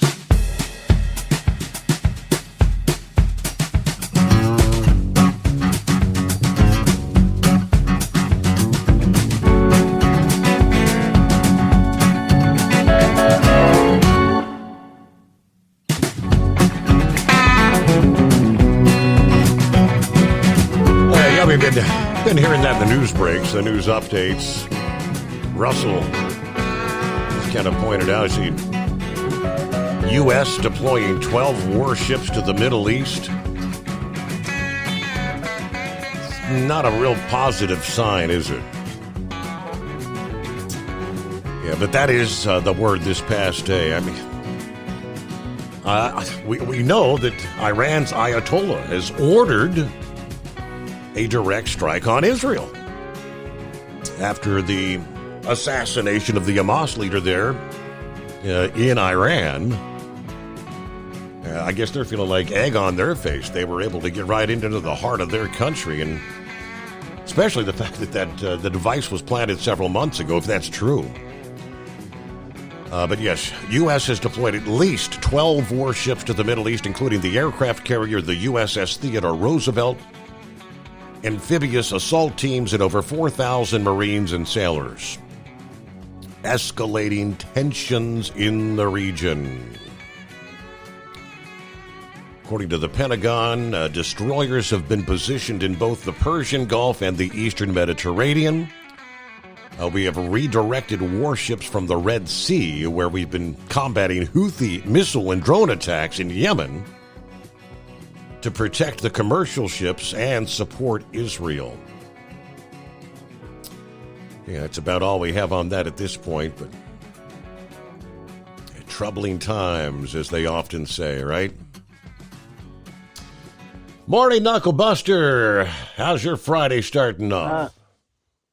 Oh, man, it's doing great, Mr. Steve Summers. It's 2:30 in the morning, and 3:30 I'll be over there in Memphis, Tennessee, calling it a week. So we're doing real good there, right? I will say God bless the nation of Israel. And 4,000 jarheads over there, that's a pretty good deal. I've been over, back when I was in the Marine Corps, I was over there in Lebanon for a while. So, well, I hope they succeed in totally wiping them off of the face of the earth over there. For Sundance, while he was talking, Steve, I farted. And that's the closest I came to giving a Sam Houston Institute of Technology about what he had to say, right? I get you. Well, I thought that was pretty funny. I figured you'd be laughing before then anyway. Well, John Force needs to make his own mind up what he needs to do. He probably got more money than all of the rest of us anyway there, right? I know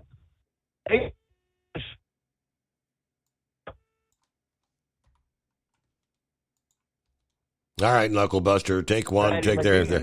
All right, there you are. You're back. Yep. Oh, okay. I'm going to tell Eagle, if you fall off of a horse, you get back on it. Trump needs to go back up there to Butler, Pennsylvania, and show him he ain't scared of him. So everybody out here, you need to practice security. You know, with all them serial killers running around, you never know when one of them is going to slip up on you there, right? Well, you know, Steve, they had a thing in the paper over there. A woman.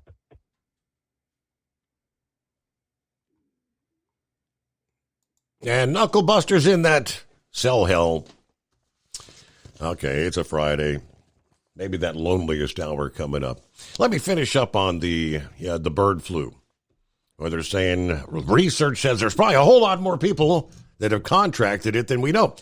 As bird flu cases go underreported, health officials risk being slow to notice if the virus were to become more contagious, they say. A large surge of infections outside of farm worker communities would trigger the government's flu surveillance system. But by then, it might be too late to contain. Gray says we need to figure out what we can do to stop this thing. It's not just going to go away. The CDC bases decisions on their surveillance. For example, the agency has bird flu vaccines on hand, but decided against offering them to farm workers, citing the low number of cases. But testing for bird flu among farm workers remains rare, apparently, which is why Gray's research stands out as maybe the first look for signs of prior undiagnosed infections in people who've been exposed to sick dairy cattle or those who've become ill and since recovered. He said they've detected signs of prior bird flu infections in workers from 2 dairy farms that had outbreaks in Texas earlier this year. They analyzed blood samples from 14 farm workers who had not been tested for the virus and found the antibodies against it in 2 of those. Well, that's a nearly 15% hit rate from only 2 dairy farms out of more than 170 farms right now with bird flu outbreaks in 13 states. One of the workers with antibodies had been taking medicine for a lingering cough when he agreed to allow researchers to take a look at his blood. The other had just recently recovered from a respiratory illness. She didn't know what had caused it, but told researchers that untested farm workers around her had been sick as well. It's all just, day by day, trying to learn more with each passing day news break, and we return after this. From Feature Story News in New Delhi, I'm Ishan Garg. The U.S. is reportedly considering unilateral restrictions on China's access to AI memory chips and equipment capable of making such semiconductors as soon as next month. It risks fueling the tech rivalry between Washington and Beijing, with China's Global Times newspaper warning of countermeasures. Laura Westbrook reports from Hong Kong. The report by Bloomberg said the measure is designed to prevent US Micron Technology and South Korea's chipmakers SK Hynix and Samsung Electronics from supplying Chinese firms with high bandwidth memory chips. These are essential in helping run complex generative AI programs. Artificial intelligence is the latest arena of US-China competition. China's state-run Global Times newspaper called it a political move to contain China's AI industry. It also warned China may take countermeasures that could include lodging complaints with the WTO and that it could further harm US-China relations. Laura Westbrook, Hong Kong. In the largest prisoner exchange since the Cold War, the US, Germany, Slovenia and Russia agreed to exchange 26 people. The prisoner swap took place in the capital of Turkey, Ankara. Moscow received 10 Russians accused of espionage and other criminal activities in the West. 2 children were also reportedly involved in the exchange. They were the kids of Russian couple convicted in Slovenia for espionage. In exchange, the Kremlin released 13 people of German, US and Russian citizenship. Daria Bondarchuk reports from Moscow. Paul Whelan and other foreign citizens Rico Krieger, Dmitry Voronin, Patrick Sherbel and Herman Mojis. The Kremlin also released prominent Russian political activists. Among them are Ilya Yashin, Vladimir Karamurza, Alsu Kurmasheva, Andrei Pivovarov, Oleg Orlov and others. In exchange, Moscow received Russian citizens jailed over spying and fraud, in particular Vadim Krasikov, dubbed the FSB killer. The Kremlin did not provide an immediate reaction, promising to comment in due time. Daria Bondarchuk, Moscow. Even as the southern Indian state of Kerala is reeling in the aftermath of landslides where the death toll has now crossed 300, many regions in the north of the country have also been ravaged by heavy rains and flooding. Officials are blaming the above-average rainfall this month on the La Niña effect, which brings more rain to the subcontinent in the monsoon season. Neha Punia has more. The Indian Army has constructed a 190-foot-long bridge to reach remote areas impacted by the landslides, and they've also now been able to take heavy machinery and ambulances to remote regions. Meanwhile, in the north of the country, 16 people have died in the Himalayan region of Uttarakhand after heavy rains triggered floods and cut off connectivity. Neha Punia, New Delhi. From bureaus worldwide, this is FSN.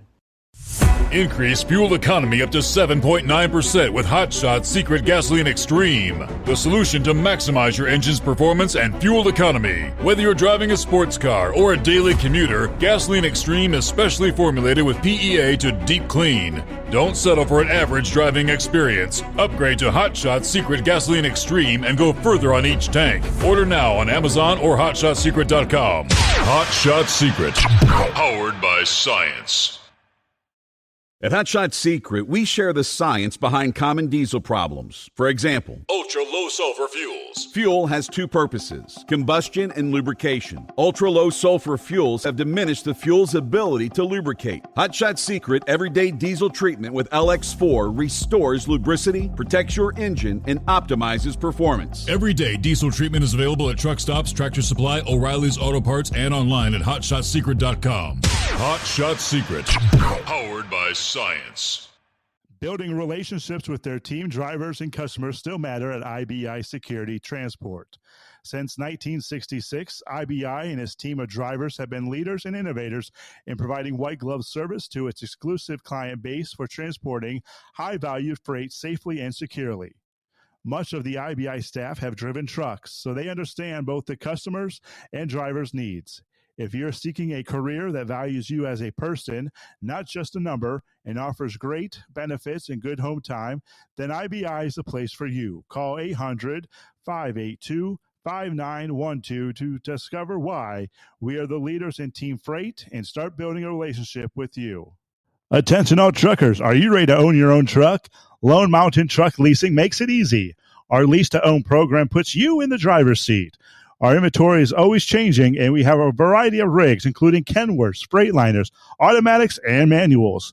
Once you make your last payment, the truck is yours. No interest, no balloons, and no buyouts.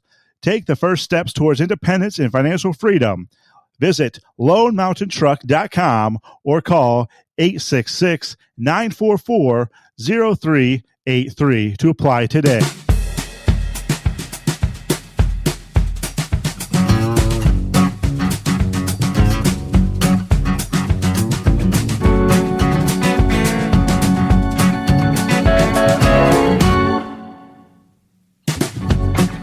Okay, back at it. This was a topic that Big Ed brought up here in a conversation about a week ago.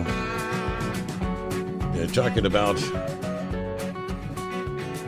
what are you going to do for the seniors as November approaches. And I think he did specifically bring up one thing, and that was Social Security Talked about Medicare, Medicaid. Why are we paying taxes on our Social Security? Which, that doesn't make sense, right? That's held out of your check. And so your tax, it's like a tax on a tax. Donald Trump is pushing the idea of axing the tax that seniors pay on their Social Security. He made a post on X Wednesday. Seniors should not pay tax on Social Security, he says. Yeah, the bipartisan reform measure that established taxation on Social Security was signed into law by former President Ronald Reagan in 1983. It was intended to strengthen the solvency of the program's trust fund. According to the Social Security Administration, up to 50% of one's Social Security benefits can be taxed if total income is between $25,000 and $34,000. When income is more than $34,000, up to 85% of Social Security benefits can be taxed. Now, earlier this year, Trump caused a bit of a stir within the Republican Party when he pledged to end taxation on tips. After a conversation with the waitress in Nevada, during the RNC in Milwaukee, he kind of recounted that story on how he came up with the proposal.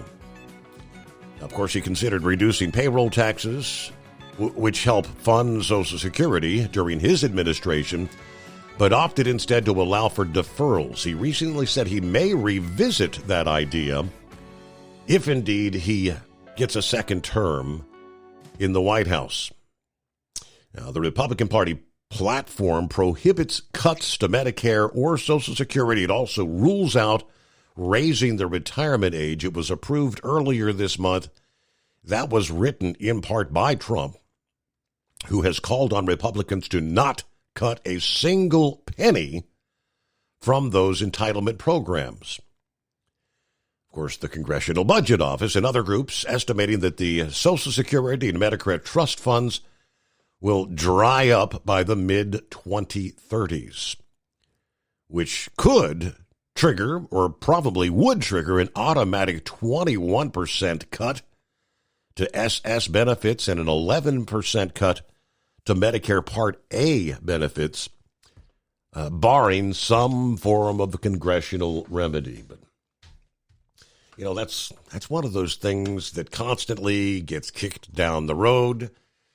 When the time comes, push comes to shove, they always find some way. And in most cases, it's just, hey, we borrow more money, because we can print. We'll move on. Let's see, get back to the right-wing nut Friday. Hi there. Yeah, right. Right-wing nut, yeah. Yeah, I'll tell you what, I think I got the radio bingo with all them numbers y'all were talking about earlier. I just want to make sure I got all the numbers confirmed. And what's the prize for the radio bingo? An autographed roll of Steve Summers Overnight Ride toilet paper. Ooh, yeah. Is it smooth or does it have splinters in it? 'Cause I don't like that English brand. Yeah. So, anyways, I've been trying to get off them damn cigars by chewing on these, what they call red vines, licorice, that. Yeah. And stuff that kind of tastes like semi-solid plastic with awful flavoring in them. I found the 2-for-1 there in a Love's here a while back, and well, I've already polished off that second bag. Oh, I tell you what, I don't feel good at all. I sure hope I don't have a Twizzler hanging when I get to the motel later on in today. Oh, that's not going to be good. Anyways, what the hell else was I going to talk about? Yeah, I seen a John Force truck the other day at a rest area. Well, that's a nice-looking rig, trailer and all. Out here on Interstate 80. I guess they were heading east. But, yeah, I seen that, and I thought, well, maybe he's up and running because they didn't take his name off the trailer. So I guess they're going to be putting a big old white line through that and putting down someone else's name. Oh, well, that's all right. Hey, hang on a second. I got somebody walking up to the truck. I've stopped over here on the shoulder for a little bit, and I had some white and blue lights behind me. Let me see. Hang on a second. Yes, officer. What can I do for you? Weaving? Hell, I don't even know how to knit. Right down to go. Bye-bye. Ah, there you go. Right wing nut. Weaving. All right, it's 844-844-3388. Let me jump over. Had another interesting tidbit under the industry headlines. Looks like they're going to scrap this proposal following adverse comments. The Department of Transportation is withdrawing a final rule regarding oral fluid testing for transportation workforce drug and alcohol test programs. It was May of last year they announced amendments to the program to allow for the inclusion of oral fluid testing. At that time, the department said the final rule was not intended to replace current collection methods, but simply to add to the choices employers and drivers have when taking an agency-issued test. Health and Human Services has determined that oral fluid drug testing, like urine drug testing, is accurate and defensible. That's what they wrote in the final rule last year. With both drug testing methodologies being scientifically accurate and forensically defensible, there's no reason to eliminate either methodology. Similarly, we see no reason to mandate either. While the department had elected to allow oral fluid testing as an option, issues over laboratory certification and the training of individuals collecting the specimens meant there was still a way to go before this testing procedure could be implemented by employers. Published on June 21 of this year, the direct final rule tried to make amendments to the initial rule to help clarify some of those concerns. We have determined instances in which the text of various aspects of the procedures as amended by the final rule need to be further amended due to unforeseen circumstances, rendering it impossible to comply with requirements for mock oral fluid collection observances, consistency, that means by which oral fluid collections specify that a sufficient volume was collected. That's what they said in June. Anyway, so they go on and on. I guess they had received a handful of comments from organizations, businesses, and individuals opposed to the amendments. And yesterday, August 1, they announced that they're going to withdraw the final rule. One set of comments came from the National Drug and Alcohol Screening Association. That's a nonprofit that reports to represent more than 5,000 private and public sector employers and service agents who administer and manage the workplace drug and alcohol testing program. What the group took issue with were changes recommended by the DOT to correct a factual impossibility with certifying trainers for oral fluid testing.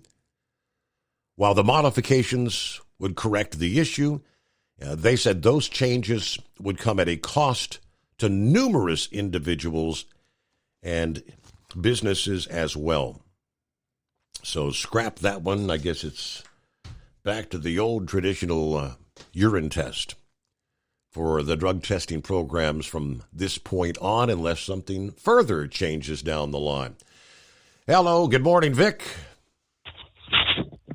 Hey, good morning, Steve.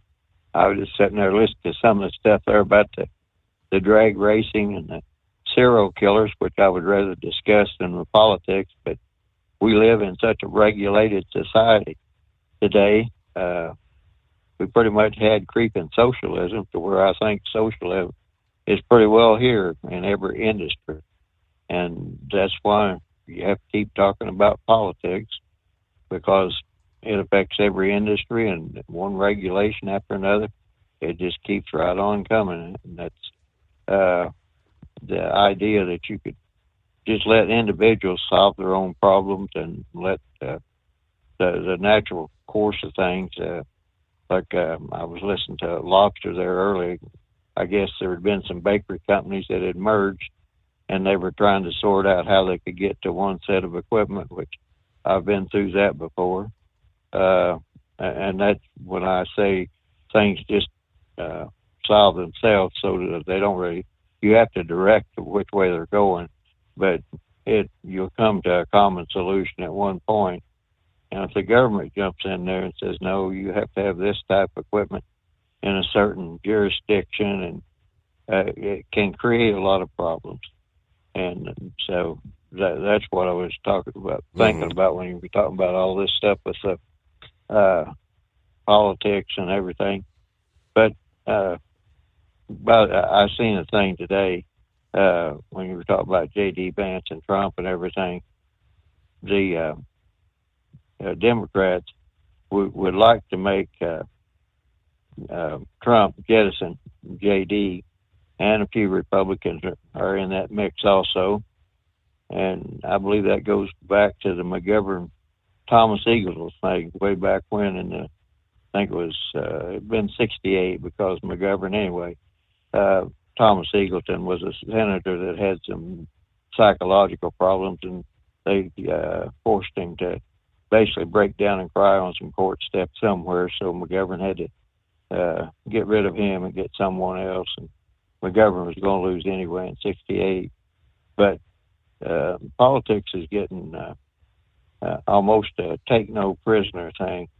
And when we look today at Kamala Harris, if Kamala Harris is going to be the presidential candidate and Joe Biden is going to be president, see, Joe Biden can kind of do certain things that Kamala Harris agrees with, but I think the narrative that will develop is Kamala will say, well, that's President Biden doing that. Well, my answer to that would be, well, you're vice president. Doesn't Joe Biden trust you? So if Joe Biden doesn't trust you to advise him, why should the rest of the country trust you? I mean, that would be my answer to that. Mm-hmm. And that's, I think the Democrats are just the old divide and conquer theory. They're just going to try to keep Trump off balance and JD, and because I believe the greater fear the Democrats have right now is that they're not going to be able to hang on to the House and Senate. When I say, oh shoot, I think my phone just rang down. Hello, Vic. I think it did. All right, well, let's move on. It's 12 before the hour. One valid point he did make there is if the Democrats it appears they're pushing so hard to get Trump to kick JD off the ticket. That to me says that I think they're kind of concerned about him.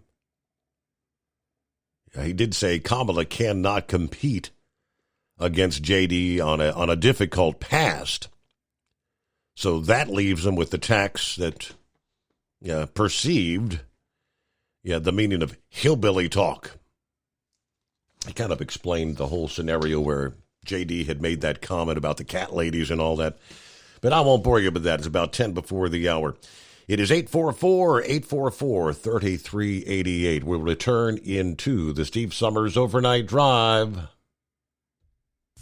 Increase fuel economy up to 7.9% with Hot Shot Secret Gasoline Extreme. The solution to maximize your engine's performance and fuel economy. Whether you're driving a sports car or a daily commuter, Gasoline Extreme is specially formulated with PEA to deep clean. Don't settle for an average driving experience. Upgrade to Hot Shot Secret Gasoline Extreme and go further on each tank. Order now on Amazon or HotShotSecret.com. Hot Shot Secret. Powered by science. At Hot Shot Secret, we share the science behind common diesel problems. For example, ultra-low sulfur fuels. Fuel has two purposes, combustion and lubrication. Ultra-low sulfur fuels have diminished the fuel's ability to lubricate. Hot Shot Secret Everyday Diesel Treatment with LX4 restores lubricity, protects your engine, and optimizes performance. Everyday diesel treatment is available at truck stops, Tractor Supply, O'Reilly's Auto Parts, and online at HotShotSecret.com. Hot Shot Secret, powered by science. Building relationships with their team, drivers, and customers still matter at IBI Security Transport. Since 1966, IBI and its team of drivers have been leaders and innovators in providing white glove service to its exclusive client base for transporting high-value freight safely and securely. Much of the IBI staff have driven trucks, so they understand both the customers' and drivers' needs. If you're seeking a career that values you as a person, not just a number, and offers great benefits and good home time, then IBI is the place for you. Call 800-582-5912 to discover why we are the leaders in team freight and start building a relationship with you.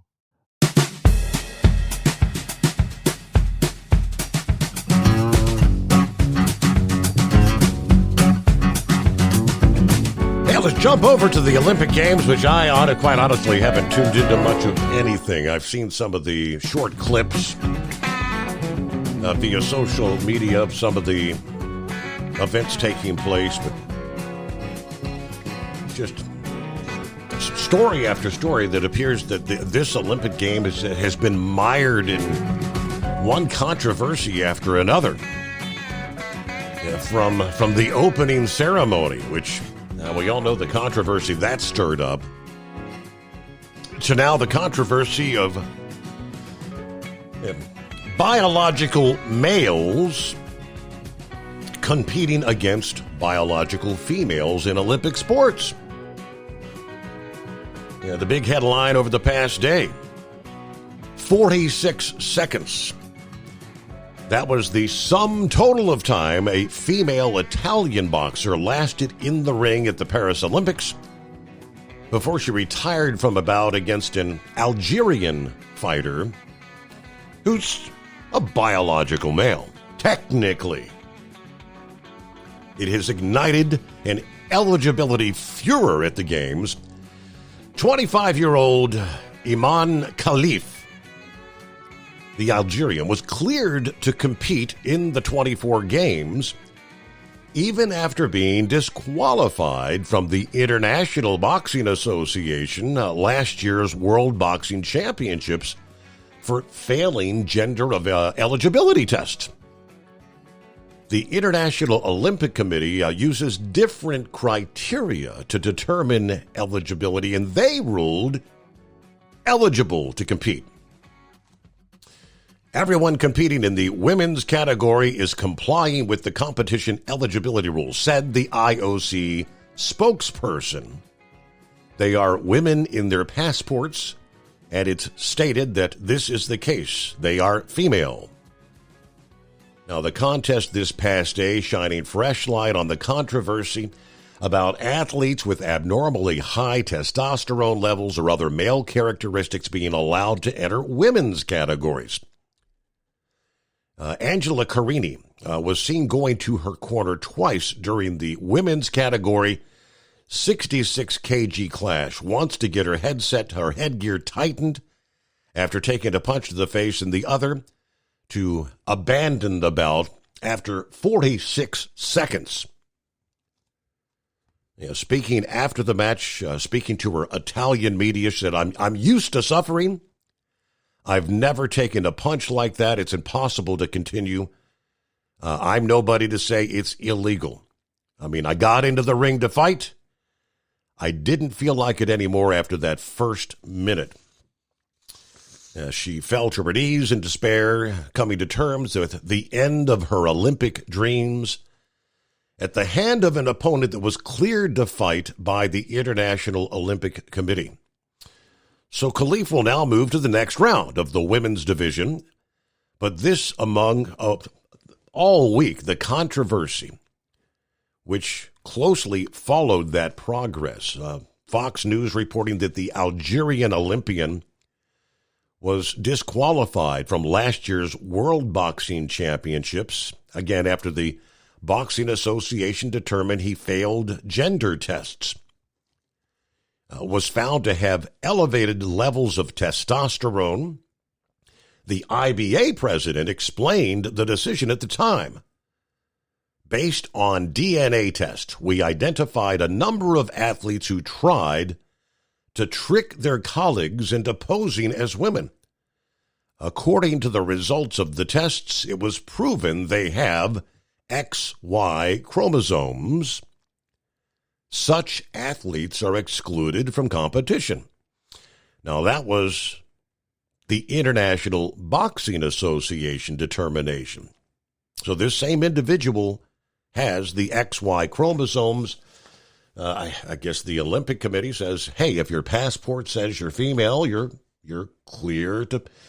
So why are we having these kind of discussions from high school sports to college sports and now to the Olympic Games? And as they said, this girl's been boxing for years, boxing other females.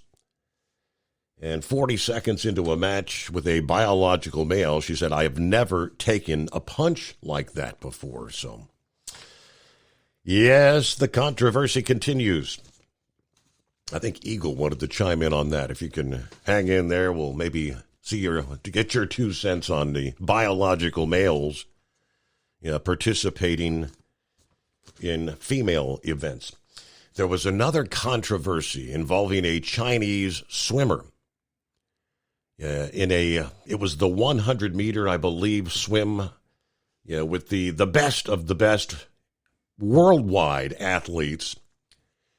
And I think the Australian coach spoke out after his victory this past day, stating that what he did in that swim was humanly impossible. That there's no possible way with the field of swimmers that was participating in this event for the gold could be beaten by an entire body length as occurred in this. So the allegations are doping, Chinese athletes, steroids and things of that nature. So one controversy after another in the Olympic Games, but humanly impossible. We got more coming up as we hit that final hour just ahead at 844-844-3388. The Steve Summers Overnight Drive. Ultimate comfort on the road. That's the Bostrom difference. And why so many drivers are upgrading their seats to Bostrom seating.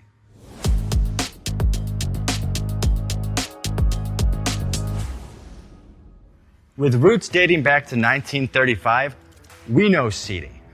We've developed a full line of high-quality products with the right seat for your application, all made right here in the USA.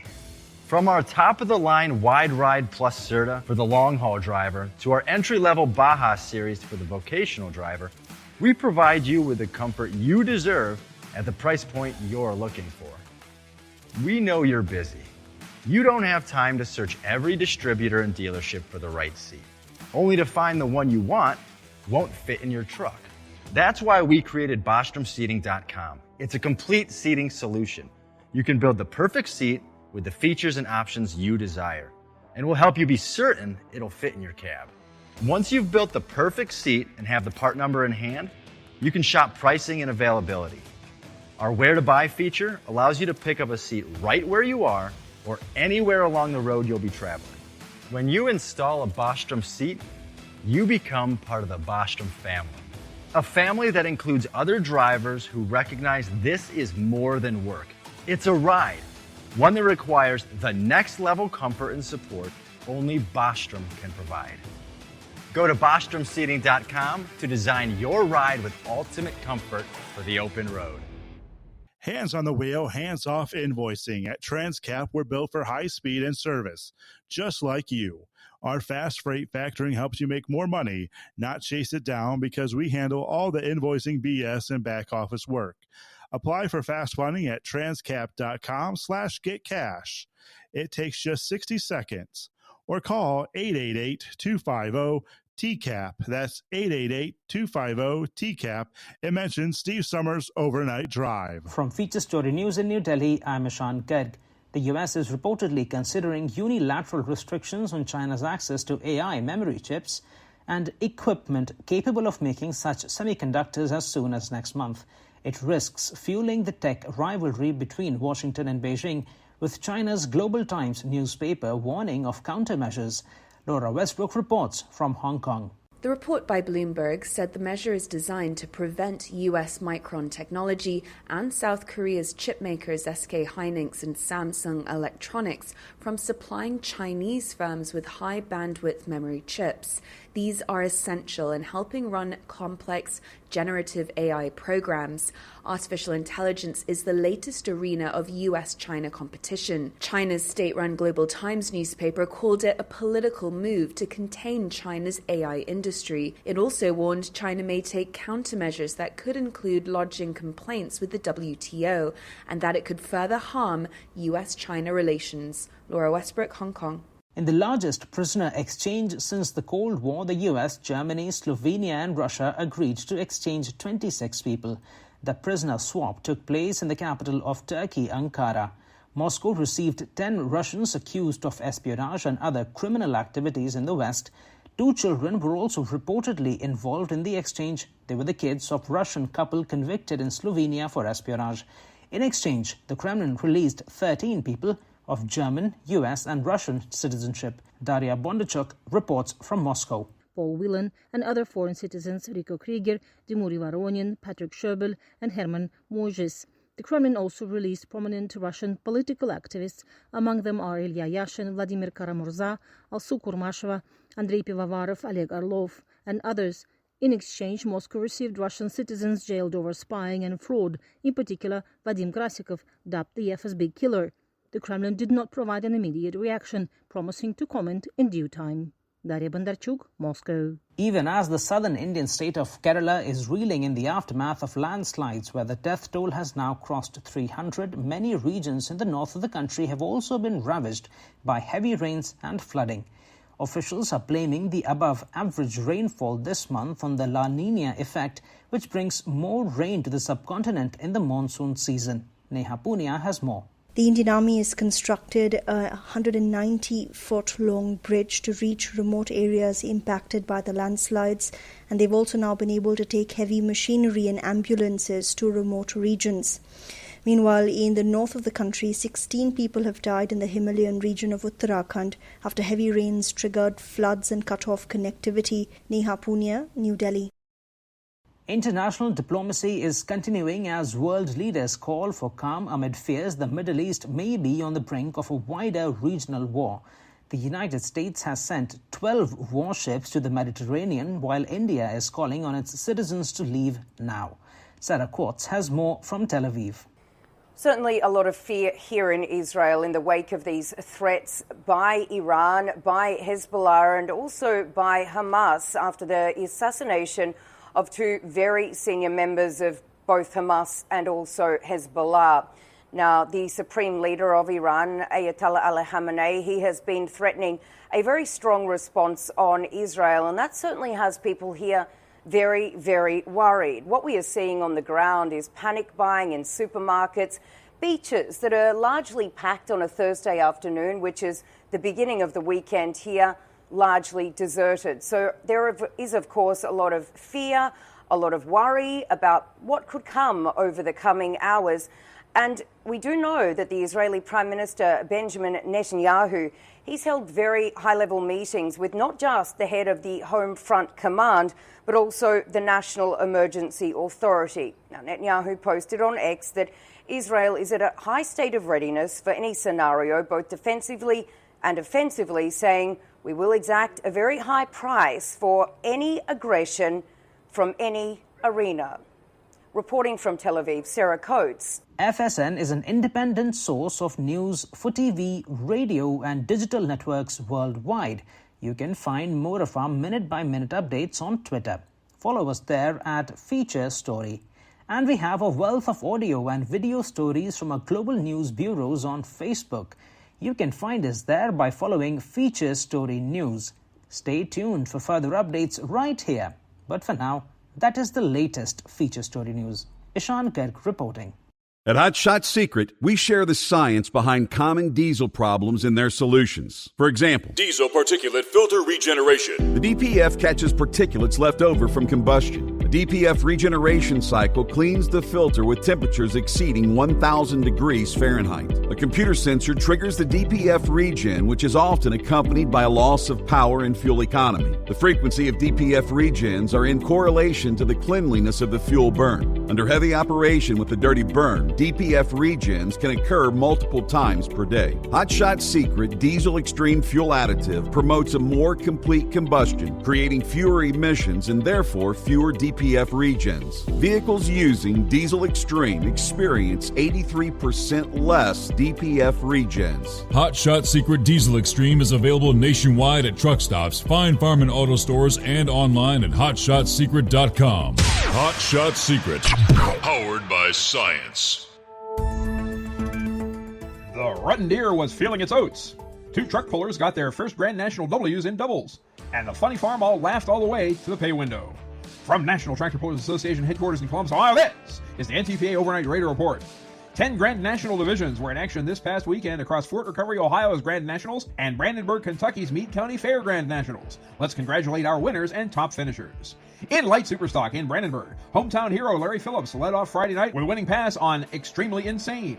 He came back at the end of Saturday's class to finish third behind Cody Cheesik's Considered Armed and Dangerous. In Newfield's Ag Superstock Diesel in Fort Recovery, Colin Ross posted his third consecutive W with triple bypass. But Brandon Hunt's Living a Dream broke that string on Saturday night. Kent Payne's defending champion Super Rooster was twice a runner-up. In Superstock Open in Fort Recovery, Bob Gansmere's Rutten Deer had the run of the woods in posting a pair of victories to lead the standings. Terry Blackborn's Extremely Armed and Dangerous hung tough with a second and a third. In High Torque Super Farm in Brandenburg, it was the revenge of past champions. First, 2021's Ryan Anderson and the Green Galvanized Stairs-sponsored Checkin' Out dominated in Session 1. In Session 2, 2022's Gary Shavink took his turn and put up a win with New Attitude. In Yoder Popcorn Pro Stock in Brandenburg, wily veteran Kevin Schmucker made yet another triumphant trip to northwestern Kentucky with his Get Her Done Deer scoring a first and a third. Saturday's winner was Grayson Sheldon, whose Cutting Edge Pro is now officially dialed in. In CM Pulling Tires two-wheel drive in Brandenburg, they're going crazy in Brown City, Michigan, as Jacob Shepard posted his first 2 Grand National victories with alcohol addiction retapped. John Hunt took the standings lead with Taz on the strength of a 4th and an 8th amid 30 other trucks. In Superstock Diesel 4x4 in Fort Recovery, they're going just as crazy in Bloomingdale, Ohio. Jeremy Yeager's Pipe Dream held off fields of 14 for twin wins. Yeager pulled within 5 of division leader Van Hazley, whose Rock Hard Ram was 4th twice. In Dr. Preload Super Semi in Fort Recovery, it's Hammer and Tong, Tooth and Nail, Kenworth, and Peterbilt. As in Brian Elthorpe's Nikki's Nightmare and R.J. Simon's Drivers Wanted, who each took a session. Chris Jeffers' Bad Dog scored a season-high second. In Modified Mini in Fort Recovery, it's Ken Vini's track and everyone else is just pulling on it. The 84-year-old NHRA Hall of Famer conquered the fort twice more with his Funny Farm All. Brian McDonald's Variable Sanity was second and third to maintain its division lead. And in Unlimited, Joe Ader's Emax edged Brad Benedict's Nonsense by 15 inches at the end of 330-plus runs in Session 1. In Session 2, Adam Bauer's Cross-Threaded pushed past Ader by 6 feet. Bauer, Ader, and Benedict now sit 1, 2, 3, separated by 3 points. This week, pulling center of gravity shifts westward once more for the North Iowa Nationals in Rockwell, Thursday through Saturday, August 1st through the 3rd. All 13 Grand National Divisions plus Terramax Region 3 4.1 Pro Stocks will team up with the Rockwell Lions Club to put on a 5-session spectacle at Chamber Acres, about 10 miles south of Mason City. Visit the club's website, rockwellialions.com, for information, tickets, and camping, and fullpull.live for the broadcast. Rockwell is also the 4th stop in the $30,000 Hot Shot Secret Challenge bonus tour. Check out the standings page at ntpapull.com and scroll to the Hot Shot Secret Challenge buttons to see how your favorite GN competitor is performing. Away from Iowa, Region 2 turns up the wick this week with pulls in Monroe, Michigan on Thursday, Eaton, Ohio on Friday, Lisbon, Ohio on Friday and Saturday, and Urbana, Ohio on Saturday. Point your browser to ntpapull.com for all the details. And before we leave the report this week, let's give a shout out to my radio colleagues Cletus and Jeff from WMMG 93.5 in Brandenburg and around the world on Facebook. Reporting for the NTPA on the Overnight Drive, I'm John Dunlap. Stay safe and pull hard. All right, thank you much, Mr. Dunlap. And I do see weather looks optimal. Rockwell, Iowa, with Thursday in the books. I presume they had decent weather for day number 1. Now, the forecast for Friday, forecast high of 88 degrees with sunshine. Saturday, almost identical, a high of 87. Nothing but sun in the forecast, so I presume the fans will be packing and stacking the stands there in Iowa. Press release. The hook is on, the green flag is out, the NTPA's 54th championship season is on, and Hot Shot Secret is on location. I'm sure Kyle and Matt are there, and probably several others representing Hot Shot Secret. They got the big booth set up there.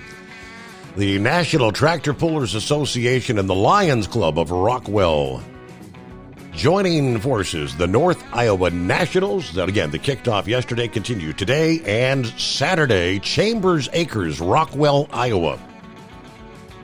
Conducted in 5 sessions. The Twin Tracks will challenge 13 Grand National divisions and 1 regional National Vehicle Division. Big time and the best of the best.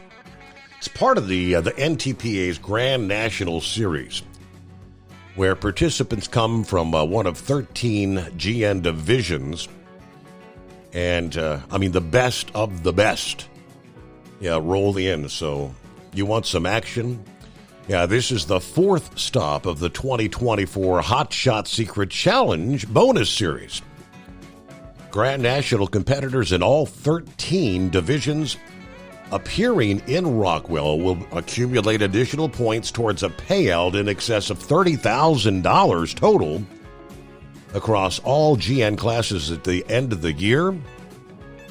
For fans on location, you can stay informed and entertained by the NTPA's mobile video board with multi-camera live videos, replays, driver and vehicle identifications, how far the pool went. If you can't be there in person, you can check out fullpool.live for the broadcast, both live and on demand. This is also part of Season 20 of the NTPA Championship Pulling on RFD TV, which will debut on Tuesday, September 3rd. You can go to ntpapool.com to learn more. Big weekend, Rockwell. All right. And Mother Nature, that weather has rained out some of the events and some of the various sessions. I think there was one weekend that was totally wiped out. So looking good this weekend. Eagle, you're talking about, what do you think? The Olympic controversy, women having to fight biological males in some cases. Yeah, that's what I called in about, Steve. It's not good, man. I don't know if you've seen the fight. You can clearly see that this individual is a man or has male traits.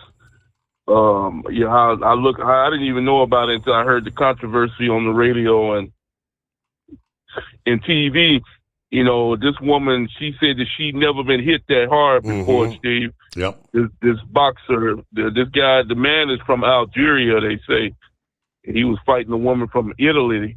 And the woman, she retired from the fight after 50 seconds. Yep. He hit her a couple of times, and she said she ain't never been hit that hard before by a woman. A real woman. So this guy here, how he got into the Olympics, I still don't know. Maybe you can check into that. How they allowing this man to Algeria or the Olympic Committee allowing this man to fight as a woman is sickening. And that's exactly what Donald Trump has been talking about the last couple of months. People thought that it was a joke, but it's true. Trump said that when he's president, he will not allow men to play women's sports, and that's true, because there is a difference between men and women, whether these idiots think so or not. These transgender people, like I say, Steve, you're either born one way. God, there's not a third race. There's not really no discussion. You're either a man or you're a woman. There's no in between, and you don't have the right or well, like I say, these people they do what the hell they want to do. So it doesn't do no good to say they shouldn't do it. But this guy here shouldn't be allowed to continue on fighting. I don't know if he's scheduled to have another fight in the Olympics or what. Yep. He's moving. He's moving. If I was the boxer, if I was the woman that was supposed to get in the ring with him, I would refuse to get in the ring. They'd either find me another opponent, or I would refuse to get in the ring with this individual because he has an unfair advantage because he's born the genes are not correct, and like I said, it's not fair to the women that train their whole life for the Olympic dream and to get in the ring with a person like this. So the Olympics, shame on the Olympics and shame on Algeria, Steve, for sending people like that. And like I said, I don't have no young daughter, and if I had a young daughter, I would not allow her to get into a ring with an individual like that because it's not fair to her, and I wouldn't want to see my daughter get hurt by somebody that's a lot stronger than what she is. So like I said before, the Olympics ought to be ashamed of themselves. But they already showed their point, Steve, before I hang up with you, with the opening ceremonies. That's all you need to know. That goes right back to what happened in the boxing ring, the open ceremonies, and I thank you for taking my call. All right. Yeah, like I said, these particular games mired in controversy with each passing day, and it just goes from bad to worse. I mean, like I said, going back 3 days ago, it was Chinese Olympic doping scandals involving swimmers there. What to know about the Chinese swimming doping scandal? Of course, and then I guess it was yesterday where I said the Australian coach spoke out and said what he witnessed. I've been coaching the best of the best swimmers for 30 years. Yeah, I study it. It's what I do. And what I witnessed was humanly impossible, is the way he put it. So just one after another. Let me see. Maybe I could pull that one up from the New York Post.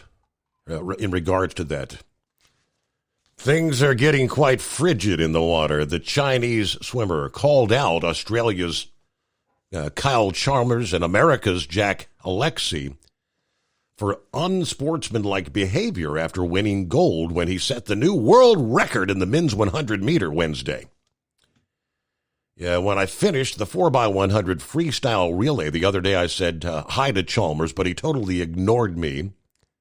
Also, Alexie from the U.S., when we were training, our coach was standing by the poolside and he turned in such a way that the water splashed onto the coach. Yeah, I felt like he looked down on us. I guess all said and done, though, I guess the controversy is he beat the field of some of the most elite swimmers in the entire world by a full body length, they say. That's impossible? I mean, new records are set on any given year, but the question is, several Chinese swimmers have already tested positive for banned substances back in 2022, and some of those individuals are, again, participating currently in the Olympic Games. It is 844-844-3388. Get the calls back up and running here, and Friday morning, TGIF coming on. It is the Steve Summers Overnight Drive. Taxes for Truckers provides full-service accounting solutions for owner-operators. Taxes for Truckers is the driver's financial co-pilot. We help independent truckers keep their taxes, filings, and bookkeeping running smoothly so they can focus on the road ahead. Drivers who want their business to run as smooth as their truck choose to partner with Taxes for Truckers for their accounting and tax filing needs. Stop overpaying taxes. Call 888-TAX-4TRK to start paying less tax today. At Hot Shot Secret, we share the science behind common diesel problems. For example, Ultra ultra-low sulfur fuels. Fuel has two purposes, combustion and lubrication. Ultra-low sulfur fuels have diminished the fuel's ability to lubricate. Hot Shot Secret Everyday Diesel Treatment with LX4 restores lubricity, protects your engine, and optimizes performance. Everyday diesel treatment is available at truck stops, Tractor Supply, O'Reilly's Auto Parts, and online at hotshotsecret.com. Hot Shot Secret, powered by science. Building relationships with their team, drivers, and customers still matter at IBI Security Transport. Since 1966, IBI and its team of drivers have been leaders and innovators in providing white glove service to its exclusive client base for transporting high-value freight safely and securely. Much of the IBI staff have driven trucks, so they understand both the customers' and drivers' needs. If you're seeking a career that values you as a person, not just a number, and offers great benefits and good home time, then IBI is the place for you. Call 800-582-5912 to discover why we are the leaders in team freight and start building a relationship with you. At Hot Shot Secret, we share the science behind common diesel problems. For example, Fuel additives. the purpose behind most fuel additives is to impact performance of your diesel or provide protection to your fuel system. Hot Shot Secret Everyday Diesel Treatment provides both performance enhancement and protection with 6 key components. This fully formulated premium fuel treatment includes the performance-enhancing cetane boost, injector cleaner, and LX4 lubrication, as well as protection against water with a demulsifier and rust inhibitor, plus a stabilizer that minimizes fuel filter clogs. Everyday Diesel Treatment delivers a 6-in-1 premium fuel treatment for every fill-up, every time. Everyday diesel treatment is available at truck stops, Tractor Supply, O'Reilly's Auto Parts, and online at hotshotsecret.com. Hot Shot Secret, powered by science. Fuel filtration is a big deal.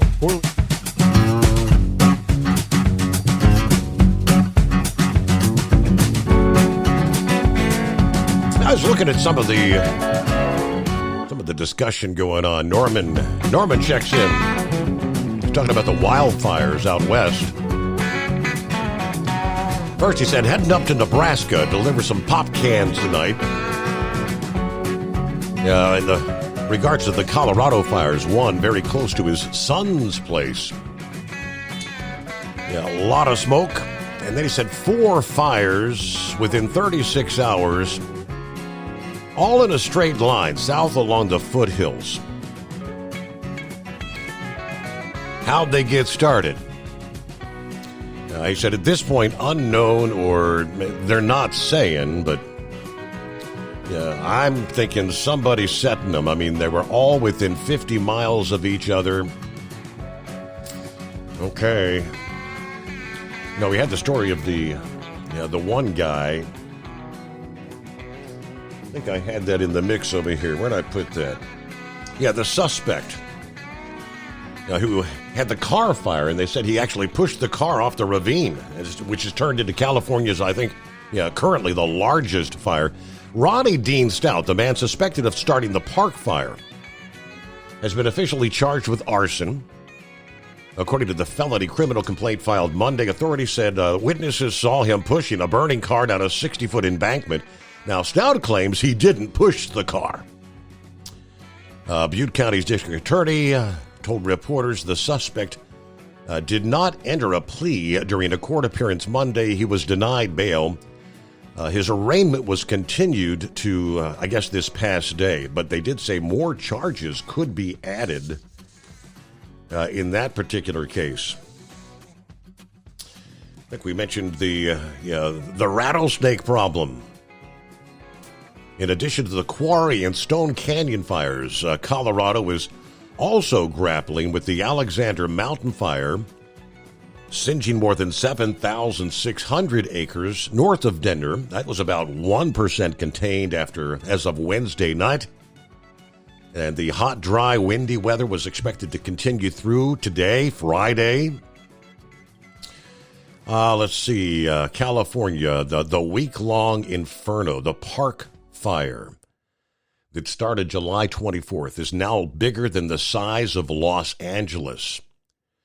Now number 5 on the largest wildfires in state history at 391,000 acres, or if you can fathom, 611 square miles. According to CAL FIRE, more than 5,800 personnel battling that blaze, more than 500 fire engines, 40 helicopters. This particular region has had 4 of the largest 10 fires known in history, according to the incident commander. As of Wednesday afternoon, the Park Fire had destroyed more than 360 structures, listed at 18% contained. Yes, a lot of smoke. Boy, prayers for the folks out there and those poor firefighters battling in those hot, oppressive conditions with all that gear they're having to carry. Hello, Charlie. Hello, Charlie. Good morning, Steve. There he is. Good morning, Steve, and fellow listeners. Yes, this is the unofficial Charlie Ferguson impersonator of the Overnight Drive. The man who aspires to one day be considered the Rich Little of the Overnight Drive. Yes, I'll tell you what, I'm going to give my 2 cents on this males and biologically males competing against women. I'm just waiting to see for him to go into gymnastics and figure skating. Boy, I know they ain't got that kind of flexibility, if you know what I mean. Well, now for the latest announcement from GMA BS Enterprises. They are offering doctorate degrees. Yes, that's right, doctorate degrees. You fill it in yourself, even sign it yourself for the incredible low price of $19.95. But wait, there's more. For the incredible low price of $49.95, you can get 2 doctorate degrees. That's right, folks. That's an over $10 value. All the tests will be given by our new member, Double Trouble, and all tests will be graded by the blind man. If he doesn't see any wrong answers, you pass the test. Just remember their motto at GMA and B&S Enterprises: he'll cheat you, treat you right. Back to you, Steve. Thank you, Charlie, and thank you, Double Trouble. It is 844-844-3388. Hey, we got the update. C.H. Robinson, that was kind of a surprise this past day, posting a second consecutive quarter that exceeded expectations, sending their stock higher in post-market trading and starting to indicate that Dave Bozeman, roughly 1 year on the job as the new CEO, is actually making changes that are having an impact on the giant brokerage. When they released their first quarter earnings at the end of April, management's focus on the subsequent call with analysts was how the third-party logistics did sequentially, because comparisons to the corresponding quarter a year earlier remained weak. Although sequential comparisons were almost always considered a less important in the stock market, it indeed sent Robinson's share price higher, enough that the stock price of $72.09 on the May 1 close, when the earnings were released post-market, was closing in on $88 by the end of May. A similar reaction occurred on Wednesday by approximately 5:50 p.m. Even as their earnings call was continuing, the price was up about 11% to $98.85. Big jump. Yeah, so the key difference between the two quarters is that while the good news 3 months ago might have been mostly sequential year-on-year comparisons, this time around were also mostly positive. Caught a lot of folks by surprise. From Feature Story News in New Delhi, I'm Ishan Garg. The U.S. is reportedly considering unilateral restrictions on China's access to AI memory chips and equipment capable of making such semiconductors as soon as next month. It risks fueling the tech rivalry between Washington and Beijing, with China's Global Times newspaper warning of countermeasures. Laura Westbrook reports from Hong Kong. The report by Bloomberg said the measure is designed to prevent US Micron Technology and South Korea's chipmakers SK Hynix and Samsung Electronics from supplying Chinese firms with high bandwidth memory chips. These are essential in helping run complex generative AI programs.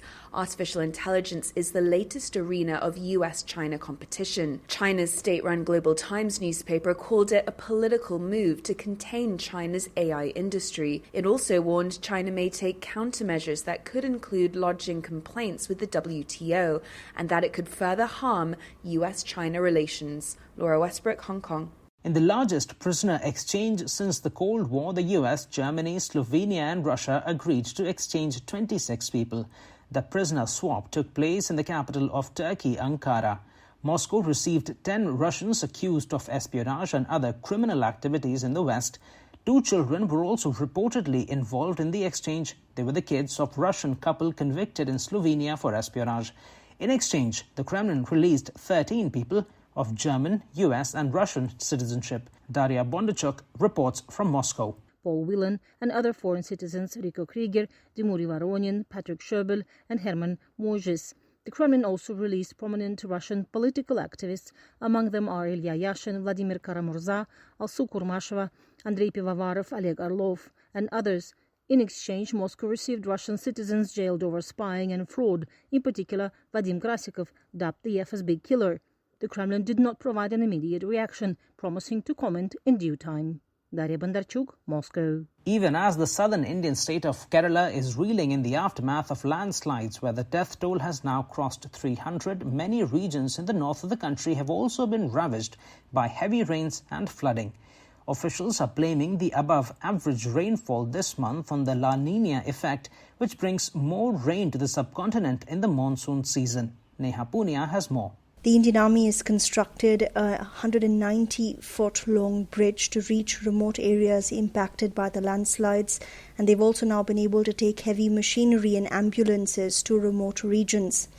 Meanwhile, in the north of the country, 16 people have died in the Himalayan region of Uttarakhand after heavy rains triggered floods and cut off connectivity. Neha Punia, New Delhi. From bureaus worldwide, this is FSN.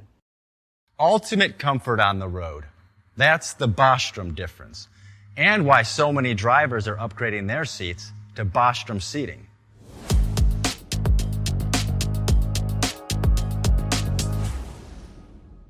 With roots dating back to 1935, we know seating. We've developed a full line of high-quality products with the right seat for your application, all made right here in the USA. From our top-of-the-line Wide Ride Plus Certa for the long-haul driver to our entry-level Baja series for the vocational driver, we provide you with the comfort you deserve at the price point you're looking for. We know you're busy. You don't have time to search every distributor and dealership for the right seat, only to find the one you want won't fit in your truck. That's why we created BostromSeating.com. It's a complete seating solution. You can build the perfect seat with the features and options you desire, and we'll help you be certain it'll fit in your cab. Once you've built the perfect seat and have the part number in hand, you can shop pricing and availability. Our Where to Buy feature allows you to pick up a seat right where you are or anywhere along the road you'll be traveling. When you install a Bostrom seat, you become part of the Bostrom family. A family that includes other drivers who recognize this is more than work. It's a ride. One that requires the next level comfort and support only Bostrom can provide. Go to BostromSeating.com to design your ride with ultimate comfort for the open road. Hands on the wheel, hands off invoicing. At Transcap, we're built for high speed and service, just like you. Our fast freight factoring helps you make more money, not chase it down, because we handle all the invoicing BS and back office work. Apply for fast funding at transcap.com/getcash. It takes just 60 seconds. Or call 888-250-TCAP. That's 888-250-TCAP. And mention Steve Summers Overnight Drive.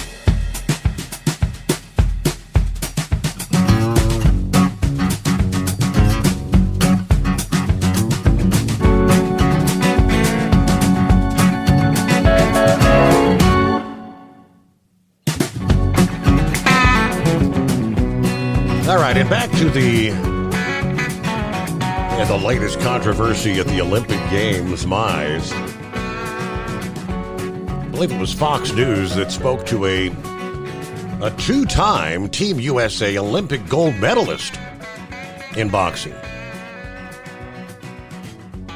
Following the Italian boxer abandoning her match 46 seconds in. Fighting an individual deemed to have male chromosomes.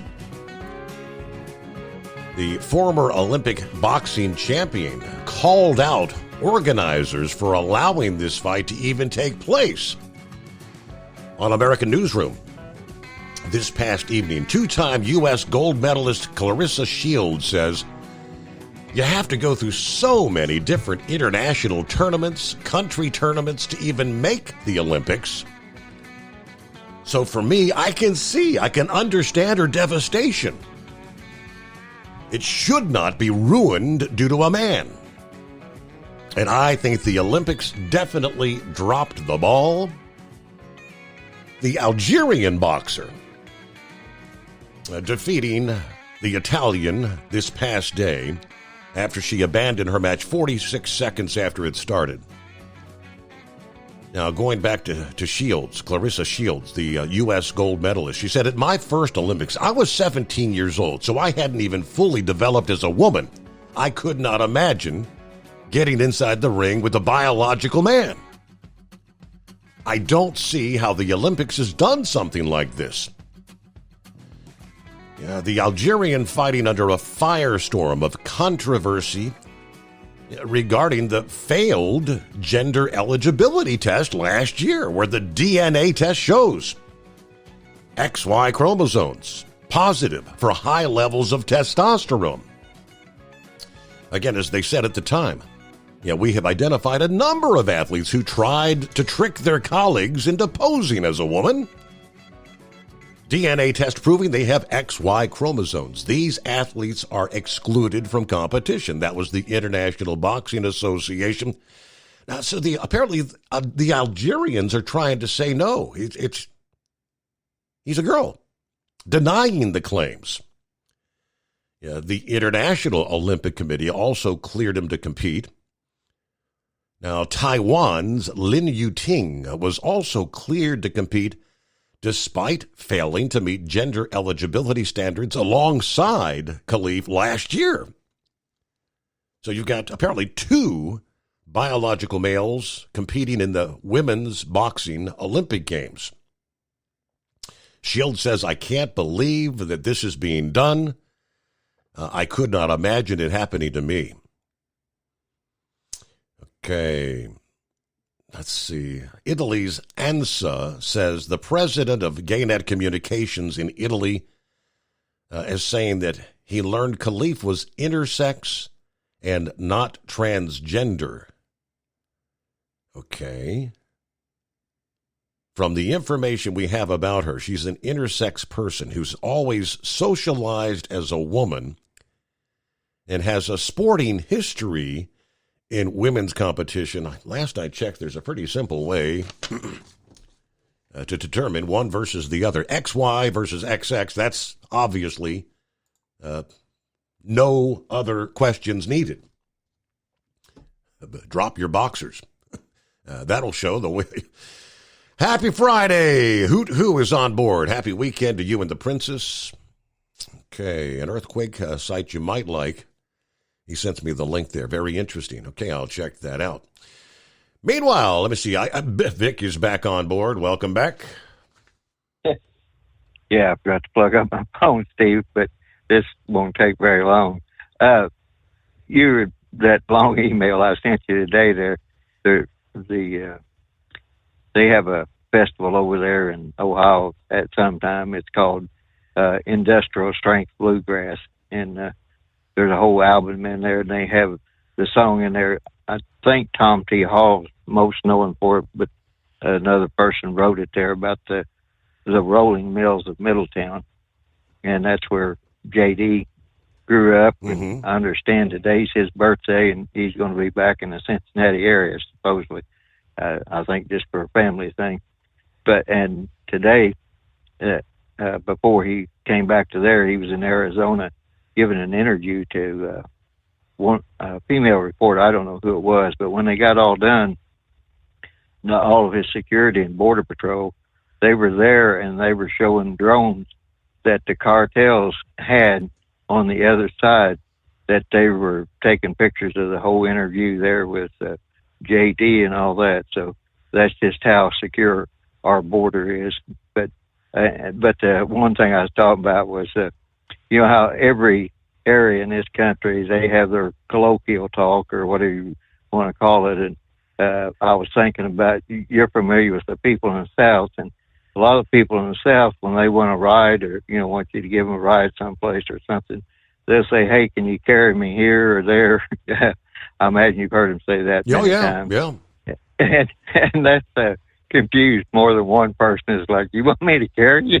So anyway, I'm sorry for laughing, but I was thinking about one particular incident when someone really thought they wanted the person to carry them physically. So can you carry me? So anyway, I'm sure I've known several cat ladies in the past, and some were just living alone. One, I don't know how many cats she wound up having in her house. She had actually retired as a millionaire. Her husband had died, and the kids went different ways, and had sold off the business. And they kept trying to get her to get rid of the cats, and no, she needed them all. Well, needless to say, her house was a mess, and finally she had to go to some sort of a, you know, nursing home or something. Mm-hmm. And that was the first thing they did. They just went in there, got rid of the cats, and basically decontaminated the house. And I've seen some of those cat ladies have cats so fat they couldn't get out. They could hardly walk. They could hardly get out of their way. So, but the point I was talking about was this socialized stuff and how things changed. And when I was talking about, I'd been through that. It was mostly on the milling side. When you mill wheat, and it has to have different combinations and everything, and then like maybe one company will buy out another or whatever, then you have to change all the formulas and all that. It's kind of an aggravation. We used to make a lot of pretzel wheat, and this might sound strange to you, but pretzels have to be made a certain way, and we had to get pretzel salt out of Texas. There's I forget what the town was down there, but it's down around Houston. There had big salt mines, and there was only one salt that would give pretzels the taste they wanted. So that whole thing with the milling thing, it's quite interesting, and you have to cross a broad range of things, and when you start to lose one customer, one buy out another, it makes it different. And the smaller mills back then, that's when we went to what was called NIF, the National Institution of Food Dealers Association, because they tried to standardize all the milling stuff. And then I happened to think, after I got off the phone, well, we have the perfect example in the trucking industry. A lot of people quit going to California because of all the carb stuff, and you have all these boutique fuels. And something I never did understand down there in Memphis and West Memphis, what fuel that was being sold in West Memphis couldn't be sold in Memphis. So, I mean, it's a whole patchwork of things, and it's really affecting the efficiency. Mm-hmm. And that comes back to Trump says, you know, we're going to start to clean things out, streamline things. And then JD, he was talking about how that in the steel business, how that a lot of business was lost and everything kind of changed his path in line in life, which turned out, I guess, to his benefit, because he went in the Marine Corps and I guess came back out on the GI Bill. Excuse me. And if I heard right, he said he went through Ohio State in 2 years. He must have taken some courses in the Marines or something, then went on to Yale Law School. And whenever you look at his background and everything, and then you look at Kamala's background, I mean, there's no comparison there. And they can't say, you know, well, I had a harder time than you growing up, or there was discrimination or whatever. Well, you know, there's a lot of, I'd call it funning going on. I'm sure you had it there in Cincinnati. We had it where I grew up, where people coming up out of the hills of Kentucky and everything, the jokes going back and forth. But there are some people that really get serious about that stuff. Mm-hmm. And a lot of the hillbillies were discriminated against as much as some of the racial people. So the only card that I can see that the Democrats have to play is that old thing of abortion and race. And the abortion thing, and they say a woman has reproductive freedom or whatever.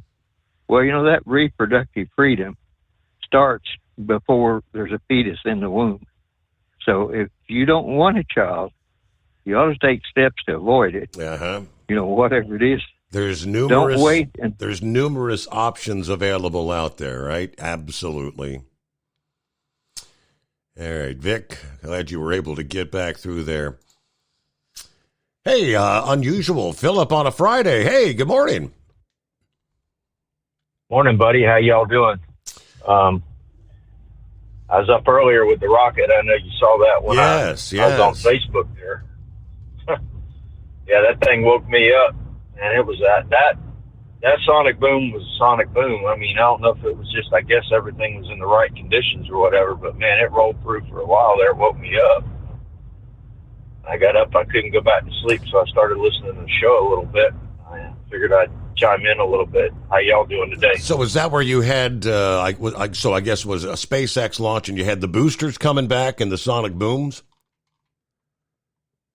Yeah, this time when they brought it back, I don't know if maybe it's the trajectory they were sending it at or whatever, but the drone ship was close to the shore, and I mean, it was quite a ways from us, but we could hear that even when it came back to that. I didn't go outside and watch it, but they said it wasn't very far away. The drone ship wasn't very far away this time. Okay. So, but it was loud. I mean, I don't know if it was the takeoff or the launch or what it was, but man, it was loud. It was pretty loud. So, and I saw you saw my message about the county being under state of emergency. They did that yesterday. They don't know where that thing's going. It's basically all the counties that are on the west coast of Florida and central Florida that are under this state of emergency thing, because they put it under that when they start getting into the weather thing, and it's just, they don't know where it's going.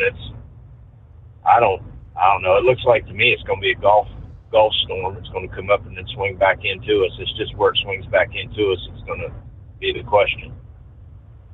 So, have you looked at the model, Steve?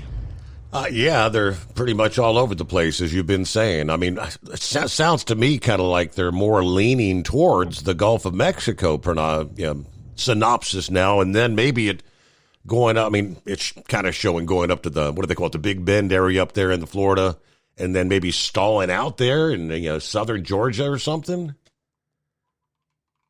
They had talked about that yesterday, that it was going to go up around Cedar Key. We call it the Crook of Florida. It's in the bend there, and coming in that end, and then going up and then coming back.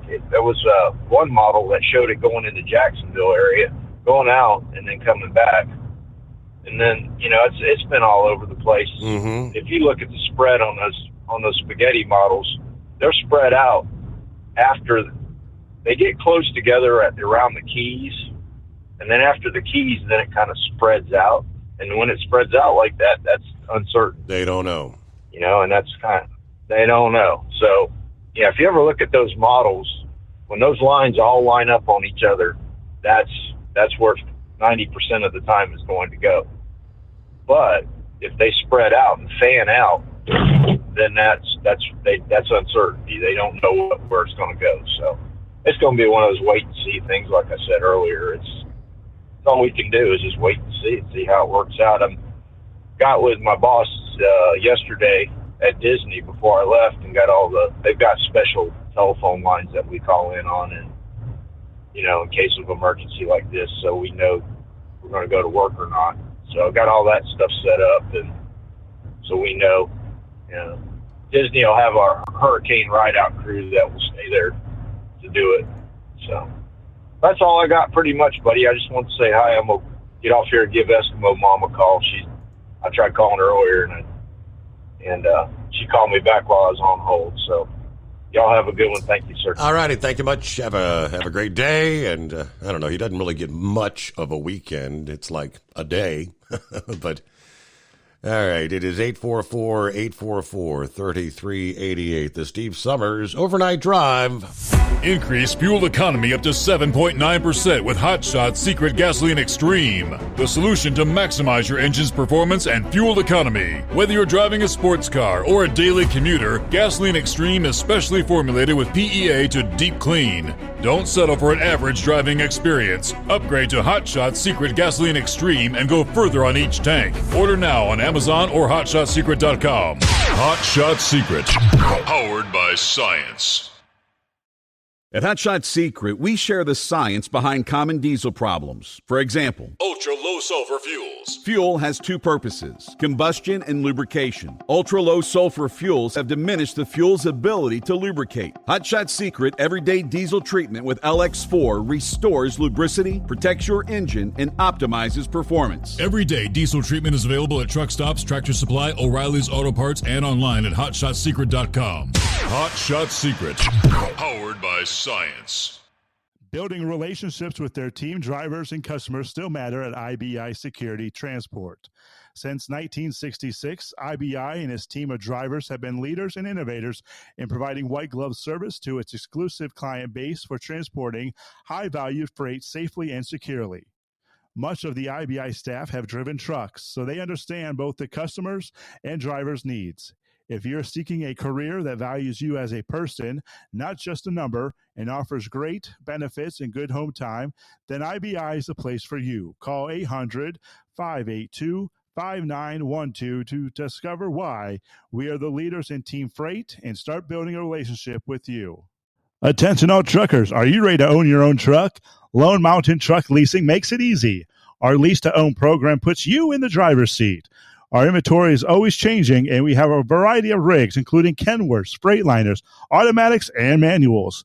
Once you make your last payment, the truck is yours. No interest, no balloons, and no buyouts. Take the first steps towards independence and financial freedom. Visit LoneMountainTruck.com or call 866-944-0383 to apply today.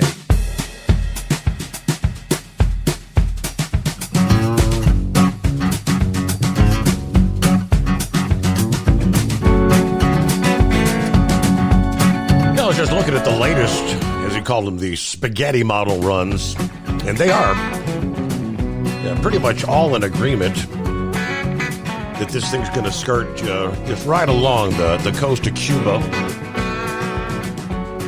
and end up turning north on the Gulf side of Florida. Then they get really sporadic. Some models bring it ashore all the way down to Cape Coral. Other models toward Tampa.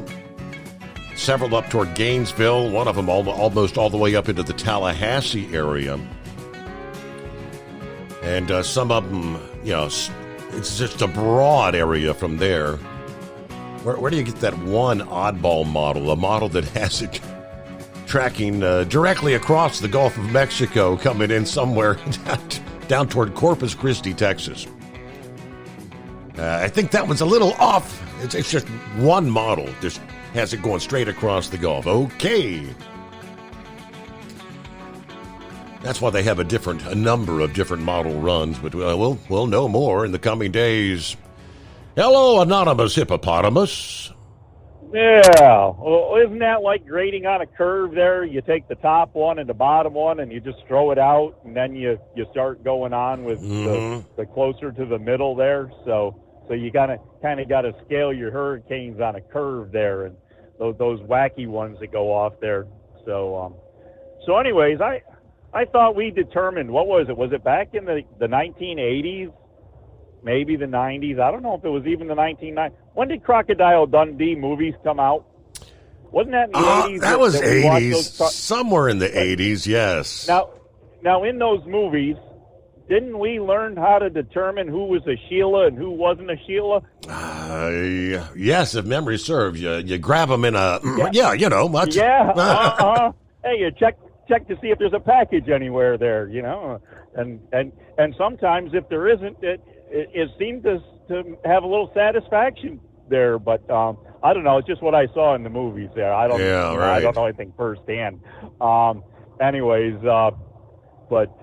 hey, so I got to tell you something here, Steve. You know, we've always been trying to explain this light side and dark side of the moon and the whole moon landing being filmed in Hollywood and all that. You know, I am pretty sure that I saw the dark side of the moon here the other morning.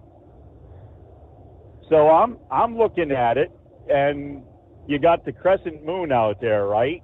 So it's got that nice, real bright crescent moon, and then you can see the whole outline of the moon. And well, the crescent moon side was light, but you could still see the other side of the moon that was dark, that was all, you know, not lit up by the. So is that the dark side of the moon I was looking at when I was seeing the light side there that was all the crescent lit up?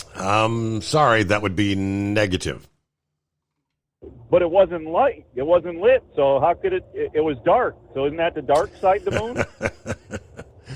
Okay.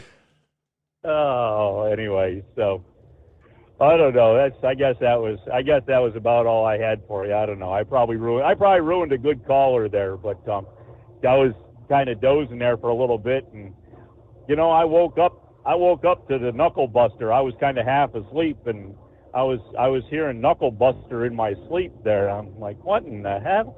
And then I realized I still had the show playing there, and when I woke up in the truck and kind of realized it wasn't quite 4 o'clock yet. So, but we took us a little power nap there in the middle. But anyway, so all right. Well, you have a good weekend there. Hopefully, you get a little bit of pool time. I don't know. I don't know if we're going to get much of that. It sounds like we're going to be doing other things. Let's see if he can finish out his dream with Knuckle Buster. Yeah, well, I'm always glad I mentioned on the air. Anyway, I hope your son gets better. You're going to rearrange his apartment or house so he can get around right after surgery. That's what the princess said we got to do. Help him and Lauren kind of move things around so we can get through the house on the crutches and stuff. All right. Well, I just dropped here in Memphis a whole load of Skull Buster beers there in the Miller Lights I picked up out of Fort Worth there. But you'll have to drive down to Nashville to get them. Somebody else will deliver them Monday. And make sure to get him one of them scantily clad senorita nurses nursing back to health, too, Steve. Have a great weekend. All right. I would have given you my personal address so you could have dropped him off here, but he tells me after the fact. Thanks a bunch. What are friends for? All right, so, we'll close it out there. A Friday morning. Don't forget, if you're heading up to the Rockwell Nationals there, Rockwell, Iowa, the NTPA Truck and Tractor Pulls, stop by the Hot Shot Secret booth, say hello. If you're going to be stopping in to see Josh Malloy, Lexington, Kentucky tonight at the Burl. Yeah, maybe we'll see you there. See you back Sunday night, Monday morning at the midnight hour Eastern. Either way, the Steve Summers Overnight Drive.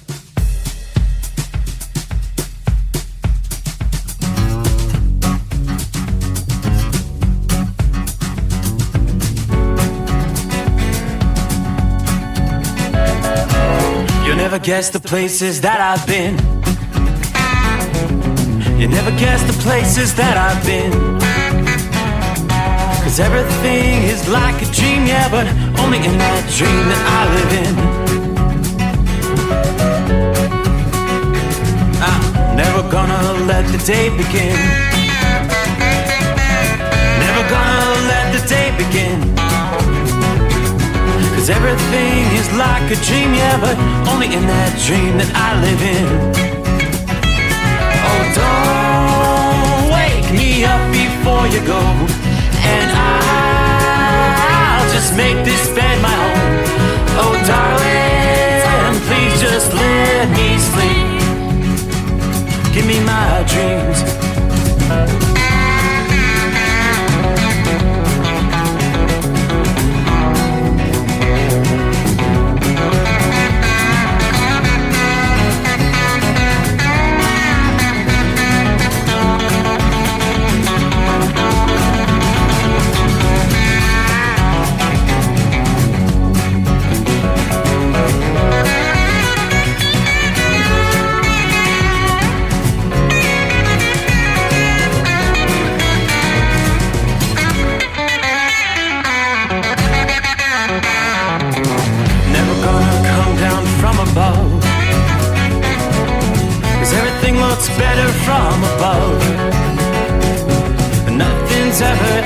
seems you accept in that world that I dream of. Never gonna lose the ones I love. Never gonna lose the ones I love. 'Cause everything is like a dream, yeah, but only in that world that I dream of. Oh, don't wake me up before you go, 'cause I